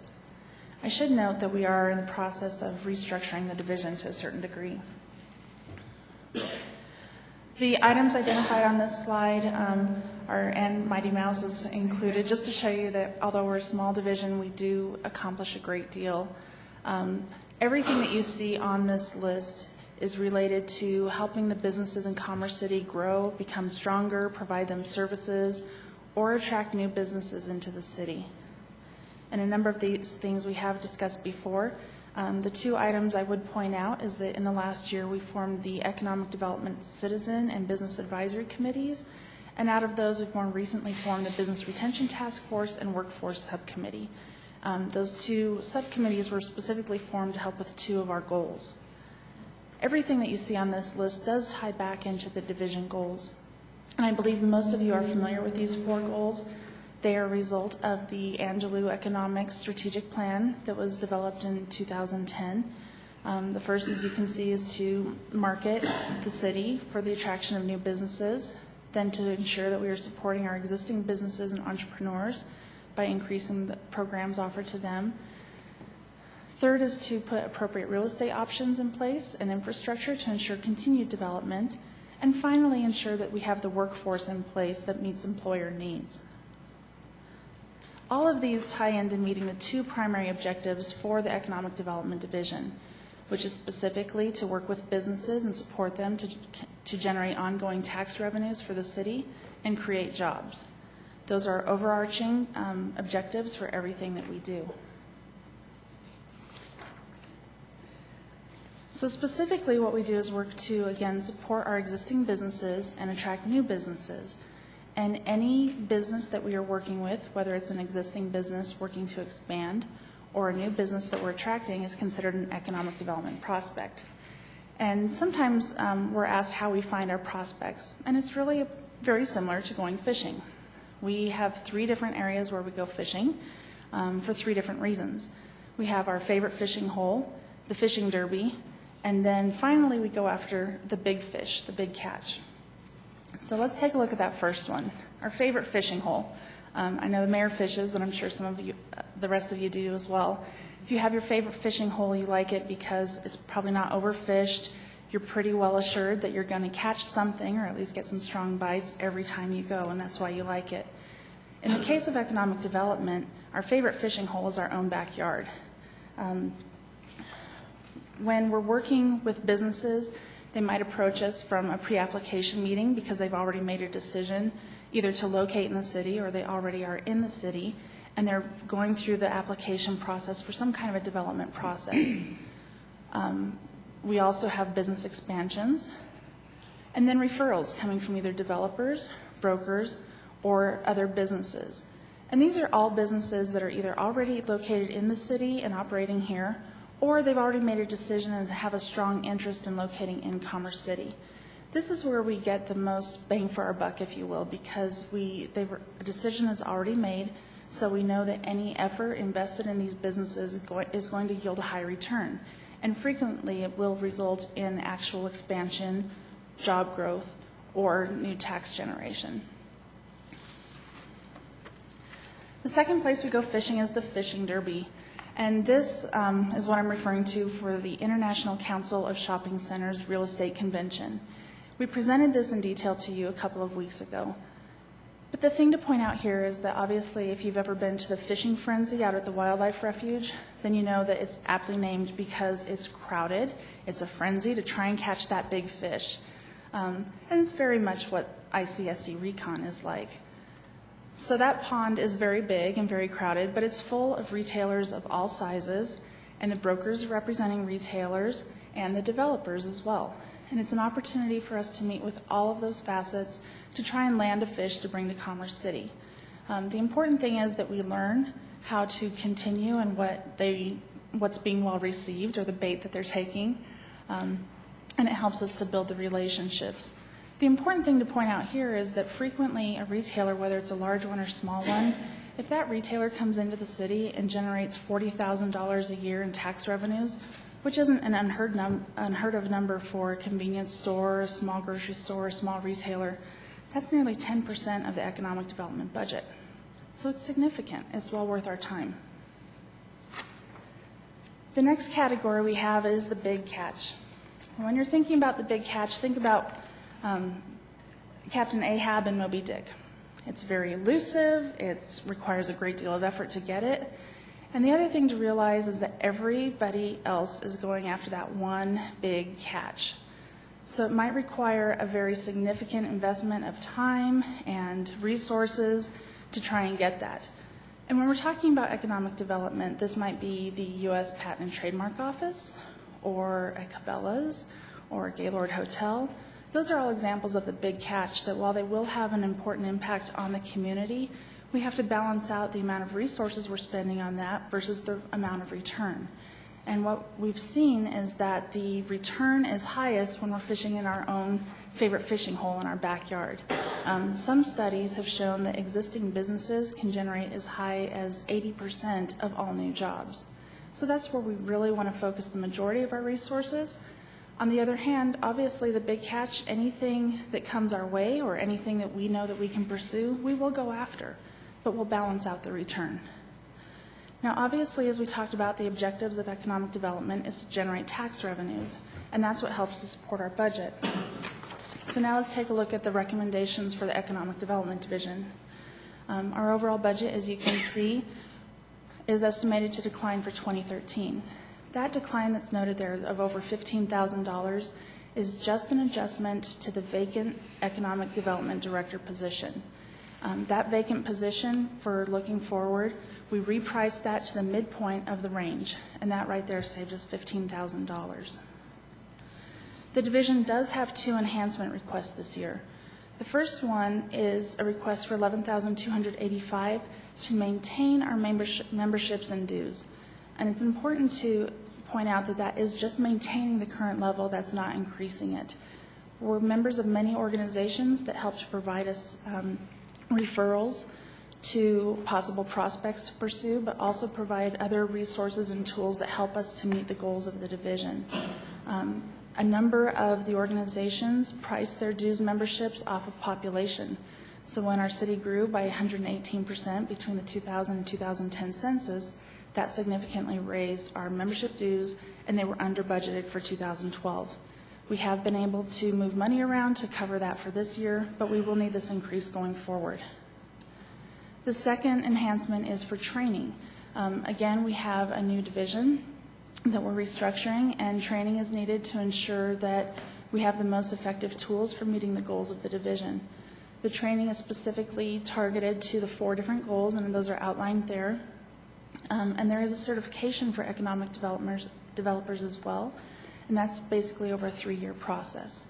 So again, we've moved funds around to try and adjust for this, but we are still requesting a small amount to try and keep that level of education going forward. So the total enhancements requested is $13,435. The good news is, as I mentioned before, we are restructuring our division, and we expect that there will be total savings to the budget based on reduced salaries and reduced benefit expenses. So in summary, the total enhancement requests again are just over $13,000, but we've already cut our budget from 2012 by more than $15,000. So we're still under budget from 2012 with our 2013 budget.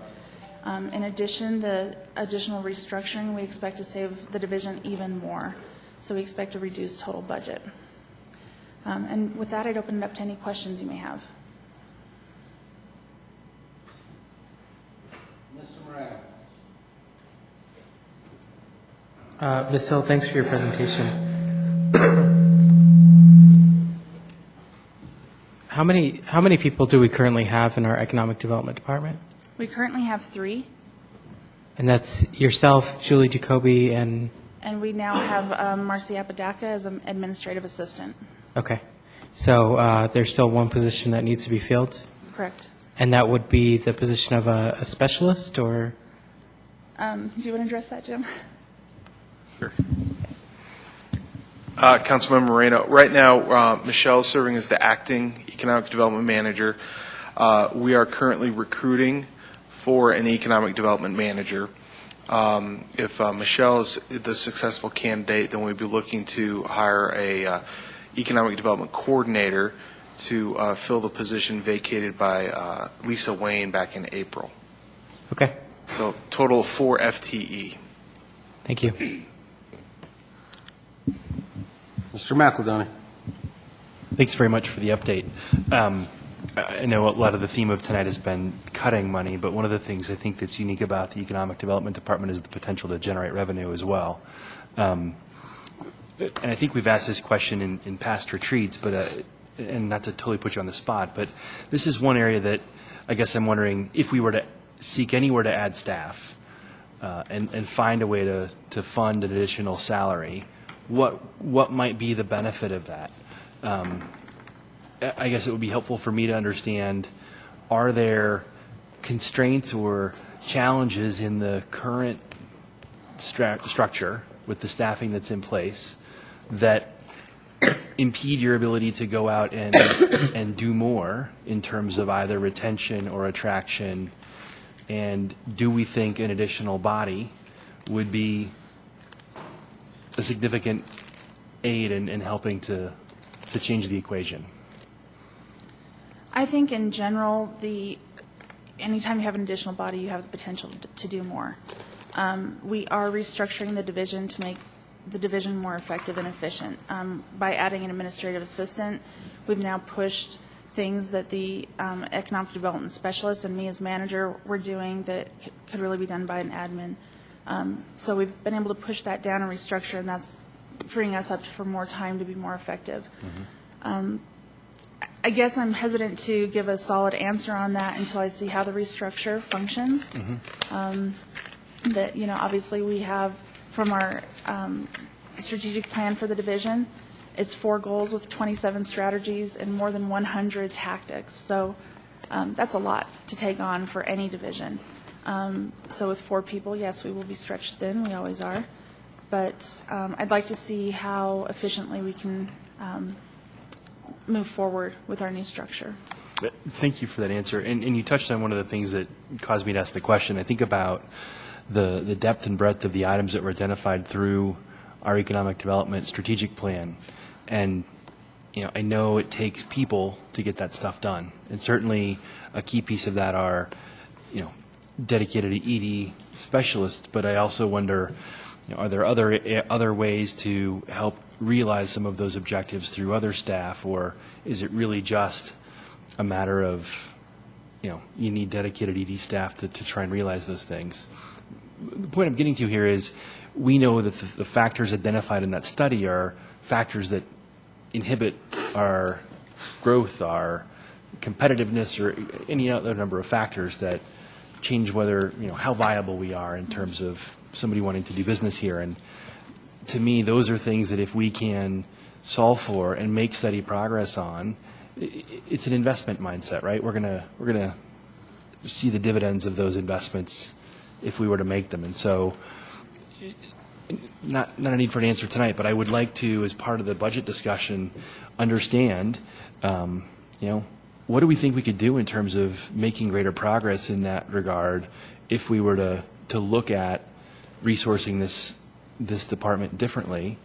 And at the same time, would the increase in that staffing, if it were to happen, with the goal of trying to attack more of those goals, have a dependency on other resources to really realize that progress, or is it stuff that could really be done by the ED department effectively on its own? Does that make sense? It does, thank you. And I think the nature of, and I think you have some comments too, but the nature of some of the goals requires that we rely on some of the other divisions and departments. And the other piece of it is that's why we recently formed the Business Retention Task Force and Workforce Subcommittee to bring in the expertise from other people that we don't have. Right. So, Brian, your comment? Just to add on to Michelle's comments and to echo your comments, Mr. McEldowney, economic development is an investment. We're looking to make that investment in hopes of getting a return on it, invest those resources, staff time, incentives in hopes of getting new private investment in the community. What you saw in Michelle's presentation is a slight shift in our emphasis to really redouble our efforts to make sure we're doing everything we can to make sure businesses that approach us commit to Commerce City, and those businesses that are in the community that have some interest in expanding, that we work very closely with them, because we found that's the best return on our economic development investment. It's not that we're going to ignore those other things, but restructuring slightly to really shift our focus to that idea of we're really the only ones fishing in this pond, where we've got these prospects that maybe are seriously already considering Commerce City, maybe they're already here. We find we get a pretty good return on that investment. So we'd like to explore that and see if that's an effective way to operate over the next several months. Okay. Thanks very much. I appreciate that. Mr. Douglas. Thanks, Michelle, on your presentation on the budget portion of this economic development. I know we brought Mr. Jim Hayes here on board, economic development. He's done a really good job. And somehow I'd like to see him kind of still be pivoted in that department, because he really sums things up and gets the ball rolling in the right direction along with Michelle's coordination. So I'd like to have you keep that in mind, because he has a great deal of experience. So that's worked quite a bit. Well, just to respond, I couldn't agree more. You might recall last year, the Economic Development Director was reporting to the City Manager. One of the structural changes that we made earlier this year was to place economic development within the external services group of departments that are managed by Jim, and that was to take advantage of his expertise in that area. One advantage of going the economic development manager route, which is a little less expensive than hiring an economic development director, is that we do have Jim Hayes available to be more involved in those high-profile projects that might require a bit of additional horsepower. So again, that's another somewhat subtle change to our structure that I honestly think is going to make us more effective and have us spending a little bit less money. Well, first of all, I want to say, it's one of the most important departments that we have for long-term revenue streams. And I think the department's doing a real good job right now. There are a lot of factors that go into play, though, because just like the new King Soopers, we needed that anchor to help generate some of the desire for sit-down restaurants and things of that nature. that's going to help that department to be more successful. However, from a legislative point of view, we also can have impacts on whether they can operate smoothly or not, based on how long it takes to get through a plan review, how long it takes to get your application stuff done, how efficient we are in the planning department, because that word gets on the street, how long it takes to get through the process within a certain community. So all of those things factor in on whether they can be successful or not. And I know we've been working tirelessly to reduce those times through the planning department thing. So I think it's a wise decision to have the same manager, the same overseer in Jim over planning as we have in economic development and engineering, because I think those three departments have to work together to make it function.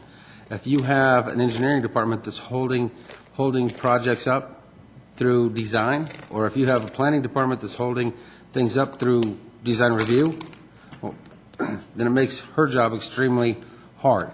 So it's important to keep those things flowing, and I expect that your department's going to be extremely busy now that we have that anchor up north and the opportunity to create those longer-term revenues that the city needs to be able to take care of some of these CIPP needs.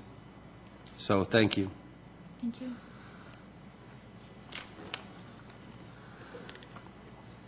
Community development.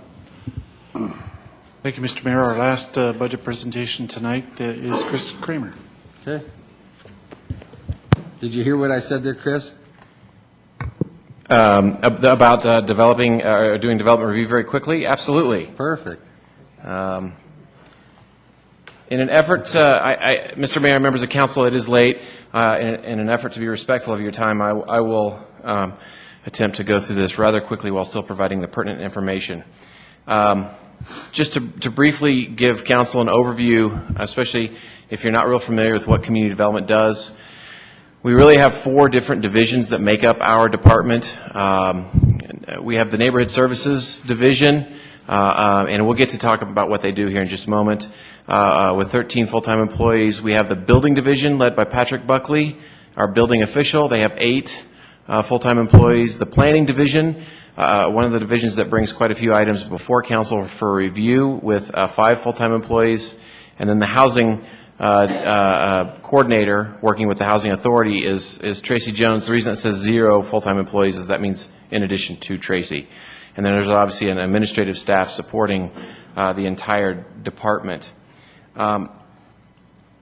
Briefly talking about community development, one of the reasons why our budget is, I think, one of the easier ones is there's not a lot of moving parts from a budgetary perspective. And to understand that, it's good to understand what we do and how we contribute to the overall function of the city and achieving council's goals. Building safety is a group that obviously works to implement, enforce, review the building codes. The building codes that are primarily there for the safety of the public through regulations of built structures. That's both through the design and construction of those structures. The Housing Authority is our housing coordinator, Tracy Jones, primarily works with the Housing Authority, which is a board separate from City Council. Through an intergovernmental agreement signed between those two bodies that authorizes the housing coordinator to work with city staff, take advantage of office resources, and have that reporting function basically work within the city. Ms. Jones works with our Section 8 housing vouchers, so our home rehabilitation program, and the down payment closing cost assistant programs, those loan programs. Neighborhood Services is our zoning, municipal, and property maintenance code enforcers. They work with the people in the field to ensure that those codes are being upheld. And then obviously finally we have the Planning Division, which administers the comprehensive plan, the land development code, processes applications within each one of those to ensure compliance for those codes. And it's interesting when you think about what we do in community development and how we contribute to what City Council's goals are. If you think about development and how it works through a process, when the city was reorganized a few years back and all those groups were put into one department, I think there's a real value to that because it makes sense from a business process perspective. The planning division can start things off and help work with our city council about what direction do we want to go? What is the vision for the city? They do that through the comprehensive plan. Then the planning division then works on codifying those visions into realities through the land development code. So the planning division has a real strong hand in that early part of this process. Once we know what's allowed and where it should go, the building division takes over. They start working with the builders on regulating that so that it's all whatever's being built is being done in a safe way that protects our public. Yet again, contributing to the goals of council. Finally, once something is actually through that process, we know what we want to go, we know where it wants to go, we know it was built safely, now it exists in the world. It's out there for people to use on a daily basis. Our Neighborhood Services Division can ensure that it's those municipal codes that apply to it are being upheld. This contributes to City Council goals regarding safety, image, helps improve the image of the community through the better upkeep of properties. It keeps property values up. So these are all things, all of these divisions are really working together through that development process. And I think it makes a lot of sense for those to all be contained within one group. So when you look, what does that mean from a budget perspective? We don't have a lot of moving parts within those groups. The Housing Authority is actually, Tracy's budget is in a separate process. So the remaining groups, the administrative budgets, building, neighborhood services, and planning, the important number, there's a lot of numbers on here. I'm going to, in the effort of going quickly, I'll point you to two key numbers.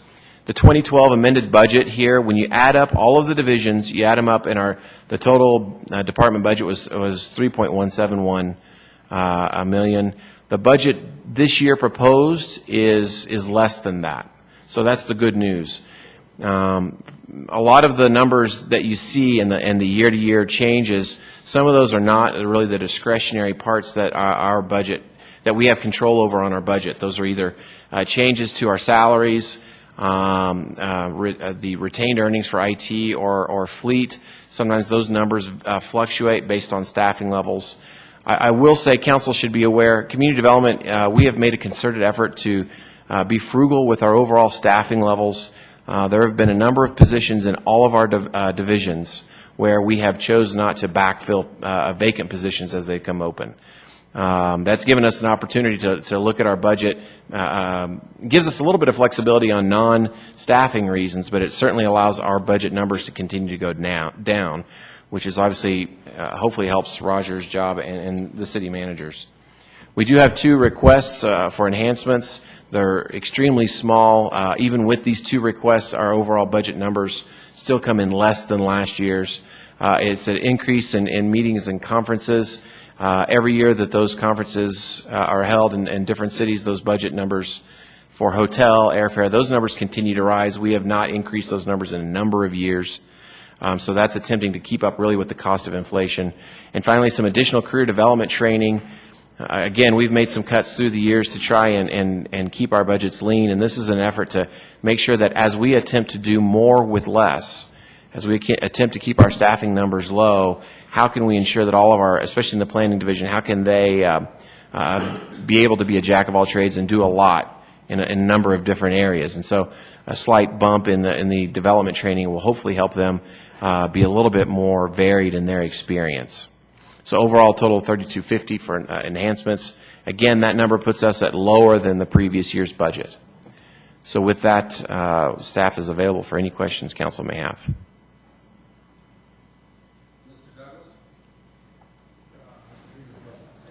Chris, so I know the one department you don't have is housing. What is that budget for Housing Authority?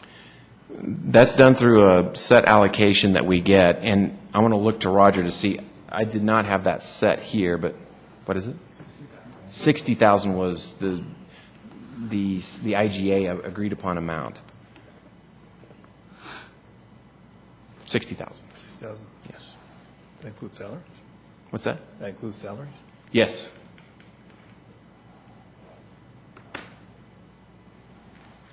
Okay. Mr. Moreno.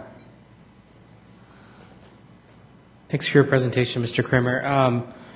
looking at your chart of each year budgets, there's one particular instance where it was a pretty dramatic decrease, and that's 2011 actual for administrative and building. Can you explain why those numbers are so different? Compared to 2010?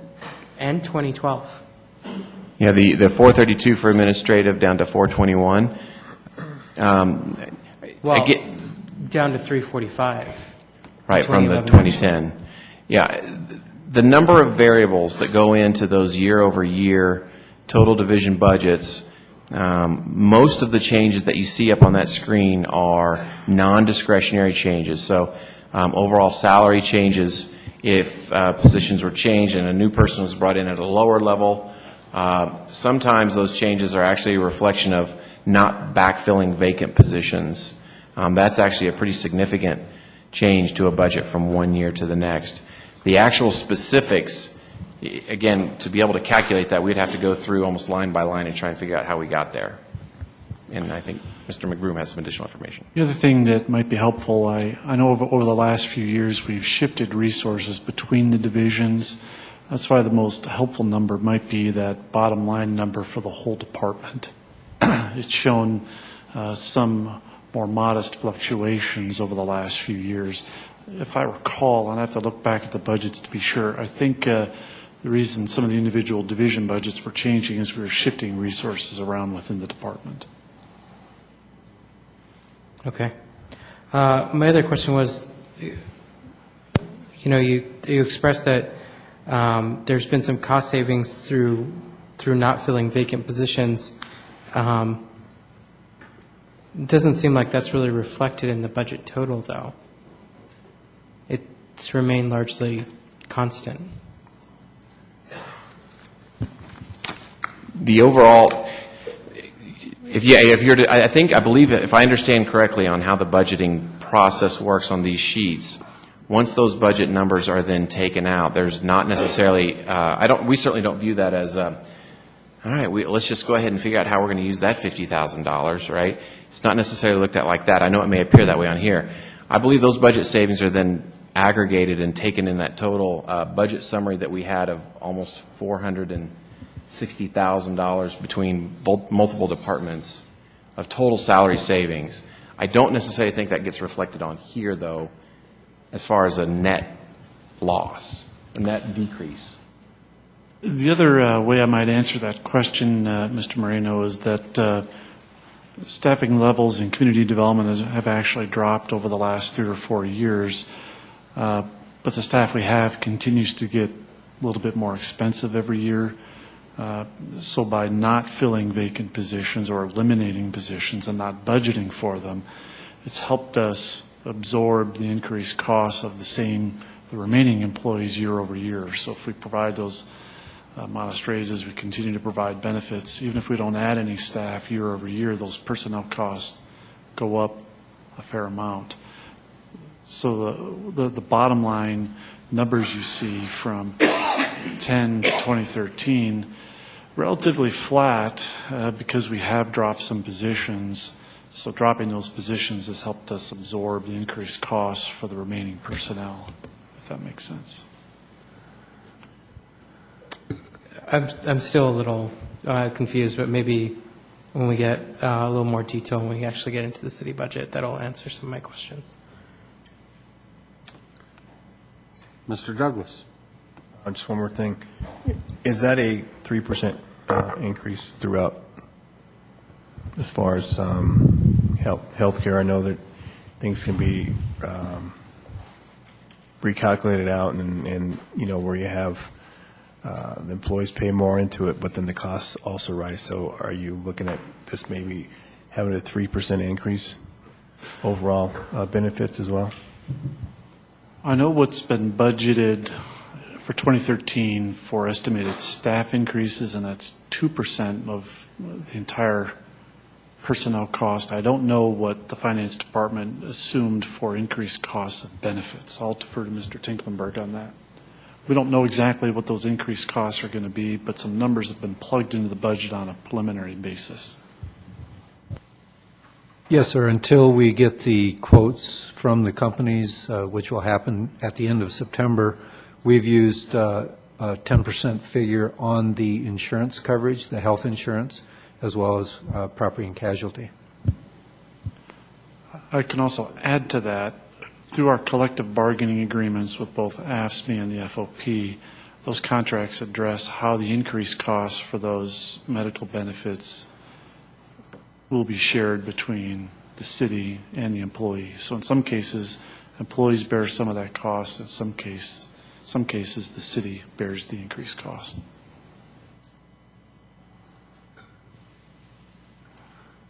Seeing no one else, thanks for the presentation. Thank you. Awful late in the hour to be looking at the numbers that we're looking at, though. I hope that the next presentations that we see aren't at midnight or 11:30. Next item on the agenda is Administrative Council business. I do have a couple of items I wanted to bring forward. First item would be the crossing arms at 104th Avenue. Not just because we received an email from the gentleman today, but a couple of weeks ago, those arms were down, and I happened to be at that intersection. People get frustrated. They start lifting the arms. They start driving around. Today I was on my way to meet with the city manager and was stuck going eastbound at that intersection, and people start driving over the medians and going around the backside of the arms, which is getting extremely dangerous. Of course, there's no train in sight. The traffic's backing up tremendous. I can only imagine how frustrating it is to some of our residents. But it's something that the council needs to be aware of that's happening regularly now, that these arms are being stuck down without any activity on the tracks. And it does have a huge effect on a 4-lane arterial up in that area, up against Highway 2. So I'd like to ask the staff to, the frustrating part for me today is there were a few gentlemen that got out, were holding the arms open. I was able to get past, as well as a lot of other people. But when I got down to 96th Avenue, here's the P&R working on the tracks, working on the crossing. So they were just down at the next intersection, and I had to call Brian to get the PD out there to try to take care of the traffic jam because there's no train and the arms are down. It's a pretty major issue, and I'd like to see whatever we need to do to get Burlington Northern on top of it so that we can explain to our residents how it got fixed and that it shouldn't happen anymore. At least have a contact for all of the council as they receive a complaint. This could happen tomorrow at 2 o'clock in the afternoon, and if they call Councilwoman Elliott, I want her to have a number that she can call and get somebody that can respond immediately to that intersection to avoid having these people go around and raise these arms and present more traffic concerns than they would if the arms weren't down. So if I could try to get the staff to please look into that, update the council with a contact number for that type of an emergency so that we know who to call without having to go through a huge process to get somebody out there. Mr. McEldowney? I would just add to the mayor's comments. I've been stuck at the intersection, same. I think it was around the weekend that we've had that first report, or one of the first reports. And the concern I had is that same thing, citizens were holding that arm up to allow other vehicles to go through because the queuing was getting so significant. And then the minute the PD arrived, they made the individuals holding up those arms stop, and then traffic began to queue up even worse again. And so obviously, in addition to us having a contact, I think we need to ensure that the PD has a protocol and a point of contact so that either they know that if they don't see a train in either direction, that they can now, control traffic moving through that intersection, or, they've got somebody to call, because especially while the intersection at 96th is under construction, we need to have some way to move people through. We're too limited in terms of our east-west corridors to allow that to go on. You know, and I hate to admit this, but the first time it happened, it got so bad that I got out and held the arms up. And I know you're not supposed to do that, but I can't just sit there and watch this traffic back up and end up having somebody get in because the light on the highway stays red, and people were trying to get across, and they're crossing on a red with the highway having the green. And, you know, I would rather get out and help somebody through that crossing than to have somebody get T-boned on that highway. So it is a huge concern of mine. I talked to Brian about it as it was happening, because I called him first. But by going through the different channels, you know, if I got to go to Brian and we need to be contacting someone else in another department, or Brian has to turn around and try to get a hold of somebody. I did try to call Chuck Sonnier at first, but didn't realize he's on vacation. So Brian was able to get the police routed that direction.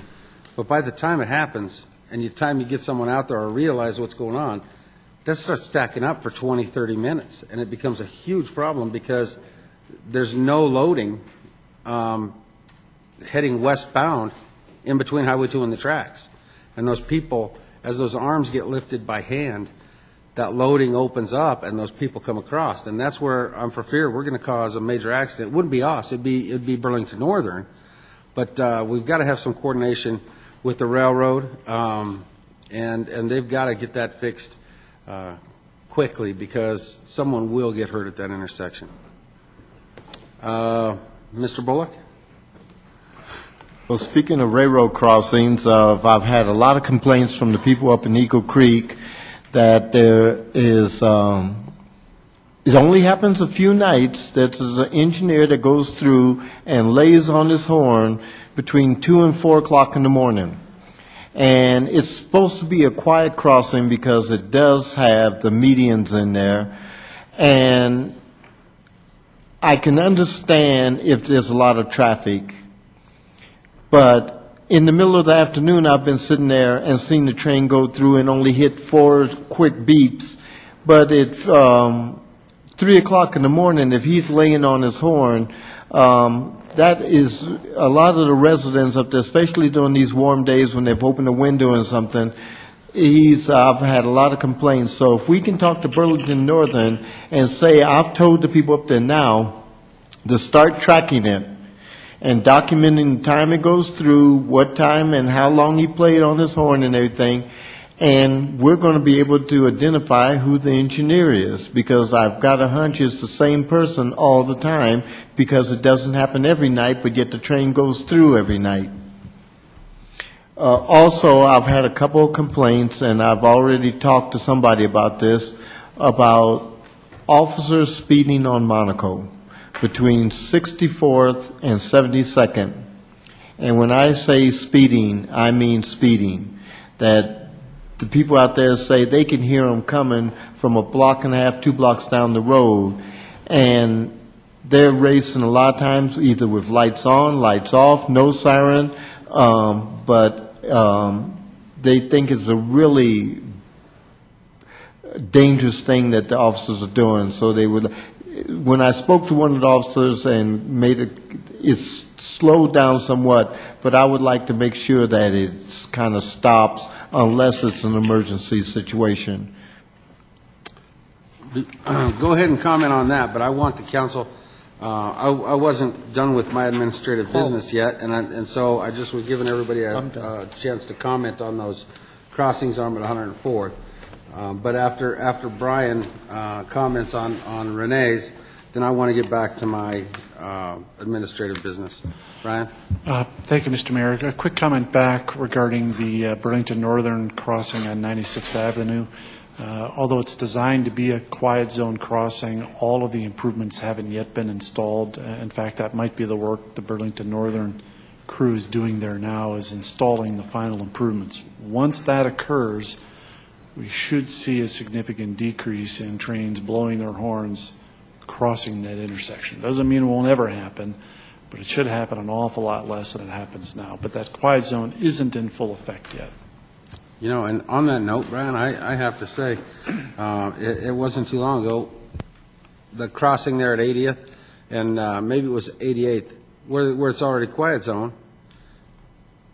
Middle of the night, I was going down Highway 2, and I was paralleling a train. I think some of those conductors just think it's funny to lay on that horn at that time of day. They just literally, I mean, it's not just honk, honk like they normally do. It's just lay on the horn all the way past all the houses, and I think it's almost intentional. And I wish that we could put together some kind of a letter or something to the Burlington Northern that we don't find it so funny, and that our residents don't find it funny, and we need to try to get them to comply. If it's a quiet crossing, then I want them to comply. If it's not a quiet crossing, then I want our law enforcement to be able to issue a citation or do something to help get them to comply, because some of the engineers, I just think, do it out of spite. This is my personal opinion. You're absolutely right. You got train stuff, Steve? Okay. Yeah, I agree. There's several times where I didn't know the train was approaching because the horn didn't go off, and it's in the middle of the day, and you don't see a train go by. So that's pretty frustrating. And then they're doing work over there on the railroad, but it's not, I don't think it's a silent crossing. And if you could find out when that starting of that construction is going to be, and we can get the word out to the citizens, especially the ones who impact, within 2,000 feet of that railroad. Any other train stuff? Mr. Benson. You know, we've all gotten emails about this for years and years and years, and the police issue citations, the railroad ignores them. What can we, I'd ask the city attorney, what can we do? How can the railroad just ignore it? Do we have the right to go after them and collect the fines, haul them into court, or if they just can keep on ignoring what we're doing? I don't understand. They're not immune from that sort of thing, I don't think. They're not immune. They're not immune. We can proceed, even to the extent if we know who the operator of the locomotive is, that we can write citations. We've had police officers involved with trying to enforce our ordinances, and it's on the books. It can be done. It's just a matter of getting it done. Well, I would... And as a last resort, if nothing else, we take them into district court and get an injunction against them. Well, I would move that the council direct the staff that we're to look into this situation and figure out how we can legally hold the railroads accountable for breaking the law, because they don't seem to care. They'll stop a train across 2 intersections and leave them there for 30 minutes. And there's no crossing gate to raise up at that point. You got a train across the track. So where do you go? You turn around, try to get out of there. Sometimes there's a train trapping you, the UP trapping you next to 85, and then a BNSF is trapping you on Highway 2. What are people supposed to do? And if we can't hold the railroads responsible, either in monetary fines, monetary damages, or getting some sort of injunctive relief where they're going to be held in contempt of court if they violate the orders, then we're not going anyplace. I would move that we direct the staff to look into this and find out how we can enforce the law against the railroads, and to do that aggressively, because we've all gotten all of these emails throughout the years, and it's time that we did something about it. I think we have the legal right to do something about it. It's time that we did something about it. I have a motion on the floor. I'll second. I have a motion and a second to direct staff to pursue whatever is necessary to get compliance out of the railroad on a few different items: blocking the tracks, the crossing arms, speeding through the town, the honking the horns. I just think it all needs to be looked at. So with that motion and second on the floor, is there any further discussion on that item? Seeing none, all those in favor signify by saying aye. Aye. Opposed, say nay. Motion's carried. I do remember a time when a police officer actually ran a train down stood on the tracks with his gun and pulled the train over and wrote him a ticket for speeding through Commerce City. All right. I remember one where they So- pulled the engineer off because he sat there on the crossing and arrested him. And he said, if it's going to sit here, you're going to sit in jail. And The officer went a little far. He pulled his gun out and stood in the middle of the track to get the locomotive stopped. But You know, there's one that'll stop on the BNR, and I've been watching it because I have to travel that way a lot, and I'll see it at a certain time in the morning, and I know that engine stopping near Derby, and I know that engineer is getting off the train, going over to Tasty Donuts and getting a donut, and then going back to the train, and he doesn't care how many cars back up. It is out of control, and with the amount of tracks we have to try to be as diligent as we can to keep our traffic moving. So I'll get off my soapbox on the railroads. My next item for administrative business has to do with the entertainment center over the old, the Dog Track Entertainment Center. What do they call that? The event center. Every weekend I get calls. And this last weekend, I received some calls. I'm not sure. I talked to Brian today. I don't know if he followed up and looked into it or not. But I got calls that there was a circus moving in. They were bringing camels, zebras, donkeys, these kind of things over to the event center. Brian assured me that that permit had not been given at the time. And they cannot be moving in there for that circus because there are several other concerns that the staff has. That's why the permit hasn't been let at this time. So with coming into council tonight and receiving this affidavit signed by all of these residents over in the area, I would like to ask the staff, with authorization from the council, for me to have the opportunity to sit down with Brian and with, I'm trying to think of the guy's name that owns the property, Tom Duffy, and I'd just like to have a very calm, nice talk to see if I can't help to try to get some of the concerns across to him from my perspective. I know, I've met Tom, I know who he is. I'd like the opportunity to sit down with him and just try to reason with him on a few things. From my understanding, the one lady that was in there as an operator that was on Channel 7 or whatever news station she was on, just up and left, and she's no longer there. However, I also understand that there's another operator of a similar type entertainment venue that has an interest in leasing her space. Am I correct there, Brian? You are correct on both accounts. We do have an organized event permit application for a circus on the property. That permit has not been issued. If they've begun to set up without the permit, they'll be in violation of our ordinance, and we'll take appropriate action. Likewise, there's a new applicant for a new business license and an entertainment license to occupy the event center space. Although that application has been received, it has not been acted upon yet. Well, we'd be happy after to. talking with Brian today, I'm getting concerned. He tells me they on the application they're asking to allow them to shoot people out of a cannon, which is starting to get a little scary, especially if there's innocent goats and camels around. So with that, I was trying to make a little joke there.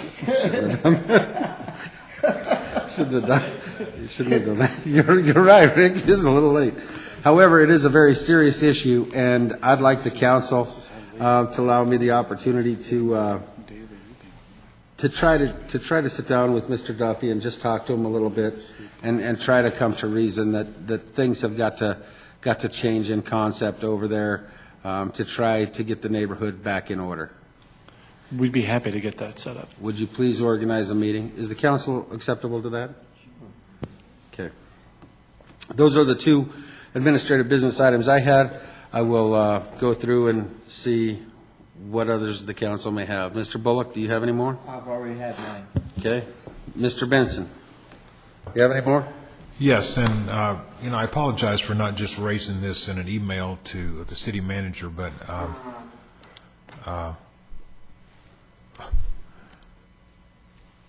what's the status of our foreclosed property ordinance that we've been talking about for 3 years now? By getting an ordinance passed so that we can control abandoned properties, get liens against them.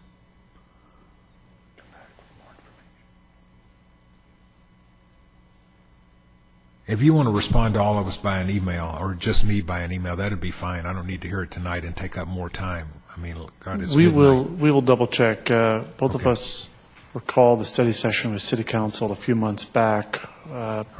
We think we committed to coming back in the third quarter, but allow us to double check and get a proper response back. Yeah, if you could just get back to me with an email, that'd be fine. But I sure don't, at midnight, I don't want to take up any more time.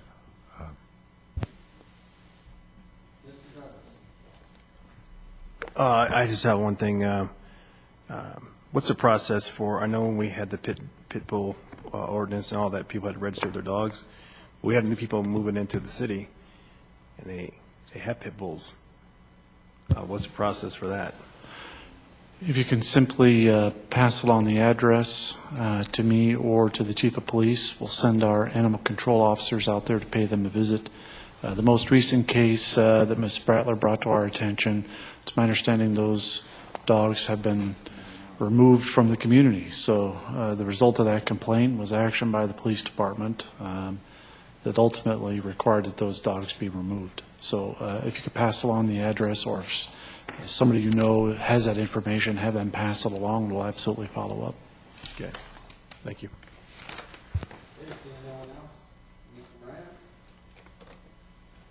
Looks like we need a motion to begin the meeting on August 20th at 5:30, Mr. McGraw.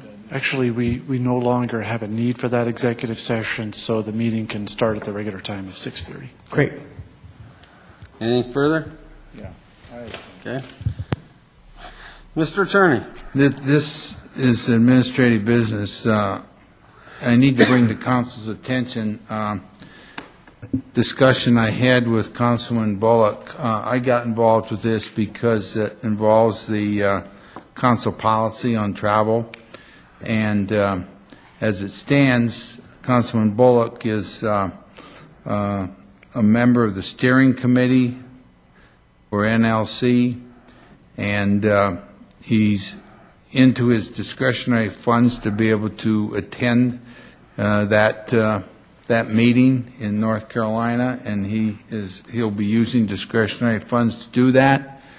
But the problem is, and that's why I bring it to council, is that in order for him to attend the NLC meeting in Boston, it's in October, I believe, November, we need council approval to authorize that expenditure, because it's going to put him over his budgeted allowance for that. And because it's the NLC, we're going to deal with that for the next budget, but this budget, the way the thing is written, he wouldn't be able to go without council approval.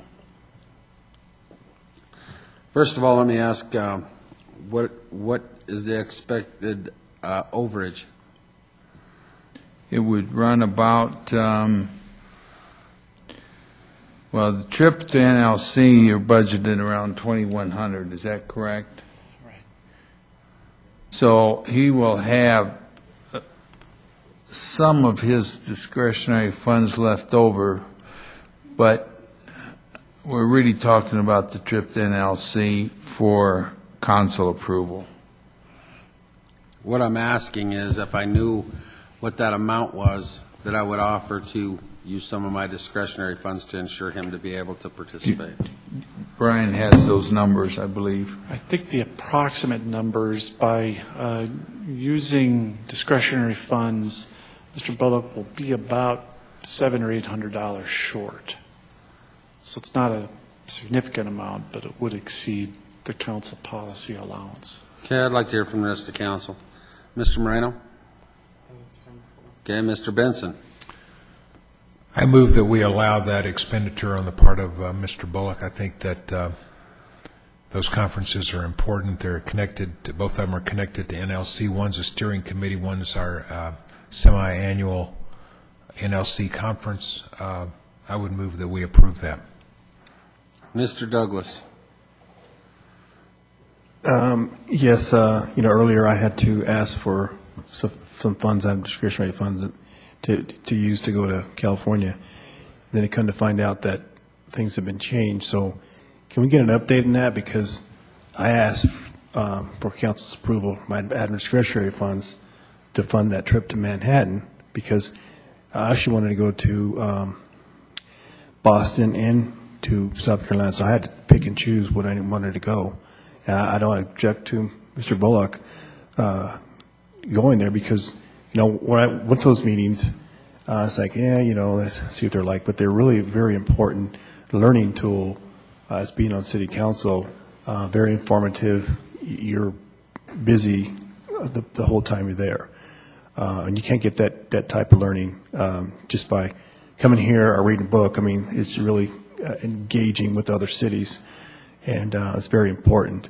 So if we could, because I know we're going to talk about it, but the hour's late, if we could approve this here and then bring it forward next week or 2 weeks from now and discuss that, because that's something we need to figure that out. There's, let me make 3 brief comments. First, we've sent out over the last couple of weeks updates of all of your travel expenses and current expenditures out of your discretionary funds. So we've sent that out to everybody. The council policies are not as clear as they could be. I'll be recommending a different way of managing council's travel budget as part of the legislative budget presentation at next week's study session. If council is agreeable to that budgeting approach, it would require ultimately an amendment to the council travel policy, which would come after the budget process this fall. So, but if you have questions about the information we've already sent, let me know. We've tried to apply those policies as we understand their intent, but they're not as clear as they could be. And the other issue is that you really need to get your reservations in for this NLC trip if you're going.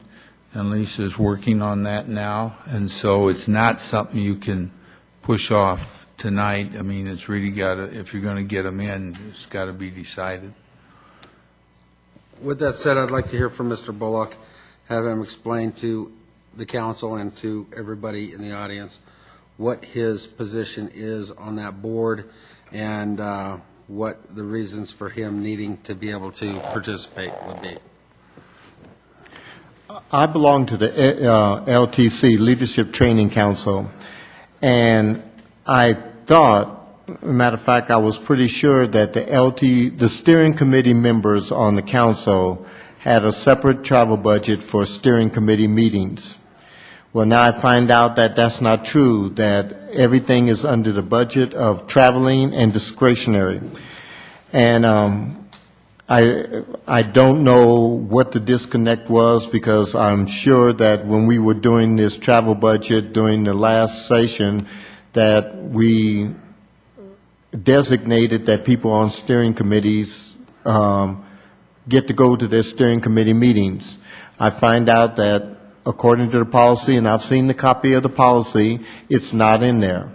So with my LTC meetings I've gone to for Washington and for Manhattan Beach, and I have one coming up for North Carolina in September, and the Boston Convention, I will exceed my budget. So that is why I need to use the discretionary funds. But I would really like council to sit down and review that and say that if anybody here achieves a steering committee or wants to be on a steering committee and make it an effort to go to these meetings and better themselves and make them a more productive council member, they should have the budget to do so. Okay. What are the council's desires? Mr. Benson, you prepared to make a motion? You did make a motion, then I need a second. Mr. Douglas. Second. I have a motion and a second to allow Mr. Bullock to attend his steering committee meeting in North Carolina. Yes, NLC. Oh, NLC. Do you have something else to say before I ask He for the doesn't vote? really need the council approval to attend the, He needs the just the ability- NLC is what he needs. Just the council. NLC. Boston Conference in November. That's the Boston one NLC that's- conference in November. That's what the motion was on, and that's what the second was on, was the Boston conference in November. Mr. Moreno, do you have something to add? I have a couple of questions. So is the conference that you're attending in South Carolina, is that? North Carolina, is that coming from your discretionary funds then? Yes. No, that is coming from my travel budget.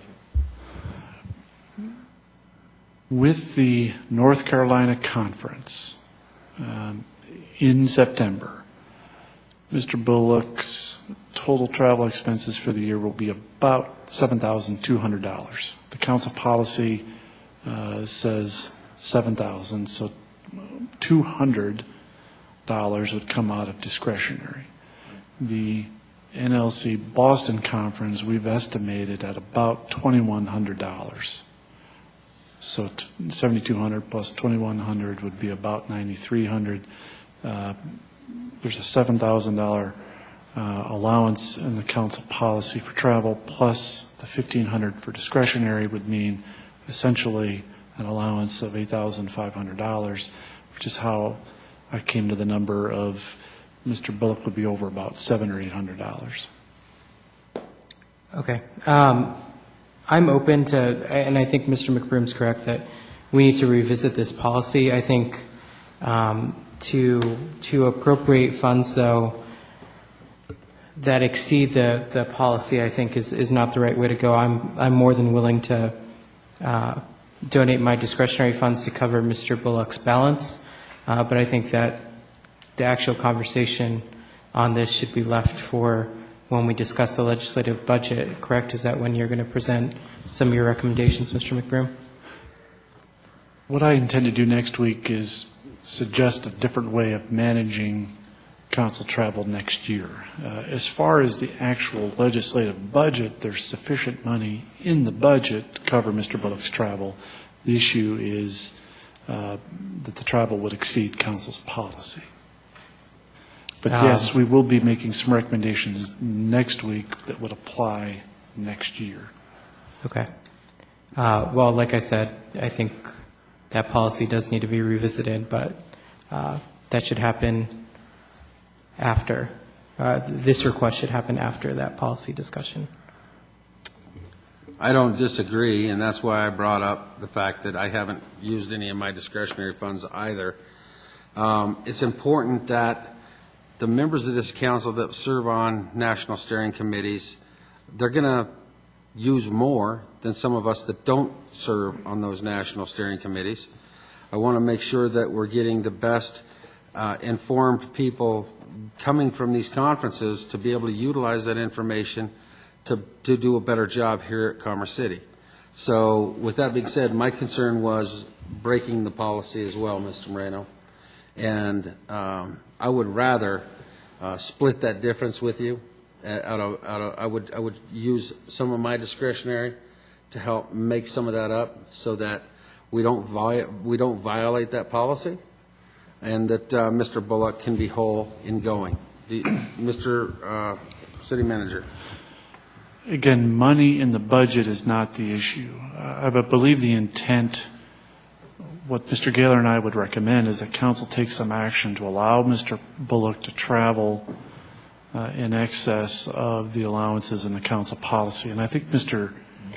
Benson's motion does that. So it's not a matter of coming up with funds. We have the funds in the city's budget. It's council action to make an exception to the policy. It's our understanding that's the only way that he could. Me and Mr. Moreno are understanding that. We understand that you have the money in the budget, that you can make this work. All we have to do is authorize it, which then in my mind violates the policy. And if we're going to deal with the policy at a later date, then we need to deal with the policy at a later date.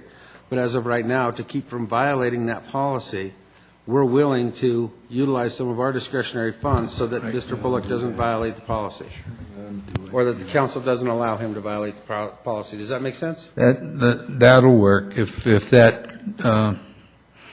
that's acceptable from a legal point of view, if you want to do it. What you're doing is waiving the provision, because we have a provision there, you can't just assign your discretionary funds for some other purpose. So what you're doing is just allowing Councilman Bullock to use, $450 from your discretionary funds and $450 from Mayor Pro Tem Moreno's discretionary funds, and that would cover it, right? So we're violating another policy. Well, in a sense, I understand what you're saying. Yeah, but- you're not really, you're just Right. waiving that provision pertaining to your funding. So pertaining to our personal discretionary funds. Right. Councilwoman Carson, did you have something? You were lit up there for a little while and you took it off. You're okay? Mr. McEldowney? Don't we just need a motion that says to excuse, in this instance, the provision? I mean, that's not. We have a motion and a second on the floor Yes, that we would do. probably needs to be either Then I withdrawn call or for amended or the something. question. Yep. You know, I had something to say also. Along with Mr. Bullock, it was my understanding that steering committee meetings were not included in the $7,000 limitation. I don't know. That was my understanding of what was voted on the last time we voted on these sorts of things. And if I hadn't been injured a month ago, I was going to a steering committee meeting myself. But I wasn't going to go with a big bump on my head. We'll address that, though, when Correct. city manager brings up this item for council's action. Okay, I have a motion and a second on the floor. That motion is to allow Mr. Bullock to exceed the limit. All those in favor signify. Roll call. I've been asked for a roll call. Will you please call the roll? And use your discretionary funds to exceed? This is a separate motion and second. This is to allow Mr. Bullock to go above and beyond what the policy allows. Will you please call the roll? Hold on. I have it as Councilmembers Benson and Douglas moved and seconded to approve Councilman Bullock exceeding his discretionary funds to attend NLC events. Correct.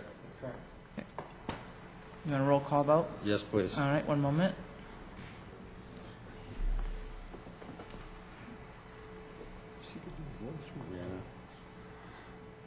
You could just call the roll. You're if you wanted good. to. Start. We're good, huh?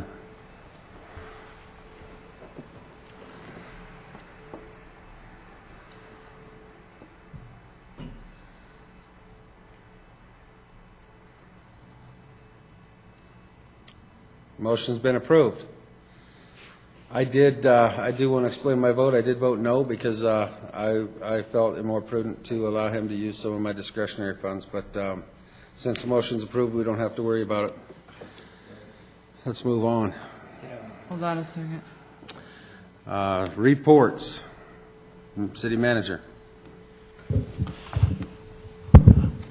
Fortunately, the city manager's report is relatively short tonight, but very quickly, the Bell Creek Boulevard speed hump has been installed. It was completed last Friday.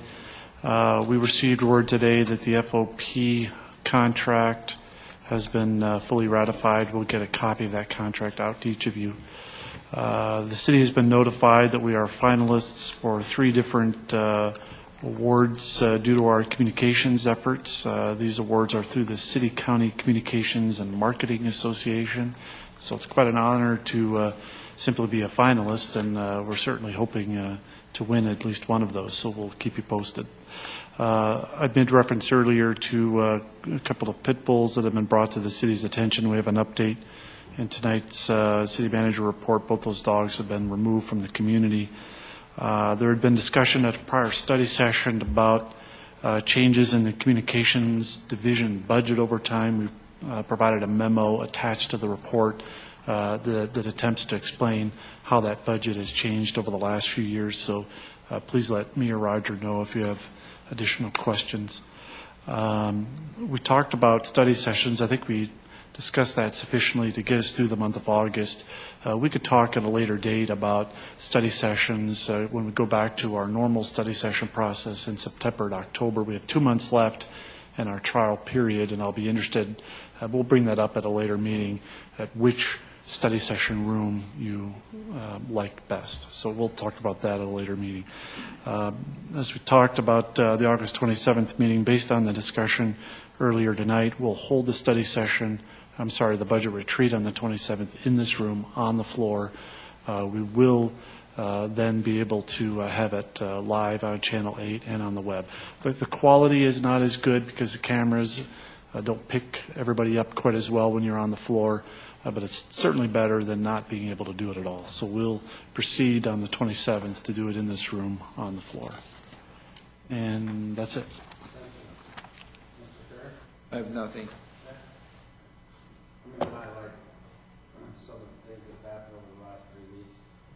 My microphone on so everybody can hear me. Area boards, Commerce City hosted. There were several of us there. I've attended Rotary every week. Had a meeting, a one-on-one meeting with Mayor Hancock. Was myself and Mayor Hancock, Brian and Paul Ryan with Denver, discussing the on-ramp and some other concerns. Golfed in the Adams County Commissioners Golf Tournament. Had a joint meeting with Brighton 27J and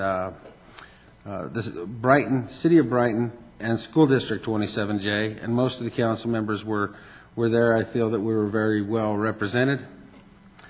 Had our meeting with Denver, Brighton, Aurora, and Adams County concerning the airport cities in Aerotropolis. Attended the State of the City luncheon for the Denver Chamber of Commerce, which I was given the opportunity to speak, and it was just myself and Mayor Hancock that spoke at that State of the City luncheon. Then I golfed in the Steve Venzel Memorial Tournament, as well as attended the Celebrity Livestock Show at Adams County.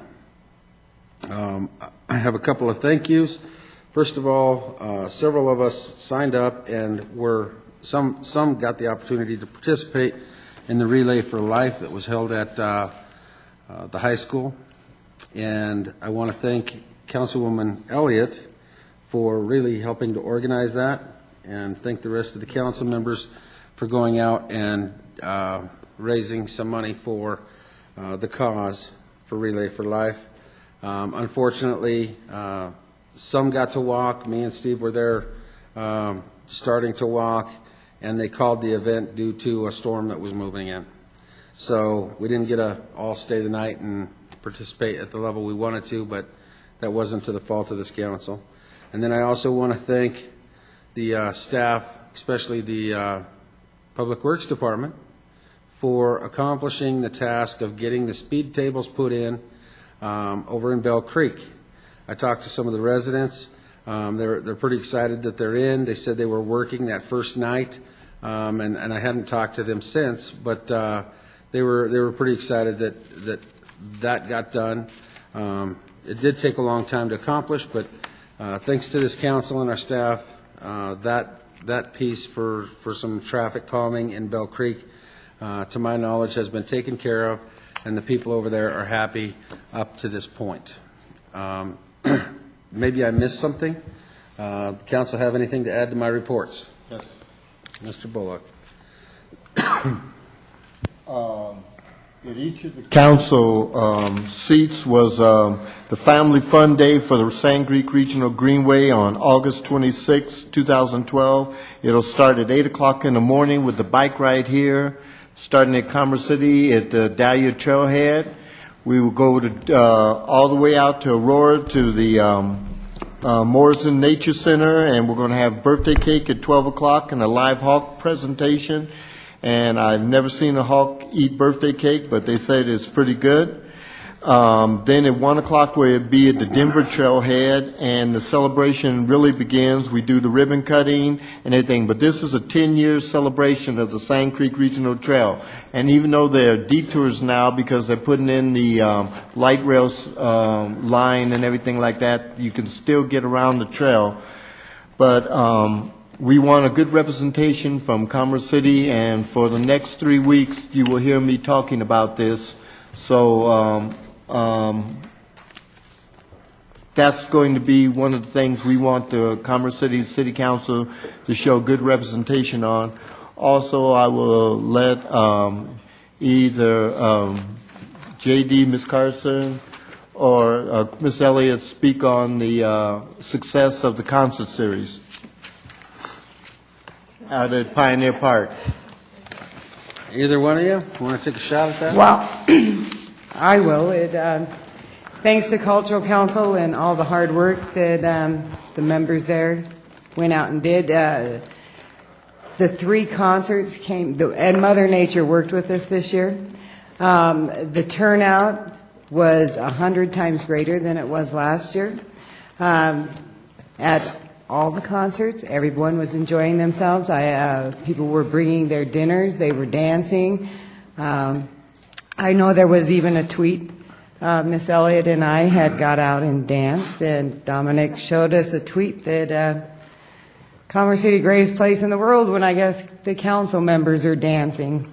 But I just want to thank them, because this doesn't just happen overnight. It's a lot of hard work. And to everyone who helped do that. It will just continue to grow each year. And I encourage everyone next year to get involved and to definitely come out. It really is a fun time. One last thing, tomorrow morning at 7 a.m., we have the Metro North Chamber Development Council breakfast.